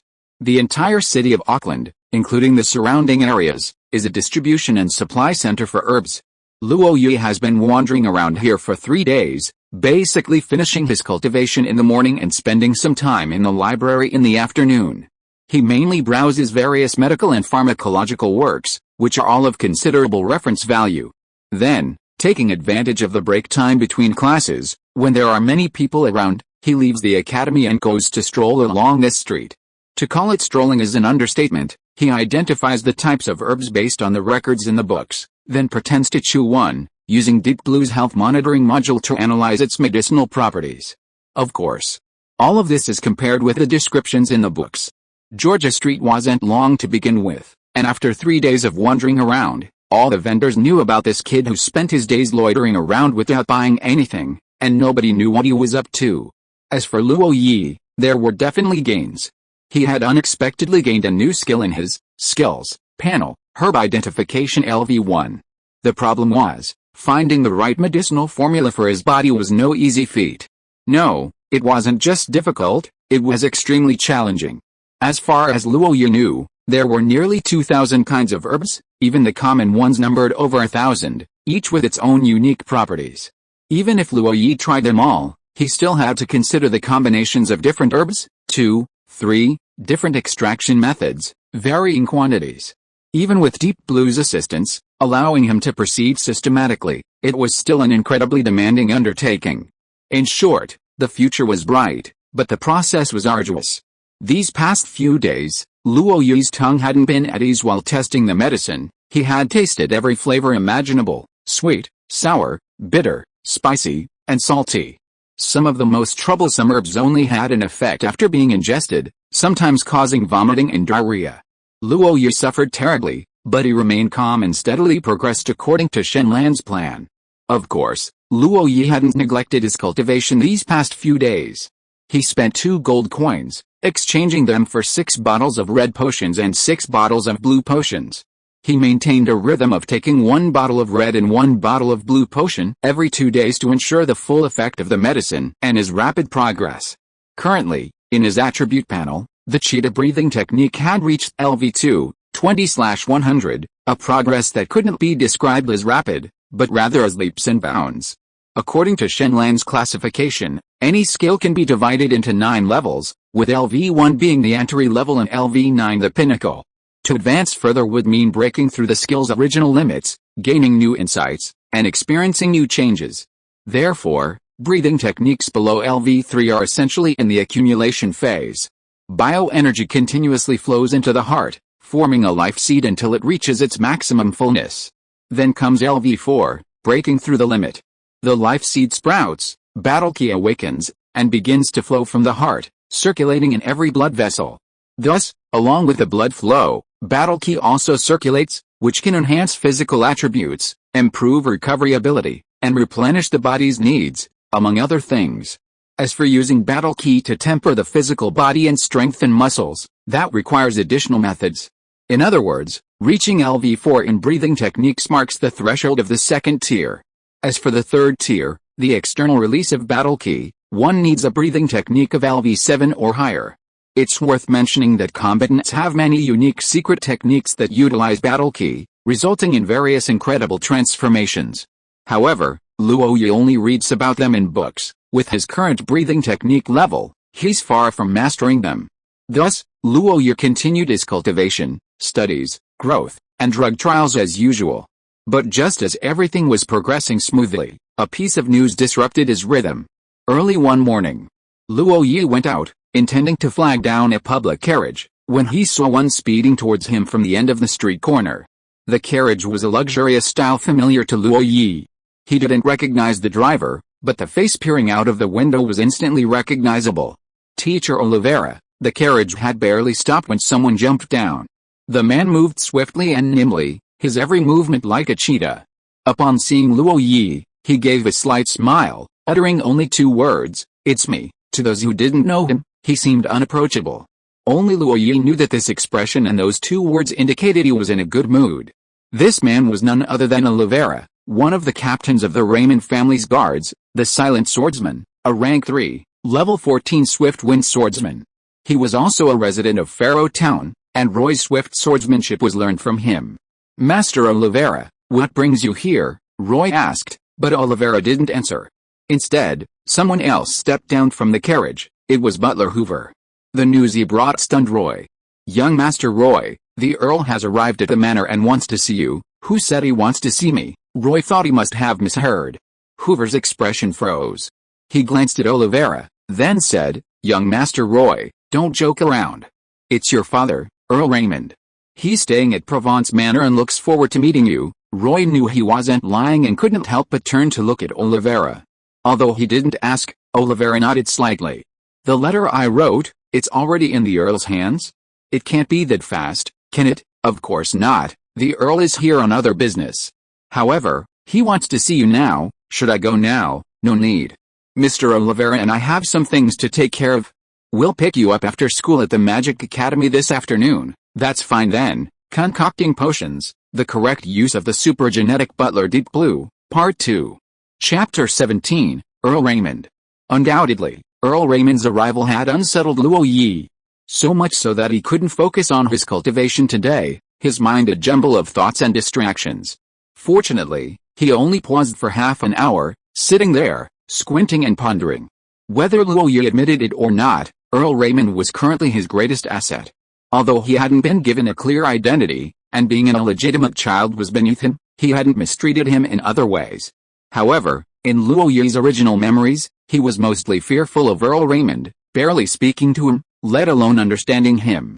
Naturally, Earl Raymond couldn't provide Luo Yi with any useful information, only that unapproachable aura of authority, which even affected him now. However, Luo Yi wasn't the same Luo Yi anymore. After half an hour of deep thought, he considered many scenarios, gradually calming his mind. When he resumed cultivation, he was more focused and earnest. He disliked this feeling of being powerless and anxious. He needed the power to control his own destiny. Perhaps it was his unwavering belief that made his morning's cultivation increasingly effective. He even vaguely felt a pulsation of the life seed within his heart, seemingly in sync with his heartbeat, each beat sending a continuous flow of power through his limbs. As reflected on his attribute panel, his cultivation progress increased by a full 15 points. Cheetah breathing technique LV2, 35 out of 100. This rate of progress was something few authors in this world's novels would dare to write. In comparison, Luo Yi had spent considerable time and effort on basic meditation, but while the results weren't negligible, they were practically non-existent. He also tried to understand the content himself, searching for suitable logic before using the auxiliary learning module. Unfortunately, what you think is just what you think. If it doesn't conform to logical rules, it simply cannot be constructed. In the afternoon, Luo Yi went to the library again, this time specifically looking for books on noble genealogy and the history of noble development to scan. Having studied heraldry, he understood just how chaotic noble genealogies were, and how difficult it was to unravel them. This time, Luo Yi mainly focused on the noble history of the Duchy of Normandy and the noble circles of Auckland, considering the interests involved. Although books have an expiration date and don't represent the current situation, he at least wanted to know what they were and where they came from. Luo Yi absolutely did not believe that Earl Raymond came because of him. It was uncertain whether the letter he sent had even reached the recipient. Therefore, there must be some reason why this Earl had gone to other countries. After flipping through several books and choosing a place to activate the auxiliary learning module to digest the information, Luo Yi had a relatively complete outline in his mind and some guesses. The autumn sun was setting, and the sunlight was gradually dimming. When the school bell rang again, Luo Yi left the magic academy with light steps. At a glance, he saw Earl Raymond's luxurious carriage parked by the roadside. Many people were passing by, some curious, some yearning. If Luo Yi were to be honest, carriages are actually ranked, much like cars in his previous life. A carriage costing tens of thousands was just for transportation, while those costing millions showcased status. And those worth tens of millions were a showstopper. The luxurious carriages of higher-ranking nobles were almost always unique, custom-made models, representing the very essence of nobility. Luo Yi himself wasn't exactly low-key. After all, his unconventional style had earned him some fame. But all of that paled in comparison to the sensation caused by him boarding this carriage. Inside, Olivera sat quietly. His lean body was ramrod straight, a long sword resting across his lap. A vast power seemed to surge within him, so much so that Luo Yi felt a sense of suffocation when he entered the carriage. As a third-tier Gale swordsman, he could already unleash his battle aura, its destructive power beyond mere considerable. It represented a new height in human combat strength. If you were to attack without restraint, even 100 of Luo Yi would only be a matter of expending some time in battle aura. As for Butler Hoover, he seemed to be preoccupied with other matters and was not on the carriage. Seeing Loy board, Olivera slowly opened his eyes and nodded slightly, which was his way of greeting her. Don't be fooled by his aloofness, he only nodded because Loy knew him well. Otherwise, he wouldn't have given her a second glance. The carriage started moving, and the driver, a skilled man, casually flicked the whip, setting the carriage on a steady yet swift pace. Loy hesitated slightly before speaking. Professor Olivera, may I ask what brings the Count here? Olivera's cold, hard face furrowed slightly as he uttered, you shouldn't ask. I can't say, Loy continued, I know, but the Count's arrival this time was sudden, and I'm unsure of what to do. Of course, you don't need to tell me the specifics, I'm just offering a guess, and you can just nod if you agree. Olivera's brows furrowed even more, but before he could respond, Loy immediately asked, is the Count here at the invitation of the Habsburg Empire? In that instant, he saw a look of surprise on Olivera's face, his pupils dilating slightly. Although the expression was subtle given Olivera's deadpan expression, it still couldn't escape Deep Blue's scan. Alright, I think I have a better idea. It's been months, little Loy, you've changed so much I almost don't recognize you. Olivera rarely spoke, rattling off a string of words. Loy knew he'd overreacted, and smiled shyly, saying, leaving Pharaoh Town to make a living on my own, I've encountered many people and things, so I've grown a bit. He paused slightly, then added, after all, people outside aren't as kind as the residents of Pharaoh Town. Olivera fell silent, seemingly remembering something, and surprisingly agreed. Once out of the city, the carriage sped up, finally arriving at Provence Manor before the autumn sun set. Loy was very familiar with this place, having lived there for over 2 months. But now, besides those he knew, Provence Manor had many more people. The Raymond family's elite guards were all formidable swordsmen and knights, accompanied by maids, cooks, servants, coachmen, and so on. At a glance, Loy knew it was a group of at least 100 people, and unusually, bright lights were lit on the second floor of the manor. Every now and then, knights emerged from their rooms, mounted their war horses, and disappeared into the evening sunset. These were clearly messengers, and one after another, in a very short time, he saw 3 figures depart. Loy alighted from the carriage and was led upstairs by Butler Hoover to the Earl's study. The Provence Manor was generally minimalist, seemingly quite simple, except for the Earl's private room, which was extremely luxurious. From the furniture to the lamps and ornaments, everything was exquisitely crafted, with carpets on the floor and various finished animal heads hanging on the walls. Although Loy couldn't appreciate this aesthetic, half-eaten animal heads hanging there, he'd be terrified if he suddenly got up in the middle of the night. For the nobles of the old world, however, this was a symbol of martial prowess. Provence Manor was quite ordinary, displaying only deer and horse heads.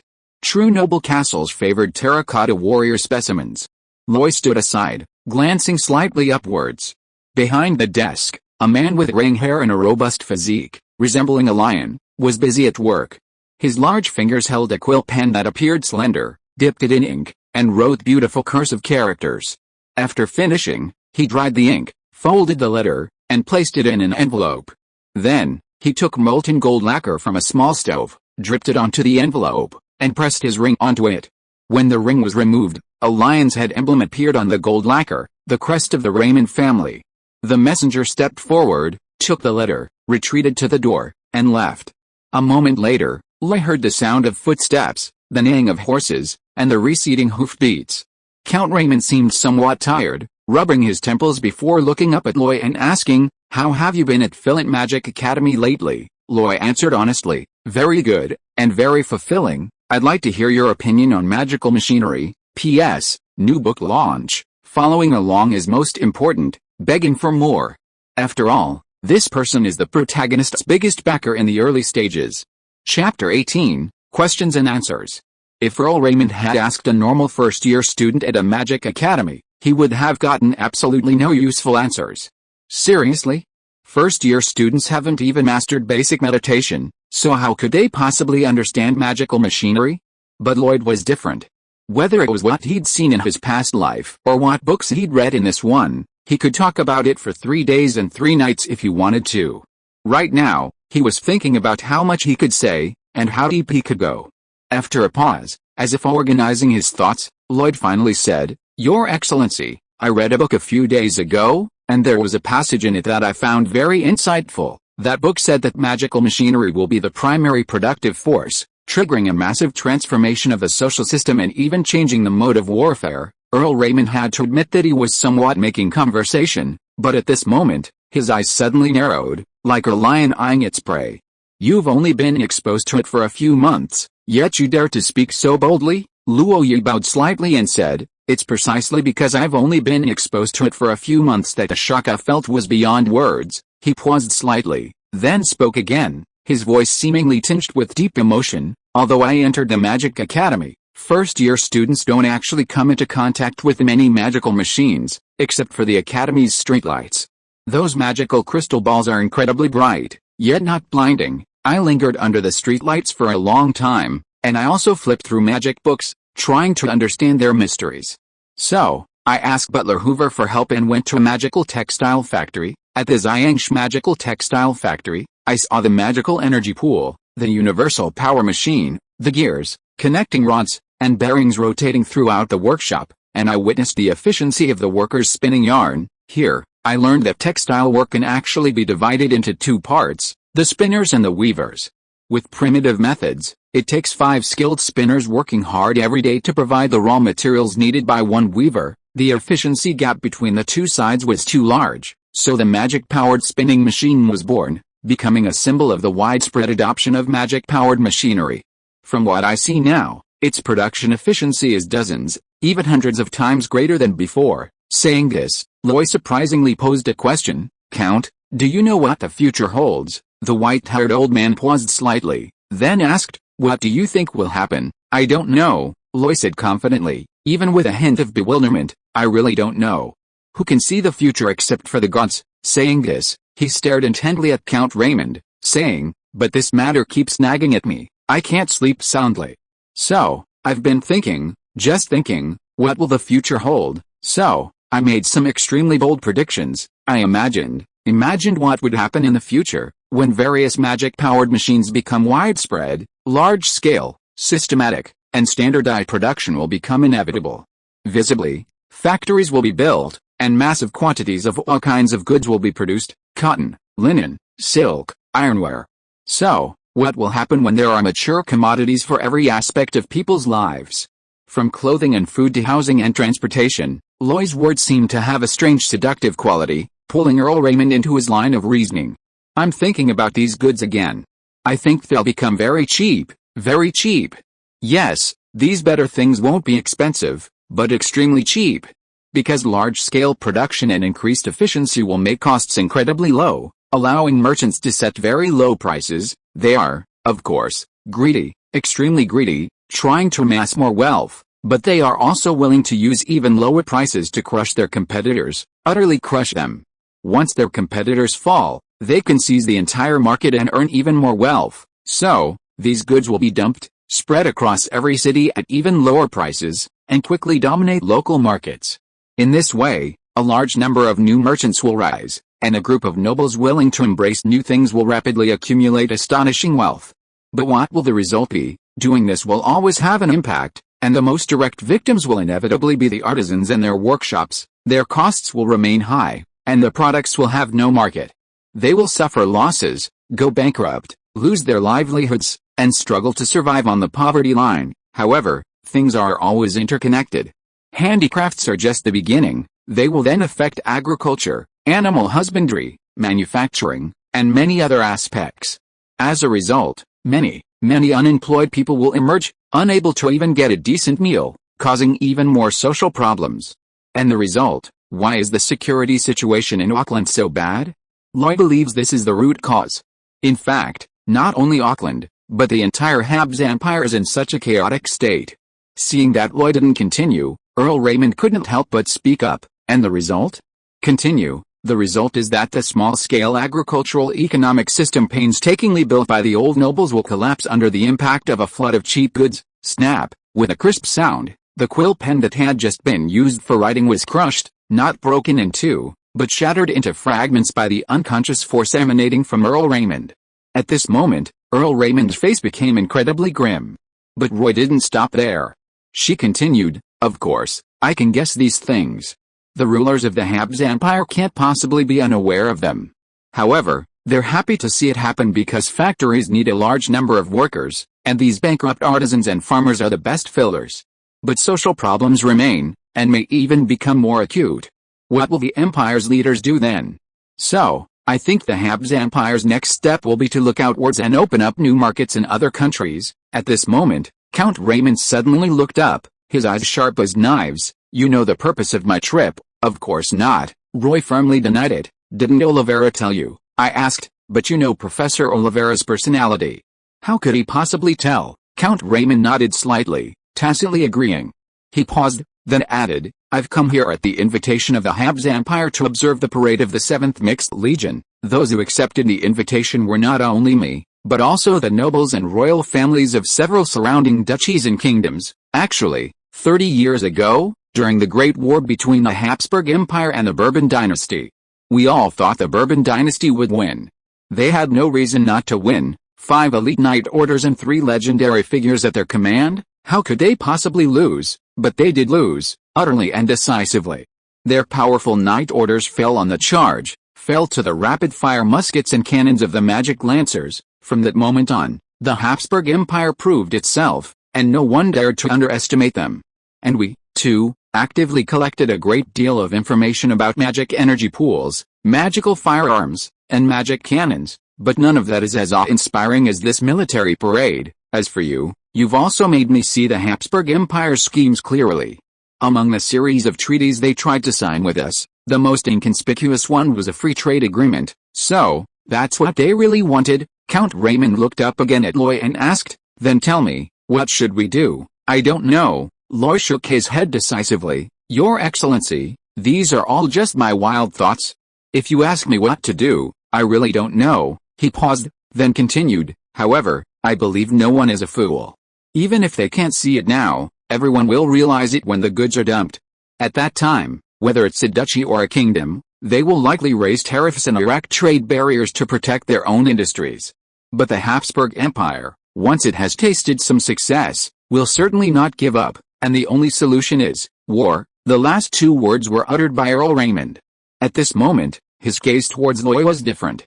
It seemed to contain a mixture of shock, admiration, strangeness, and bewilderment. After a moment, he took a letter from under his desk, placed it on the desk, and pushed it forward.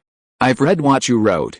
Perhaps the Chancellery Magic Spinning Mill would be a good entry point. From today onwards, Butler Hoover will be under your command, and the Raymond family's wealth, resources, and connections in Auckland will also be at your disposal. Furthermore, I will leave Olivera to you to protect your safety. As for what you want to do and how you want to do it, that's your own business. I won't interfere or pay attention. I just want to see a different outcome." Even for this moment, Earl Raymond's actions still amazed Loy. P.S. New book launch. Following along is most important, please beg. I thought about it for a long time and chose to write it this way, feeling it's better than dry predictions and boasting. Chapter 19, The Auckland Multinational Convention. That night, at Provence Manor, Loy dined with Earl Raymond at a sumptuous dinner. Besides him, only Captain Olivera of the Guard sat at the table. Don't underestimate Olivera, a third-tier transcendental wind swordsman. He was a formidable figure even among Earl Raymond's men. As for Hoover, he could only stand aside, fulfilling his duties as butler. During the meal, Earl Raymond's mood clearly improved considerably.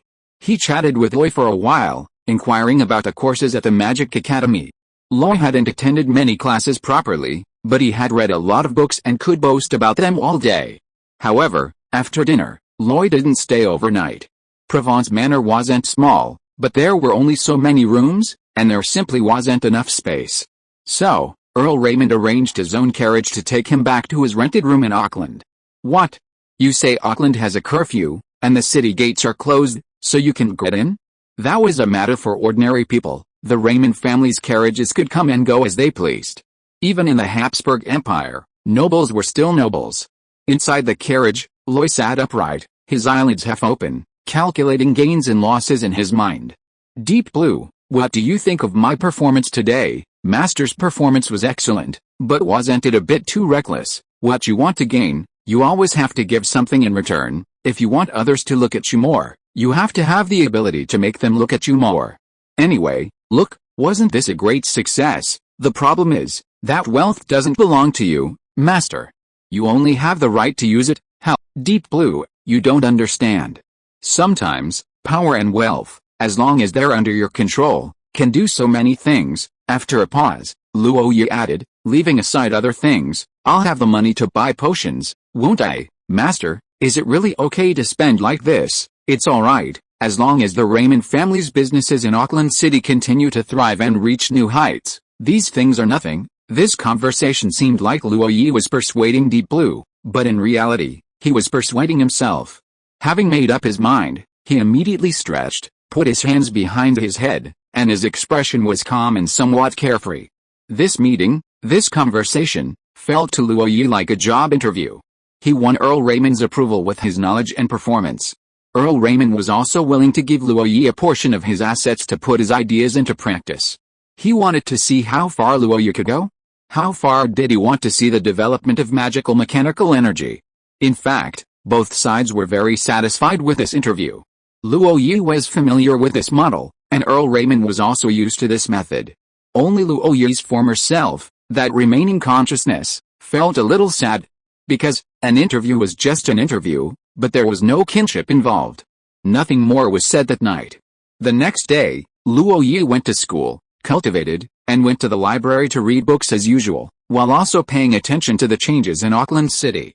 On the surface, everything in Auckland City was the same as before, everyone was busy and never stopped. But Luoyi still keenly noticed the differences. For example, the patrol teams in the police station had been sent to the streets and were not allowed to slack off. For example, the number of people patrolling at night had increased, the street lights were on all night, and there were noble carriages traveling to attend one banquet after another.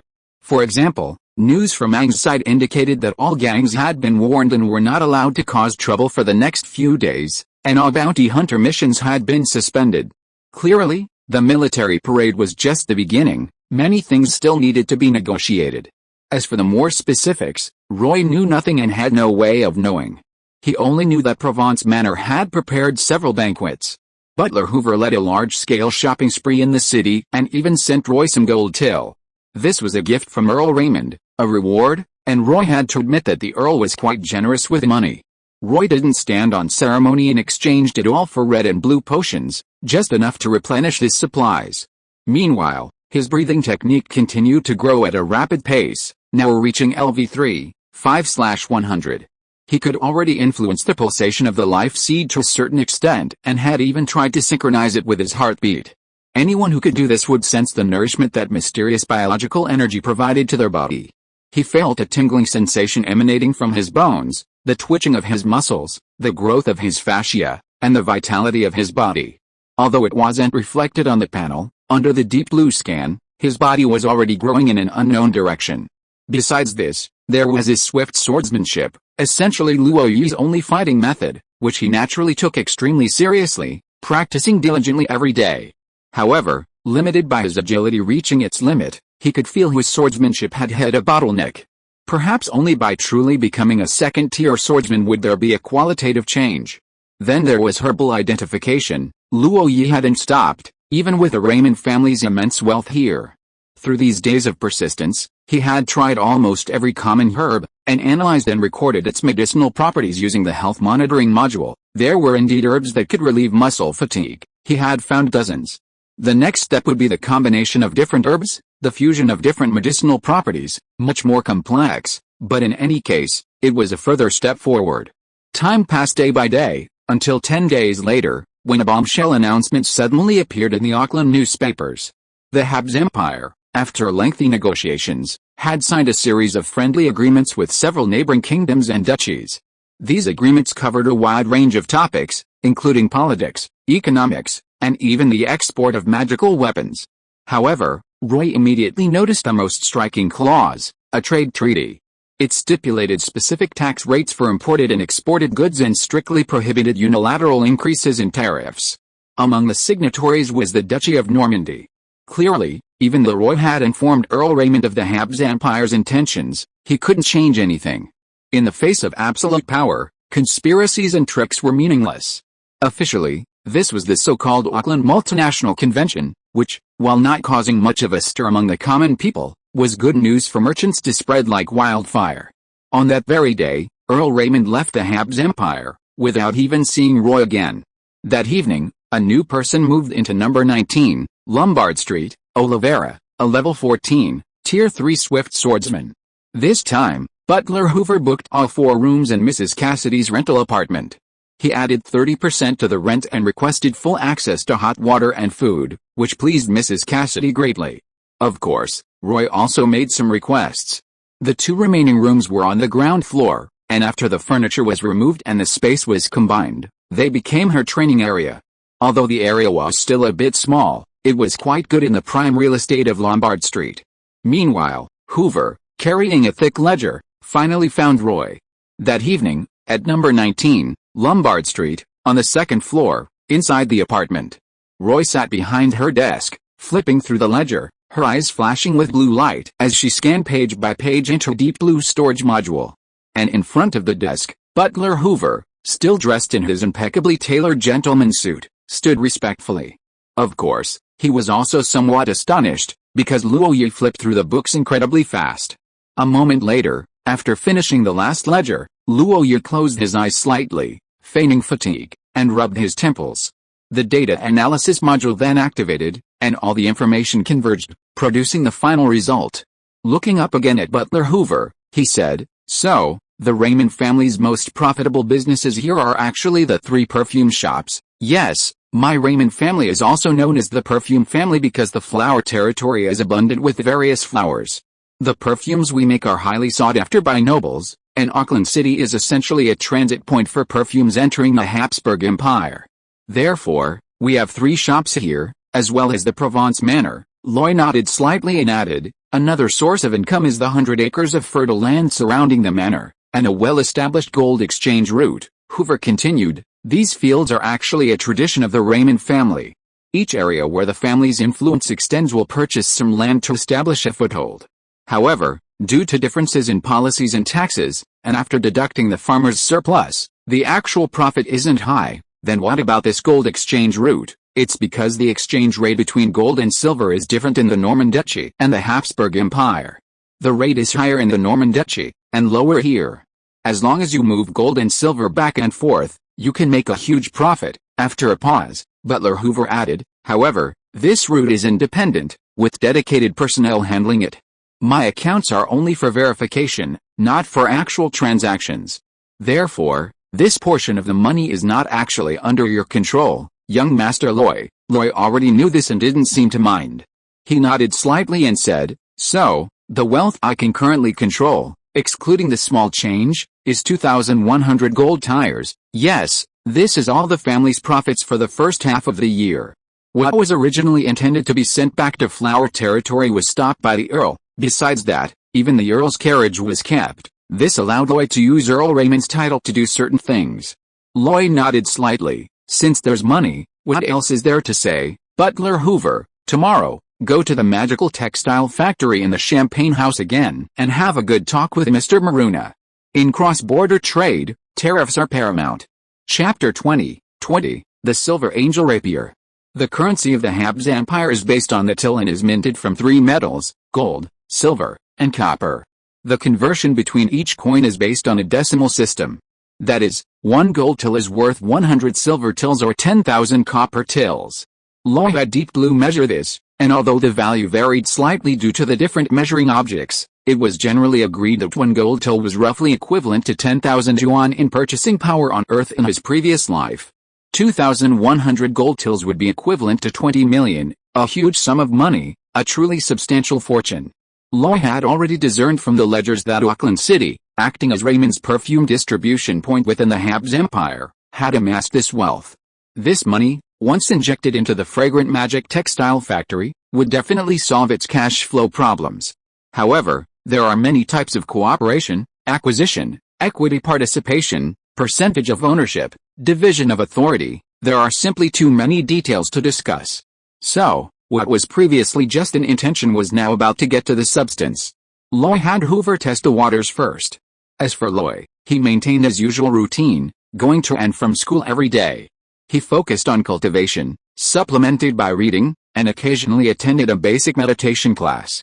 He even stopped the bounty missions with Aang, as there was no need for them at the moment. The only difference was the addition of Oliveira as a teacher. At least he had someone to practice with during his training. As a third-tier swift-wind swordsman, Oliveira's strength was undeniable, but even he was astonished by Loy's rapid progress. He knew perfectly well what Loy was like when he left Pharaoh Town in June. The Loy he was now, who could exchange a few blows with him and dared to draw his rapier, was completely different. If it weren't for the fact that it was still the same person, he would have thought he was hallucinating. However, Loy was enjoying himself. With Oliveira around, his confusion about swift swordsmanship was gone. Moreover, having risen from the slums to become the captain of the guard, he possessed far more than just swift swordsmanship. However, for now, that was all Roy could learn. It's worth mentioning that, with money and power in hand, Roy didn't hesitate to take 20 gold tiers as pocket money.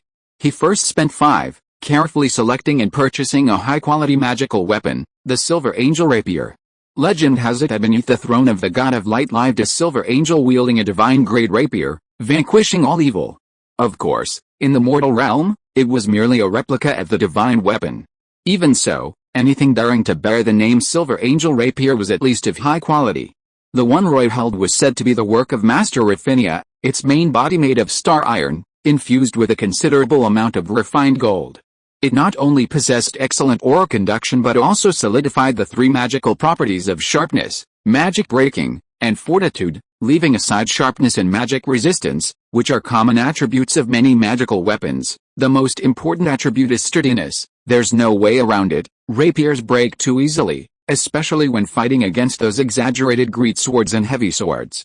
Besides this, Luo Yi also picked out a decent quality staff sword at the cane shop, spending 50 silver tires. With 2 weapons in hand, Luo Yi's sense of security surged. A combatant without a suitable weapon loses at least 30% of their combat power. In addition, Luo Yi spent a full 10 gold tires to order red and blue potions from the ancient spirit mage tower.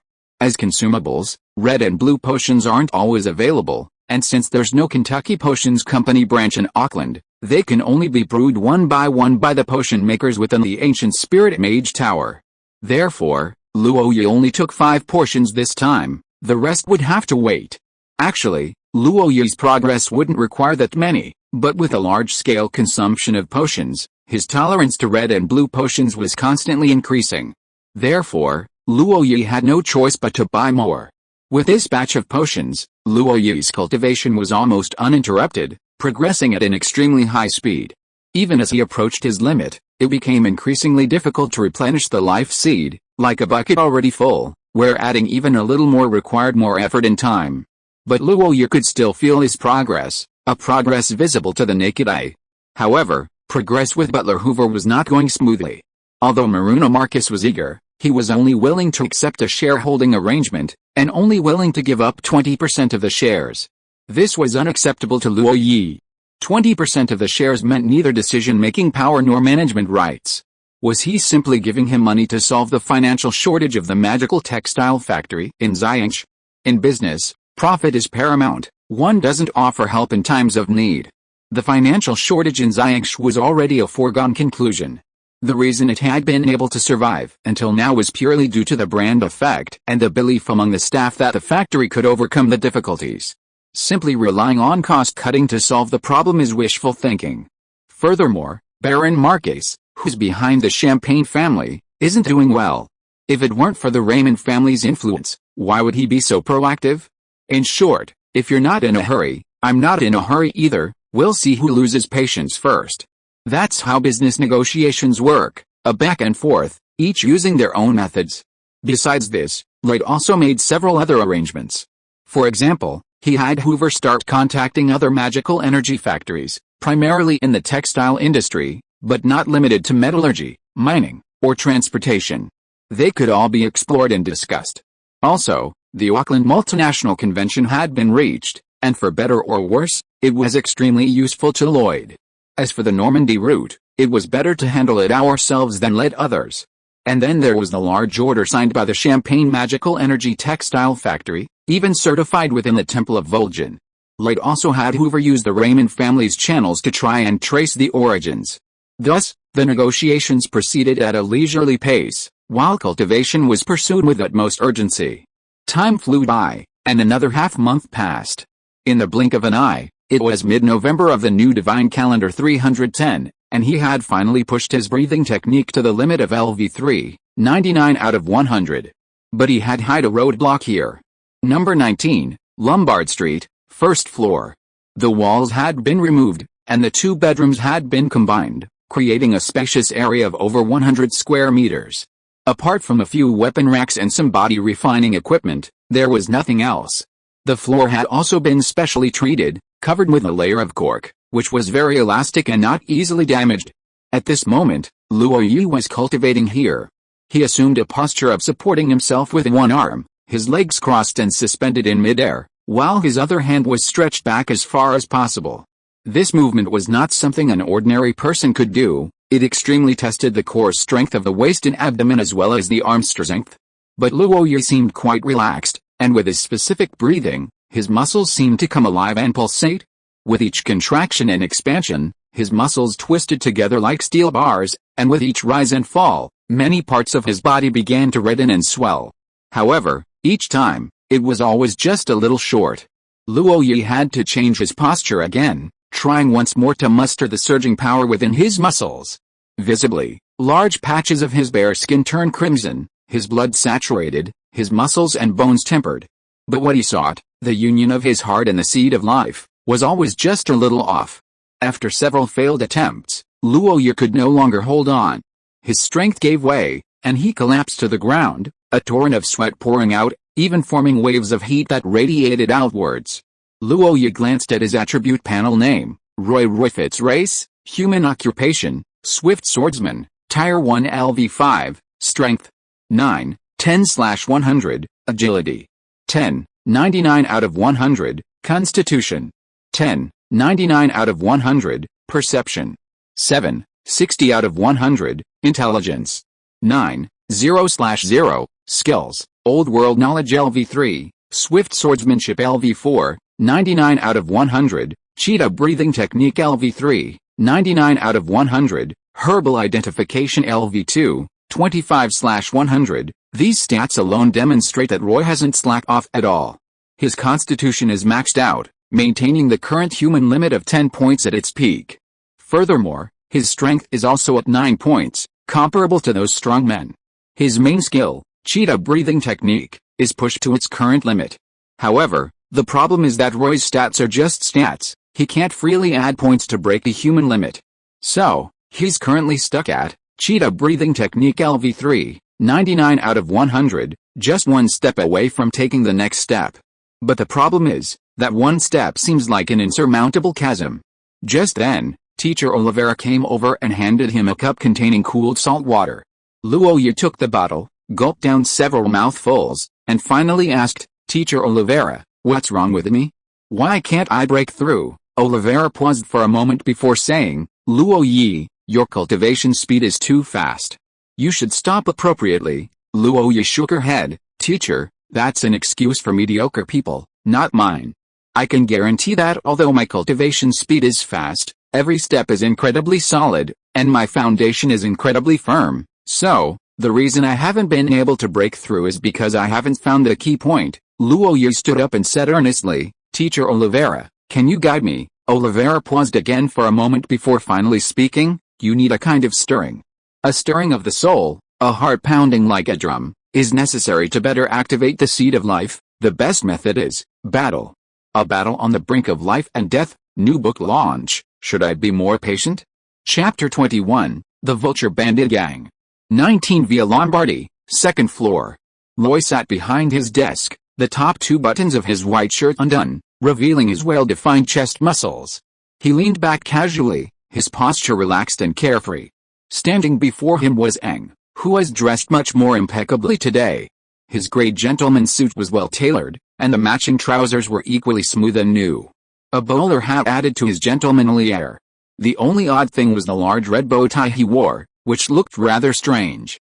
However, at this moment, he slightly tilted his head, his brows furrowed, and murmured, "Mr.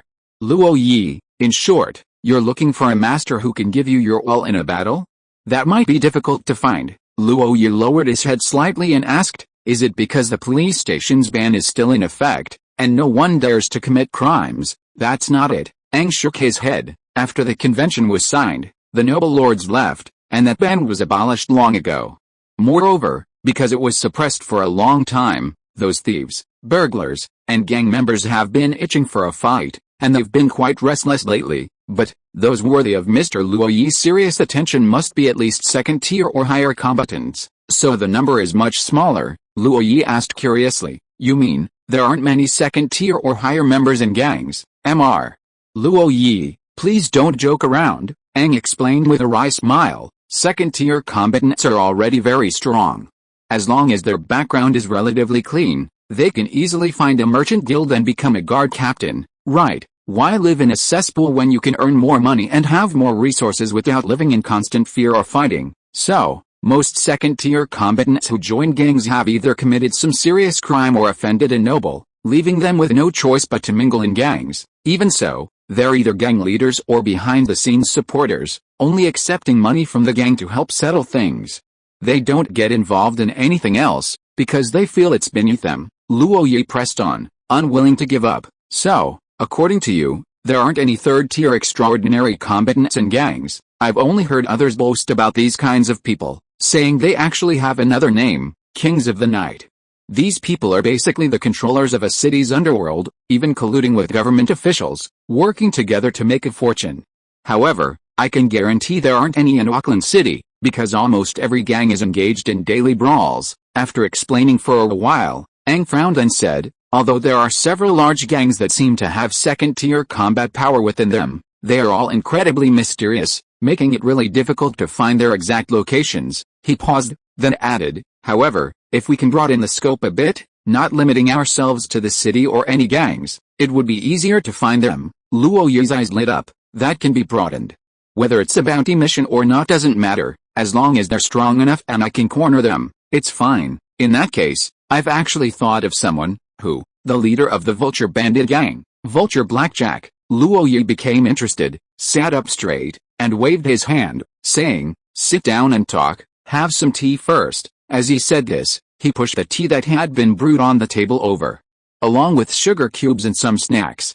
He also picked up a cup for himself. The tea was black tea, reddish-black in color. People here like to add sugar when they drink tea, and Eng was no exception. He picked up 2 pieces of brown sugar and put them in, imitating the actions of a nobleman, stirring it with a spoon before taking a sip. Then, he began to recount the story of the vulture bandit gang. The emergence of magical machinery had indeed brought tremendous changes to the Habs Empire, but it had also greatly impacted the existing social system. As a result, the chaos under the light had almost reached an uncontrollable level. Take Auckland City, for example. Gangs were rampant within the city, while numerous bandit groups were active outside. They would rob passing pedestrians and caravans, often committing a single heist, looting everything, and then hiding in the mountains to enjoy a peaceful life. The Vulture Bandit Gang was arguably the most ruthless group around Auckland City. Their leader, Vulture, was said to be a detective by training, skilled in stealth, tracking, and swordsmanship. He had been living a comfortable life until a mission uncovered a nobleman's private affairs, leading to a manhunt and forcing him into exile. Finally, outside Auckland City, he gathered many desperate hunters, formed a bandit gang, and trained many skilled fighters. He never provoked the caravans of higher-ranking nobles, not even touching them. But he would ruthlessly plunder any small or medium-sized caravan he encountered. Caravans robbed by the Vulture Bandit Gang almost always had no survivors. Calling them bloodthirsty wouldn't be an exaggeration. His head had been on the police station's wanted list for a long time, with each bounty increasing, but none of the bounty hunters who accepted it ever followed up. Rumors even circulated that this blackjack was close to reaching the 3rd tier of transcendental power, though this was undoubtedly mostly false. Even Earl Raymond's captain of the guard, Oliveira, was only a 3rd tier transcendental. That wasn't something easily attained. Blackjack was just a bandit. What did he have that ability to achieve? However, to have survived this long, he must possess some skill, definitely at the 2nd tier. The question was, what level was his battle aura at? Undoubtedly, he was a troublesome individual, but Eng mentioned him because he had learned of his whereabouts by chance. The bandit gang plundered a great deal of goods, but aside from the usable items, much of it was actually useless. Their primary objective was to resell these goods and convert them into cash. The Vulture Bandits had partnered with the Bloodhound Gang of Auckland City, one robbed, the other distributed, a mutually beneficial arrangement. Eng's Brotherhood, however, had no connection to the Vulture Bandits. They had only discovered some secrets while monitoring the Bloodhound Gang. The Brotherhood wasn't powerful, their only redeeming quality was the numerous beggars on the streets, who served as their informants. By chance, they discovered a warehouse belonging to the Bloodhound Gang in the east of the city, along the wall. The warehouse itself wasn't anything special, but why would the outflow far exceed the inflow? This piqued Eng's interest. He then discovered that the location contained an underground passage connecting the city's interior and exterior, allowing the transport of illicit goods, bypassing city gate checks and taxes. Some of these goods were supplied by the Vulture Bandits. Their specific transaction times were unpredictable, as the amount of money gained each time was uncertain, but they always arranged to meet outside the city beforehand. Vulture Blackjack was always present, while Bloodhound Boat from the Bloodhound Gang would also be there personally. As for more specific details, such as the price for the stolen goods, how to pay, how to inspect and transport them, Eng wasn't entirely clear. But this information was enough. Loy immediately decided to use Blackjack as a whetstone. Before, Loy would have been more cautious. But now, with Oliveira, while he wouldn't be completely unrestrained, intercepting and killing bandits outside the city was something he could do whenever he wanted. Of course, he wouldn't skimp on preparations. Therefore, he instructed Eng to continue investigating and gather as much comprehensive information as possible. Eng accepted the mission and left. One could imagine he'd be busy for the next few days. As for Loy, he maintained his previous pace, but his training had shifted to focus on sword practice and building up his strength, with breathing techniques only used for maintaining his state. He was gradually adjusting his mind and body, striving to reach peak condition for this battle. As time passed, news from Eng continued to pour in. It mainly came from the Bloodhound Gang. He had thoroughly investigated the route for selling stolen goods, from where the pickup point was, to which shop the goods were distributed to, the roads taken, and the prices. Eng had practically mastered this route. Even the stolen goods outside the city weren't from the same bandit group, the transaction details varied. However, the Bloodhound Gang only paid the most attention to the Vulture Bandit Gang. Not every bandit group would have Bloodhand Bode personally handle every transaction. Because both of them were going, a problem arose. Someone had to relay the message and arrange the time and place for each transaction. Aang had also learned that person's routine. So, all he had to do was wait quietly. And that wait lasted 3 days. 3 days later, in the evening, Aang rushed in to report that it was confirmed. Loy, ever decisive, grabbed his silver angel rapier, donned a leather armor, and led Olivera away. Update. Update. If you are listening to this novel on a channel other than Fanfic World, it means it was downloaded and re-uploaded without effort. We warmly invite you to visit our channel, Fanfic World. There you will find the original version of this story and many other novels of various genres. We look forward to seeing you dive into a world of incredible novels. Chapter 22, Breakthrough. Dozens of miles east of the city, in a small grove of trees. Tonight, the moon goddess was stingy with her light, leaving the world shrouded in darkness. The dense foliage of the grove further obscured the moonlight, making it even dimmer. Therefore, even those accustomed to darkness had to light torches. The flickering flames illuminated a limited area, but didn't hinder the transaction. Clearly, the Vulture Bandits and the Bloodhand Gang had limited trust, so the flatbed wagons carrying the goods were driven to two nearly parallel positions, about 100 meters apart. Then, the drivers led the horses away, and professionals inspected the goods and assessed their value. The Vulture Bandits had a vast amount of goods, enough to fill 5 flatbed wagons, piled high. Even with 5 members of the Bloodhand Gang, counting them would take some time. The other side, with only 1 wagon, had their inventory checked much more quickly.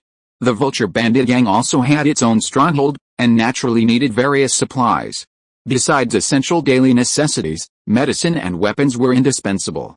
These were purchased by the Bloodhand Gang. One side provided the list, the other purchased in batches, and the bill was settled together. It took a full half-hour for both sides to complete their assessment. The Bloodhand Gang provided a value report, while the Vulture Bandit Gang haggled over the price. Both leaders stood in place, not showing themselves, but each sent someone to argue their case. Their voices carried far in the darkness, and as they became more agitated, they even insulted each other's women, arguing fiercely. However, they eventually reached a compromise. After confirmation, the Bloodhand Gang retrieved a dark box, counted out the money, and sent someone to deliver it to the Vulture Bandit Gang. The Vulture Bandit Gang, fearing they might mishandle the money, had a designated person handle the transaction, counting the money very carefully. Hundreds of meters away, behind a large tree, Luo Yi squinted at the scene before her, finding it both absurd and real. Beside him, Olivera stood with her sword at her side, appearing quite composed. However, they had no intention of rushing forward. Roy was there to seek a breakthrough, not to wipe them all out. That was a matter for the Habsburg Empire's official authorities, none of his concern. The transaction concluded, and Bloodhand Bode and Vulture Blackjack stepped forward in perfect unison. They shook hands, exchanged a few words, and then each led their men in opposite directions. The Bloodhand Gang clearly had more men, those carriages still needed to be moved, and that couldn't be done without someone. The Vulture Bandits, on the other hand, were simpler. They harnessed a horse to a carriage and headed off into the distance.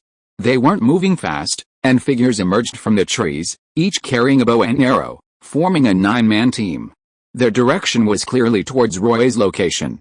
However, Roy and Olivera were no longer there. Several miles away, on a mountain path. Now that they were further away, the Vulture Bandits relaxed, their carefree laughter carrying far. But, without them noticing, a figure had appeared in their path.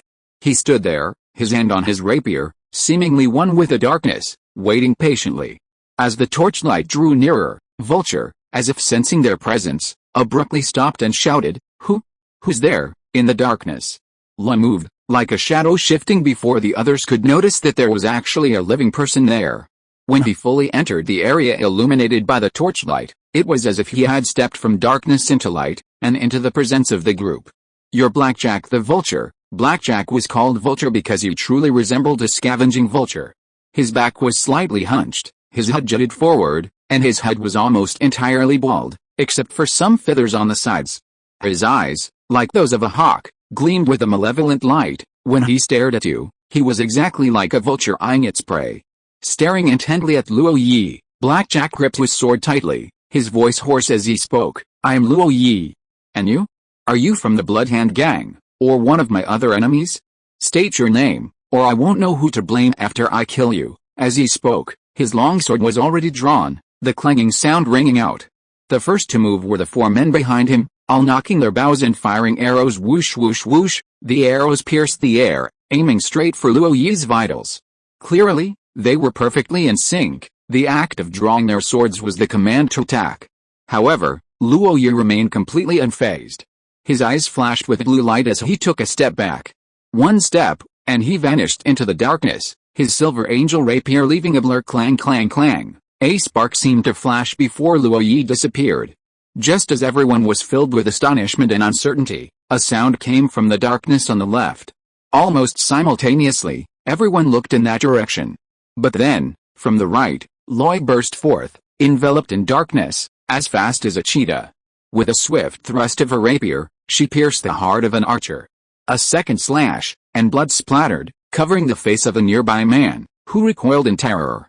The others reacted with alarm. Those slower to react raised their bows and fired arrows. Those faster, like Blackjack, pounced. But when he finally stood still, Loi was nowhere to be seen. Only the fallen archer remained, one hand clutching the gaping wound in his heart, the other raised, trying to touch Blackjack. Blackjack's face flushed crimson, his eyes fierce, his ears twitching slightly as he abruptly turned his head. From another angle, he saw a subordinate clutching his throat, blood gushing from it, his lips parting but unable to utter a sound. Another dead. Blackjack could only see a figure before vanishing back into the darkness. "Everyone, gather back to back, and set the wagon on fire. Quick! Quick!" A hoarse shout rang out, and the bandits obeyed almost instinctively. They huddled together, some drawing their bows, others brandishing weapons. Some threw torches, setting the wagon ablaze, the flames illuminating the surroundings even brighter. But it was no use, absolutely no use. In the darkness, clear footsteps approached, accompanied by a stench of blood and gore. But just as everyone's attention was drawn to them, another figure lunged out from another direction. A gleaming rapier pierced the air with a whoosh, whoosh sound, already slicing through one man's throat and another's eyes. The screams tormented everyone's nerves as yet another figure emerged from the darkness. This time, everyone had to divert their attention elsewhere, but the figure pounced again, slicing open another bandit's chest with a single sword strike. This time, the vulture bandits completely collapsed. They ignored Blackjack's commands and scattered in all directions, howling. Only Blackjack remained in the firelight, his long sword pointed at the ground, his face grave as he surveyed his surroundings. He knew then that the enemy wasn't alone. From all directions, screams of agony echoed in the darkness, growing weaker with each passing moment. He knew his men were dead. This terrified him and fueled his ferocity. "Come on, let's fight head-on, a final showdown," he shouted, merely venting his frustration. But unexpectedly, another figure emerged from the darkness, stepping into the firelight. Upon seeing the newcomer, Blackjack yelled, "Who are you? Who are you? Why are you targeting me, just an amateur bounty hunter? I heard your head is worth a lot of gold tires at the sheriff's office. So, I want to make some money." This reason made Blackjack's expression freeze. He had considered many possibilities, but never this. At that moment, Loi pounced. His movements were as swift as a cheetah, his silver angel rapier gleaming coldly, already before Blackjack. Blackjack was no pushover. With a roar, he suddenly accelerated his longsword, preparing to parry Loi's rapier. His sword was a standard cross-shaped sword, its blade gleaming, the hilt forming a cross, employing the most widely used cross-sword technique. This technique emphasizes defense, holding the sword at the midline of the body, parrying from any direction with the simplest movements, then seeking a counterattack. Loi had no intention of fighting him to the death. She shifted her position laterally, her rapier flashing up and down, the air filled with a constant whistling sound as she attacked Blackjack's vitals from all directions. Blackjack moved in tandem with Loi. Although he was a second-tier fighter, his primary attribute wasn't agility, so his reaction speed was far inferior. However, he had his own countermeasures, remain unchanged amidst change, minimizing the range of his movements if he couldn't keep up. Hundreds of breaths passed in the blink of an eye, and the two hadn't clashed even once. Blackjack's defense was impeccable, but Loi was somewhat disappointed. This one might already be at the second tier, his life seed sprouting, with a thin flow of battle ki within him. But at most, he'd be around level 6 or 7 of the second tier, far weaker than rumored.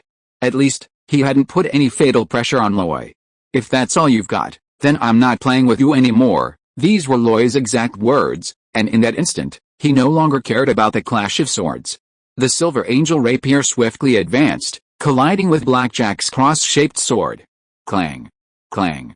The metal clashing was like music, sparks flashing, then fading away in an instant, while Loy advanced step by step, forcing Blackjack to retreat continuously. Seriously, the Silver Angel rapier was a fine magical weapon, worth 5 gold tires. It wasn't so easily damaged. Loy's swift swordsmanship was already under his complete control.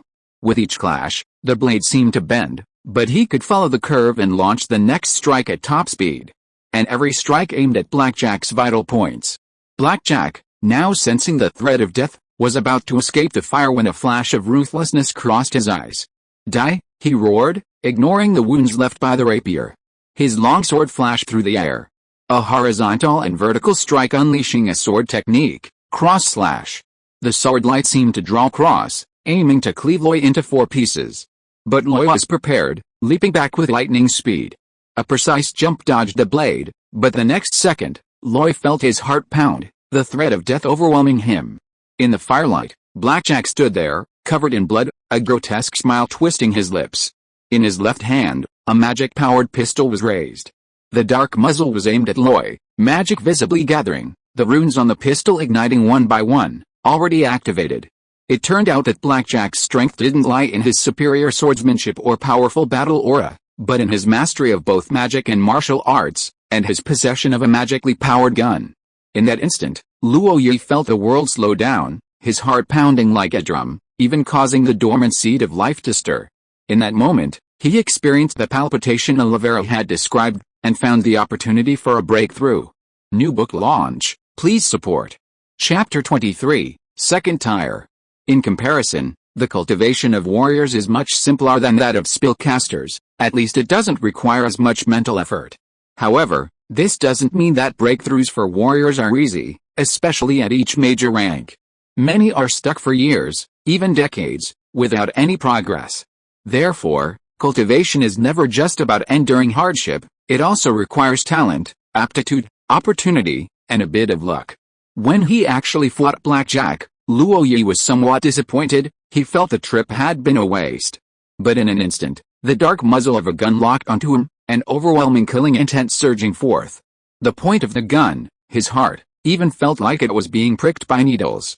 In that instant, Luo Yi's spirit soared, his focus unwavering. In that instant, everything before him seemed to slow down. The metallic gleam of the gun muzzle, the rhythmic lighting of the magical runes, the increasingly ferocious smile spreading across Blackjack's face, all of this was captured by Luo Yi at that moment. In Deep Blue's words, it was like adrenaline surging, pushing reflexes to their peak. It was in this state that Luo Yi learned what palpitations felt like. He felt his heart pounding wildly, like a runaway horse, contracting and expanding violently. Then, within his heart, the life seed, seemingly as unyielding as a stubborn rock, was stirred, awakened, and burst forth in this extremely accelerated blood circulation. Boom! It was an explosion within his consciousness, the first time his heart and life seed were completely in sync, pounding with the ferocity of a volcanic eruption. This was no exaggeration, it was truly like a jet of lava. Intense heat was squeezed from the life seed, merging into his bloodstream, circulating throughout his body in a very short time. Muscles, bones, fascia, organs, cells, even skin. In an instant, it seemed as if everything had broken through the body's limits, taking a giant leap forward. If the surge of adrenaline is toxic and harmful to the body, then this outflow of battle ki is the antidote, essential nourishment, and the valve to break through limits. At this moment, anyone looking at the attribute panel would see certain data fluctuating wildly, constantly rising, seemingly without end. Of course, Luo Yi had no time to pay attention to anything else, because while he had broken through, the threat of death was imminent. Bang! The inscription vanished, smoke rose, a bullet left the barrel, and ripples appeared in the air. The bullet from the magic pistol hurtled towards him, and Luo Yi, almost electrocuted, raised his sword to block. Clang! The distant clang of metal echoed far and wide, a spark flashed and then disappeared, and Luo Yi instinctively turned his head. The bullet deviated from its target, grazing a strand of hair on his forehead, the smell of burnt metal spreading in the air. Just a hair's breadth away, and Luo Yi's head would have been pierced, but none of that mattered. What mattered was that Luo Yi had blocked the bullet. At that moment, Blackjack's sneer turned into utter astonishment. He even blinked in disbelief. How is this possible? How could you possibly dodge it? Blackjack's roar was filled with savagery, and without hesitation, he pulled the trigger again. The gun in his hand was far more advanced than the magic-powered firearms used in magic academies. It employed a revolver design, loading 6 bullets at a time for continuous fire. It was designed and manufactured by a magician named Colt within the Habsburg Empire, and was simply called the Colt Revolver. While not a mainstream product, this particular magic-powered pistol was an absolute gem, using 9mm ammunition, possessing not only immense power but also significant collectible value. Years ago, when Blackjack was still a detective, he had witnessed the power of magic-powered firearms. Thus, during a mission, he smuggled this magic-powered pistol from a nobleman. However, the mission itself was insignificant. It was the gun that led to him being hunted down by the nobleman. Fortunately, he had started practicing basic meditation early on and actually achieved some success, which allowed him to use the revolver.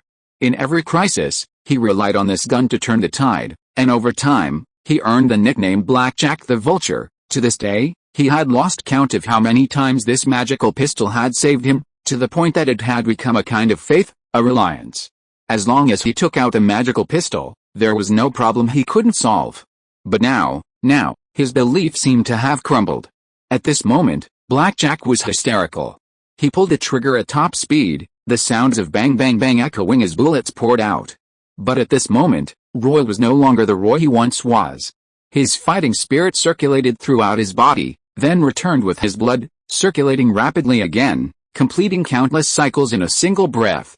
His extremely excited reflexes were exceptionally sensitive, his muscles as if springs had been added. The instant the gun fired, Roy began to step forward, his rapier transforming into silver light that swirled around him, layer upon layer. His upper body moved with incredible speed, executing several evasive maneuvers in an instant, creating a series of afterimages that seemed to freeze in place. In that moment, Blackjack's rage was merely a mask for his uncontrollable fear. Crack, the bullets were gone, the revolver clicked empty, and Loy was already standing before Blackjack. Without a word, her rapier flashed, a cold light streaking across the surface. Blackjack's left hand, holding the gun, was severed at the wrist. Loy's strike was precise, the sword sliced right through the bone, without the slightest resistance. Blood spurted, the severed hand fell to the ground, fingers still twitching, the cold revolver still clicking empty. Blackjack's expression froze, then he felt the excruciating pain, his rage turning to terror. But his bandit instinct still compelled him to raise his right hand, ready to strike. At that very moment, a crescent-shaped aura slash came from the side, precisely slicing across his abdomen, severing him in two. Oliveira arrived amidst a whirlwind, dealt with Blackjack, and then thoroughly examined Roy, only breathing a sigh of relief after confirming he was unharmed. He considered himself fast enough and possessed the ability to project his battle aura and injure from a distance, so he hadn't expected Blackjack to cause much trouble. But who would have thought his opponent would be a demon gunslinger? This unexpected turn of events had caught him off guard, but thankfully, Roy was alright. Despite being cut in half at the waist, Blackjack hadn't died immediately. His second-tier combatant physique allowed him to endure for longer, but he was clearly in great pain. His screams echoed through the empty wilderness, sending chills down everyone's spine. Neither Loy nor Oliveira paid him any attention. Oliveira sheathed her sword and asked, "Breakthrough, breakthrough. The seed of life has sprouted, and my battle key is circulating. I'm now a second-tier wind chaser swordsman." Loy breathed a sigh of relief and said, "Please clean up the scene, teacher. I need some time to process what I've gained." "Alright." Oliveira was the most decisive. Without another word, she raised her sword, and a silver light flashed like a shadow, directly severing Blackjack's head. The scream abruptly stopped, and Oliveira, without any hesitation, picked up his head and began looting the spoils. These bandit heads could be exchanged for a considerable bounty at the police station. Oliveira also found the stolen money from the previous transaction. Although it was charred black, it was still quite substantial. The only pity was that the cartload of goods had been burnt to ashes. The most valuable item, of course, was the Colt revolver. Even with Oliveira's knowledge, he had never seen such a magic-powered pistol before. It was definitely an excellent collector's item. As for Luo Yi, he had already found another place to slowly practice his breathing techniques, feeling the changes within his body.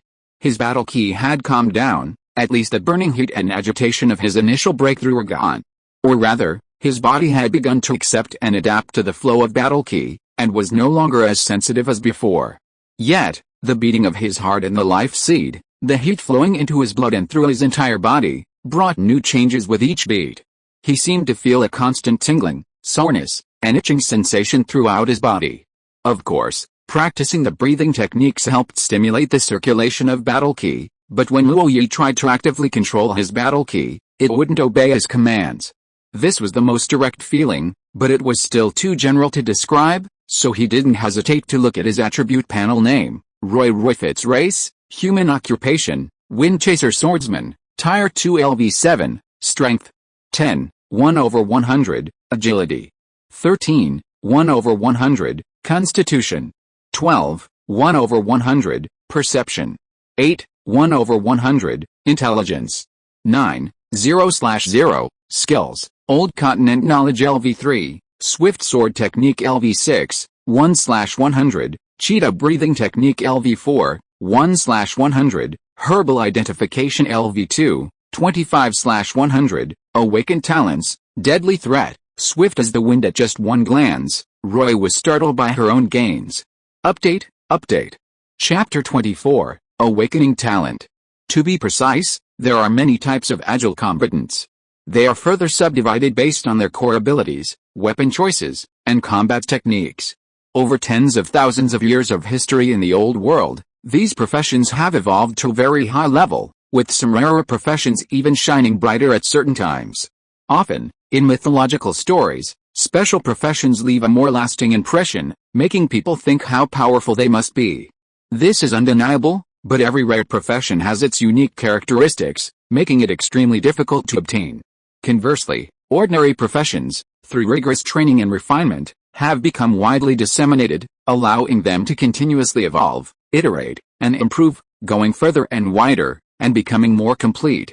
The path Luo Yi chose began with Oliveira, who personally taught him the swift swordsmanship, making the later possibilities possible. This path is considered the most common for agile combatants, with a very clear advancement system: first tier swift swordsman, second tier wind chaser swordsman, third tier gale swordsman, and the fourth tier is determined by the attributes granted by battle aura. The most well-known path is imbued with the power of lightning, making one a fourth tier lightning chasing swordsman.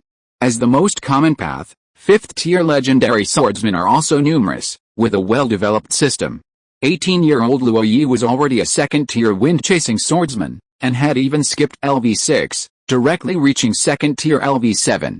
This division is based on the improvement of the main attribute. In Deep Blue's plan, the highest physical attribute for second tier peak is 20 points. That is, every 2 points equals 1 level, and of course, swordsmanship also has corresponding requirements. Luo Yi had been working on this stage for some time. Although his agility had reached 10 points and couldn't progress further, he hadn't missed a single day of physical training. Perhaps due to prolonged suppression, he finally broke through with a single move, advancing 2 levels in a row, and his agility stabilized at an exaggerated 13 points. However, without such a significant leap in improvement, he wouldn't have been able to block the bullets and then perfectly dodge them. The enhancement of his reflexes brought about a visible improvement. Then there's the increase in strength, 1 point, constitution, 2 points, perception, 1 point. This kind of improvement truly showcases the benefits of battle ki to the fullest. More importantly, Luo Yi's core technique, the cheetah breathing technique, which he hadn't touched for so long, finally reached LV4. What seems like a small difference is actually a world of difference. His swift sword technique, too, has reached LV6 after years of accumulated experience. If he wanted, he could perform a 9-flash sword strike, turning an apple into 10 pieces, for his classmates. In comparison, even Mr. Williams' color would have to admit defeat. Of course, what Luo Yi values most is the newly appeared, awakened talent.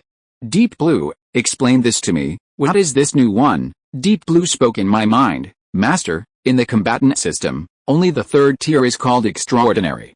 But in reality, The second tier already breaks the limits of the mortal body, naturally possessing some strange abilities. That's why I added the awakening talent category. This isn't my original idea. In fact, Herka's professional system has the concept of extraordinary traits. For example, when strength reaches a certain limit, one awakens extraordinary power, which is said to allow one to contend with dragons. Of course, those are still too far off for you. Right now, I've determined 2 awakening talents based on feedback from your physical condition. The first one, Fatal Threat, is actually the ability you demonstrated under the gun just now. When faced with a potentially fatal threat, you will generate a corresponding sensation. However, this talent is actually somewhat useless, mainly because your perception attribute is too low. Otherwise, it might evolve into Danger Intuition, which would have a wider range of applications. The second one, Swift as the Wind, is a rare active talent. When the master is highly focused, everything in their field of vision will slow down. This is actually the core ability of this series of professions. The combination of superb swordsmanship, reflexes, and muscle strength allows your movements to be as swift as the wind. Luo Yi immediately asked the question she cared about most. Can these 2 talents also be improved through training? Well, not really, Shenlan replied. These 2 are called talents because they are somewhat innate. You can improve your proficiency, but if you want to achieve a qualitative change, you have to continuously increase your skills and attributes. I see, Luo Yi nodded, and just as she was about to end the conversation, Shenlan spoke up. Master, I request to activate the data analysis module because some skills need optimization. Luo Yi tilted her head slightly. Which one specifically? The cheetah breathing technique. The 9th version was suitable for the master before the breakthrough, but now it needs to be modified according to the master's body. So, master, please grant me authorization. Granted. After a fierce battle, Roy showed signs of exhaustion. After Oliveira collected the spoils, he immediately left. Once on the main road, a carriage was already waiting there, none other than the personal carriage left by Earl Raymond. It was this carriage that allowed Roy to pass through curfew and return to his rented room at 19 Lombard Street. After washing up, Roy slept soundly. The next morning, Aang was already waiting outside. Without a word, he called 2 of his underlings, who carried the sack of heads to the sheriff's office. Today, the East City Sheriff's Office was destined to cause a huge stir. Not only Blackjack the Vulture, but even his 9 henchmen, all ruthless bandits, were on the list. The sheriff's office wouldn't usually pay the bounty so readily. A large sum of money could tempt anyone. However, with Blackjack's head displayed, no one dared to covet the bounty. Just kidding, even the infamous Vulture has had his head chopped off. What can you possibly do? That day, the Brotherhood's name was firmly established in Auckland. Regardless of Aang's young age, his powerful backer was undeniable. Of course, it wasn't all good news, as the Brotherhood was also being targeted, ordered personally by Bloodhunt Bode. He wanted to find the so-called ghost hunter. Loy, of course, knew nothing of this, and even if he did, he wouldn't care. He simply continued his cultivation as usual. After his breakthrough, Loy could almost constantly feel a tingling, itchy sensation within his body, as if emanating from deep within. Unavoidable, unresolved, and constantly bothering him. According to Deep Blue's explanation, this was a secondary development of the body, with growth genes awakened in his muscles and bones. This period was crucial. With proper guidance, it could be molded in the desired direction. Most importantly, Loy was only 18 this year, his body wasn't fully formed yet, his plasticity was at its peak. If he chose the right path now, his future would be 100 times brighter. Therefore, following Deep Blue's analysis and plan, Luo Yi's training volume increased almost dramatically. He trained speed, reaction time, endurance, balance, swordsmanship, strength. In short, one morning wasn't enough, so Luo Yi had to start an hour earlier. Every morning at 7 o'clock, he had to do various warm-ups, stretching, and anaerobic exercises. This training volume left even the 2 teachers dumbfounded, let alone the students. They actually wanted to dissuade him, but seeing Luo Yi's unwavering dedication, they kept quiet. For Luo Yi, it was truly tiring, but the visible progress and gains on his attribute panel made him feel incredibly fulfilled. Of course, such a large training volume required ample nutritional supplements. As for food, Luo Yi now ate large amounts of meat and fish at every meal. It's worth mentioning his potions. Although Luoyi had already realized that the red and blue potions were becoming less effective, he had no choice but to continue using them without better alternatives. In addition, he specifically purchased a potion called Battle Aura Essence. The specific formula was unknown to Luoyi, but its only function was to quickly replenish the battle ki consumed within the body. This was crucial for both physical training and accumulating total battle ki. As for the cheetah breathing technique, it could only be said that Shenlan had perfected it. Theoretically, the cheetah breathing technique could be cultivated to the third stage, and even Olivera was currently using it. However, Shenlan constantly fine-tuned it to match Luoyi's growth curve. With each improvement in Luoyi's strength and changes in attributes, Shenlan would make adjustments to ensure maximum effectiveness. However, when it was revised to the 10th version, Shenlan had a disagreement on a deeper path. The reason was simple: the second stage of the breathing technique mainly focused on accumulating battle ki. At this stage, the battle ki was actually very thin and needed to be accumulated little by little until it became dense enough to attempt to control and actively use it. In addition to accumulation, it also had the effect of body training, especially those complex movements, which actually use the flow and impact of battle ki to amplify certain aspects of physical growth. However, in Deep Blue's view, accumulating battle ki wasn't focused enough and was too slow, while physical training was merely secondary and couldn't be maximized. Trying to do both simultaneously meant failing to benefit from either, neglecting both. Therefore, it was truly nothing. Deep Blue's solution was simple. With Luoyi's permission, he split the cheetah breathing technique in two. He modified it again and again, arriving 5 minutes late. Chapter 25, Setting a Flag. New book, time to earn money for baby formula, need to work hard, so I'm going to put some pressure on myself. Today is the first round of testing the waters, hoping the data will look good. I saw some authors promising to exchange monthly votes for updates. I want to try that too. For every 100 monthly votes, I'll add one more update. There won't be extra updates during the new book period, so I'll accumulate them and start adding more updates after the book is officially released. I hope everyone can keep me incredibly busy. End of this chapter. Thank you so much for reading until the end. Don't forget to give it a like. Looking for more exclusive content and immediate access? Subscribe to our Patreon. Remember, every like, subscription or donation encourages us to continue. Thank you all. See you in the next video.